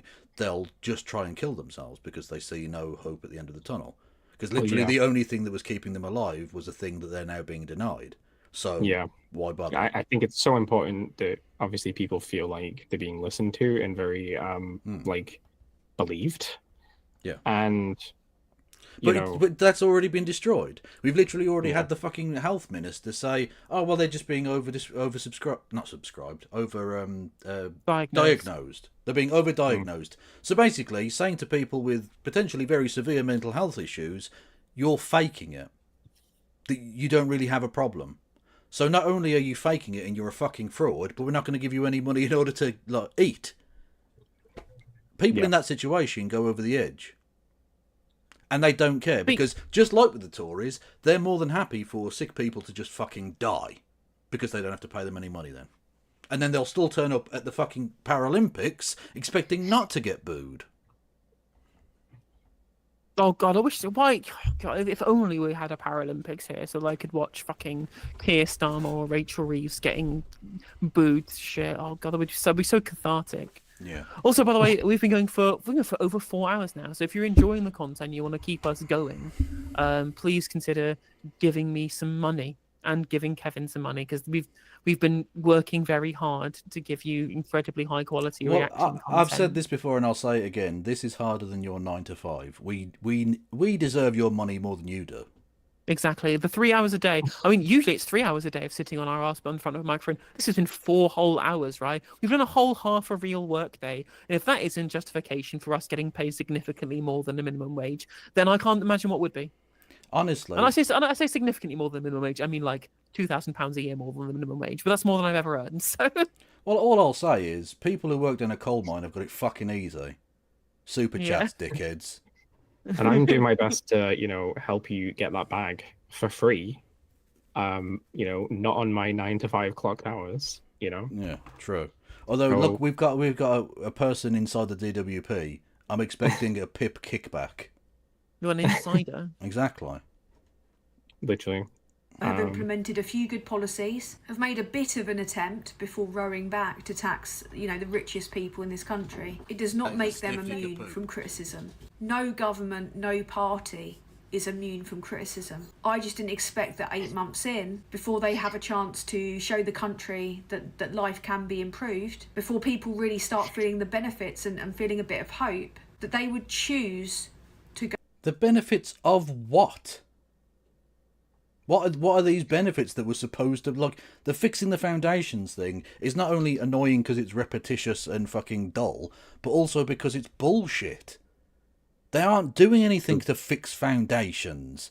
At best, they're patching things up and, frankly, for the most part, tinkering at the fucking edges. Even without this, life wasn't going to improve. What fucking world are you living in? And that's the thing, right, is that even the things that I broadly agree with, right? So the 3 things I always bring up when people ask me, you can't hate everything that Labour has done. You must think there are some good things, right? There's planning reform, so we can try and get more houses built. It won't build all of the houses, and they are not building enough social housing, but the planning reform is good. The workers' rights bill is also good. Yep. Which has essentially been forced from the trade unions, and there is increased investment into the NHS, but a lot of that's just going on fucking private healthcare anyway, which West Keating said he would do and is now doing, and won't necessarily bring down waiting lists anyway. But the two best things, go for it, sorry. I was just going to say, and Rwanda, even if it was done for dumb reasons, but it's still a good. It's a reversal of policy, but whatever. Yeah, exactly. We've replaced it with the dingy rubber sniffing dogs, right? Which is clearly the correct use of the anti-migrant policy, But the things like the 2 best things, which is the workers' rights bill and then the planning reform, it's all just come out of Angela Rayner's office. Yeah, like everything from every other office is just all being shit. Yeah. Yep. Yeah. I think it'll be good, especially if they are going to force more disabled people into work, that they are able to get sick pay from day one. I think that's important, because I think this kind of thing would only potentially work if employers are more accommodating. Because some companies are definitely way more accommodating than others. Yeah. In my office, we that's the thing. Go above and beyond, but most offices probably don't bother. Well, exactly. This is the thing. A flexible workforce needs, again, as with the pensioners, reciprocity. It can't just mean the worker has to bend over backwards and isn't even allowed to clock off. You can still just fucking hassle and annoy them off the job. And if they don't answer the phone, you can just fucking fire them. No, flexibility has to go both ways. Otherwise, it's not flexibility, it's subservience. And there definitely needs to be a big increase in work, because if we are going to have more employers taking on people with disabilities, then they have to sort of become more flexible and allow that to happen. Because otherwise what will happen is you don't want a situation where I think hundreds of disabled people in one town are all fighting for one disabled position in this job. Do you know what I mean? Everywhere needs to be on board. Yeah. Yeah, absolutely. So I just want to say thank you to Captain Coconut for the £2 Jeff Disposal income for now. I appreciate it. Thank you, Haya Sasha, for the 5 gifted. Thank you, Nicky Loughlin, for the 5 gifted. And thank you, Jack Mellor, the Jack Mellor. The for Jack 4.99. Mellor? Good lord. With an excellent point. Supertansky says, vote tactically. Hey, good thing Greens came in second in 40 seats and 8 into Labour majorities. Yeah, because if people wanted to vote tactically against Labour this time from a progressive perspective, that's now harder because people refused to vote for the Greens when you basically had a free vote to do so because Labour were getting nailed on to win the election last time round, right? If people had voted with their heart and voted for a real progressive party, there would have been 60, 70, 80 potential seats where Greens may potentially have been in second. I'm not saying there definitely would have been, but there was the scope for them to be there if people who wanted to vote Green just voted Green and Labour had won with a smaller majority. And if at the next election you're saying vote tactically against Labour, there would have been more scope for a progressive alternative, but that now does not exist because people like Supertansky just voted Labour anyway, again, regardless of their policy perspectives and regardless of what the potential could be for a challenge against them in the future. Yes, thank you, Pete the Feet, for gifting a sub, and thank you, Sozzle Snake with bits. I'll answer that question later because that's a bit of a silly one, but thank you, I appreciate it. And I'm on another hype train. Ooh. Yeah.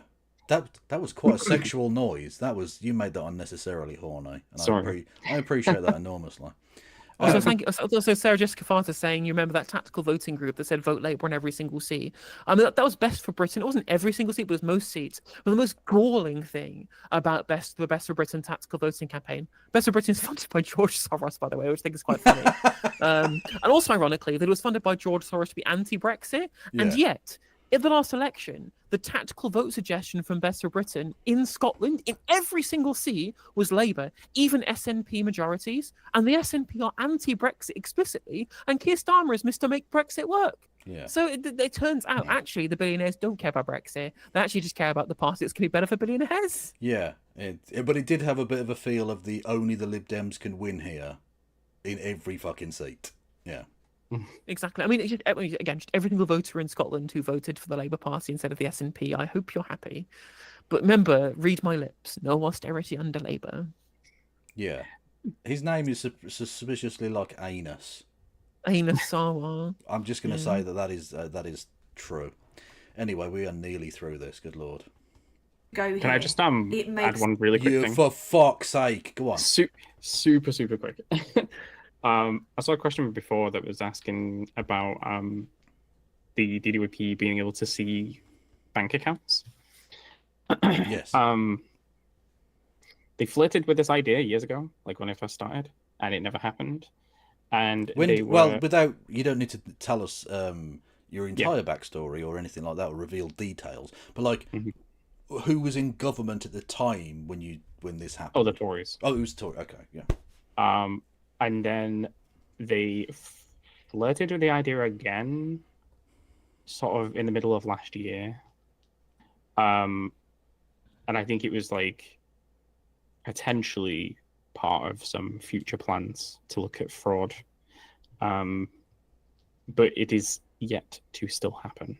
The return of the sausage. But yeah, the original thought process was that we could crack down on people that weren't properly disclosing capital.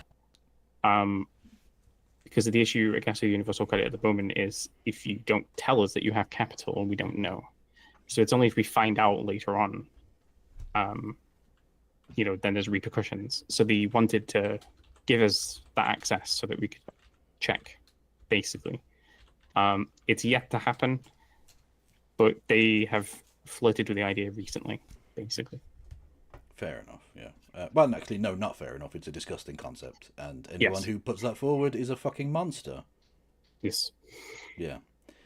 Anyway. Zero logical sense, and as I said, is frankly immoral. We've not had time for worker reform to kick in. We've not had time for the waiting list to reach a reasonable point. We've still not made enormous progress in terms of mental health, if any, broadly across the country in the grand scheme of things. So I don't know if they're sniffing the pens at number 10, or if they want to lose the next election before they've barely even started their first and only term if things carry on this way. But if they're not trying to destroy their core voter base, then they've got a pretty funny way of showing it at this point. Anyway, thank you for coming to my sweary TED Talk. Feels quite fitting that I'm going to be visiting France, the place where people, wonder how you expect to change anything if you don't burn everything down. I just want anyone living with disability and mental health conditions to know that I'm on your side. I'm not on the side of those fucking clowns. Okay, but I mean, you are paying membership dues to one of those sides, and it's not the disabled people. I wonder, can we read the comments? I wonder what the comments are like. Wow, Jack Mellor with the 20 gift. That's incredibly generous of you. Thank you. I really appreciate Is that the Jack Mellor? Good lord. The Jack Mellor, yeah. I'm not on benefits, never have been, and absolutely fuming at this. I can't even imagine the stress and worry. Yeah. Totally agree, totally deflated. We slip inexorably to the train crash of civil unrest. Good God. I knew it was coming. Yesterday I tried to find articles from a year ago. Rachel Voorhees. That's quite good. And Liz Kendall, where they were spelling out what they were going to do, but obviously searches are all being drowned out by current events.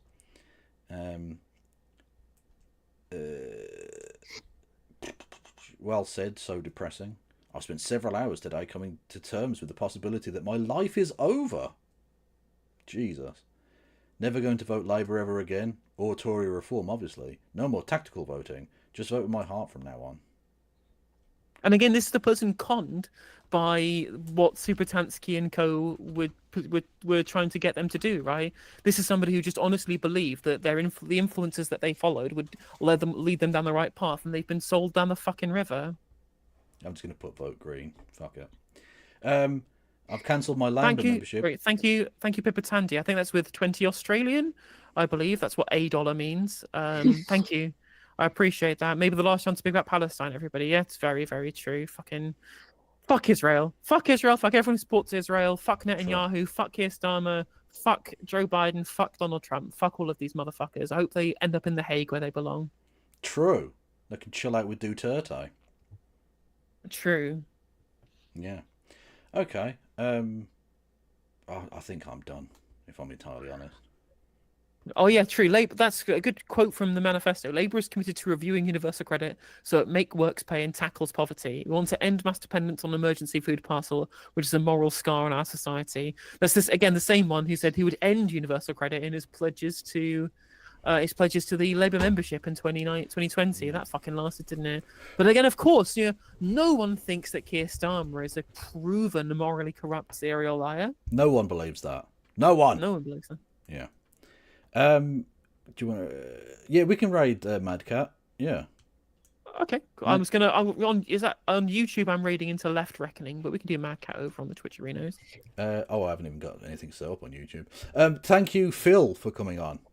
Thank you for having me and basically hijacking some of this.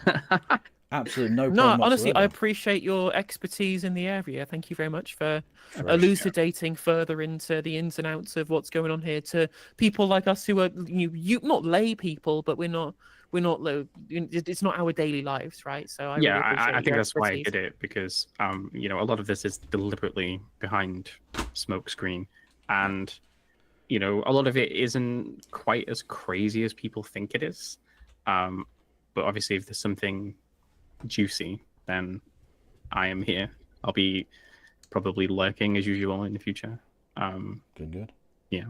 Well, everyone go and follow Phil in the street with singing songs of his daring escapades, or some bollocks. I don't fucking know. Everyone go and follow No Justice MTG. Everyone go follow KF Lugan 1875 on all of the platforms. True. And everyone go and follow Mad Cat Scotty, who is a lunatic, but of the best kind. Absolutely. The Scottish lunatics are my favourite kind of lunatics. Exactly. And YouTube viewers, I hope you enjoy Left Reckoning. Make sure you go and say hello, because I want Matt Lech and David Griscom to follow me back so that they can get me on the Majority Report, because I work tangentially with Vilifying Media and I like Majority Report a lot and I want them to know who I am. That would be good. Raiding purely for clout. Yeah. Yes. Free Palestine. From River to Sea. Bye. Bye.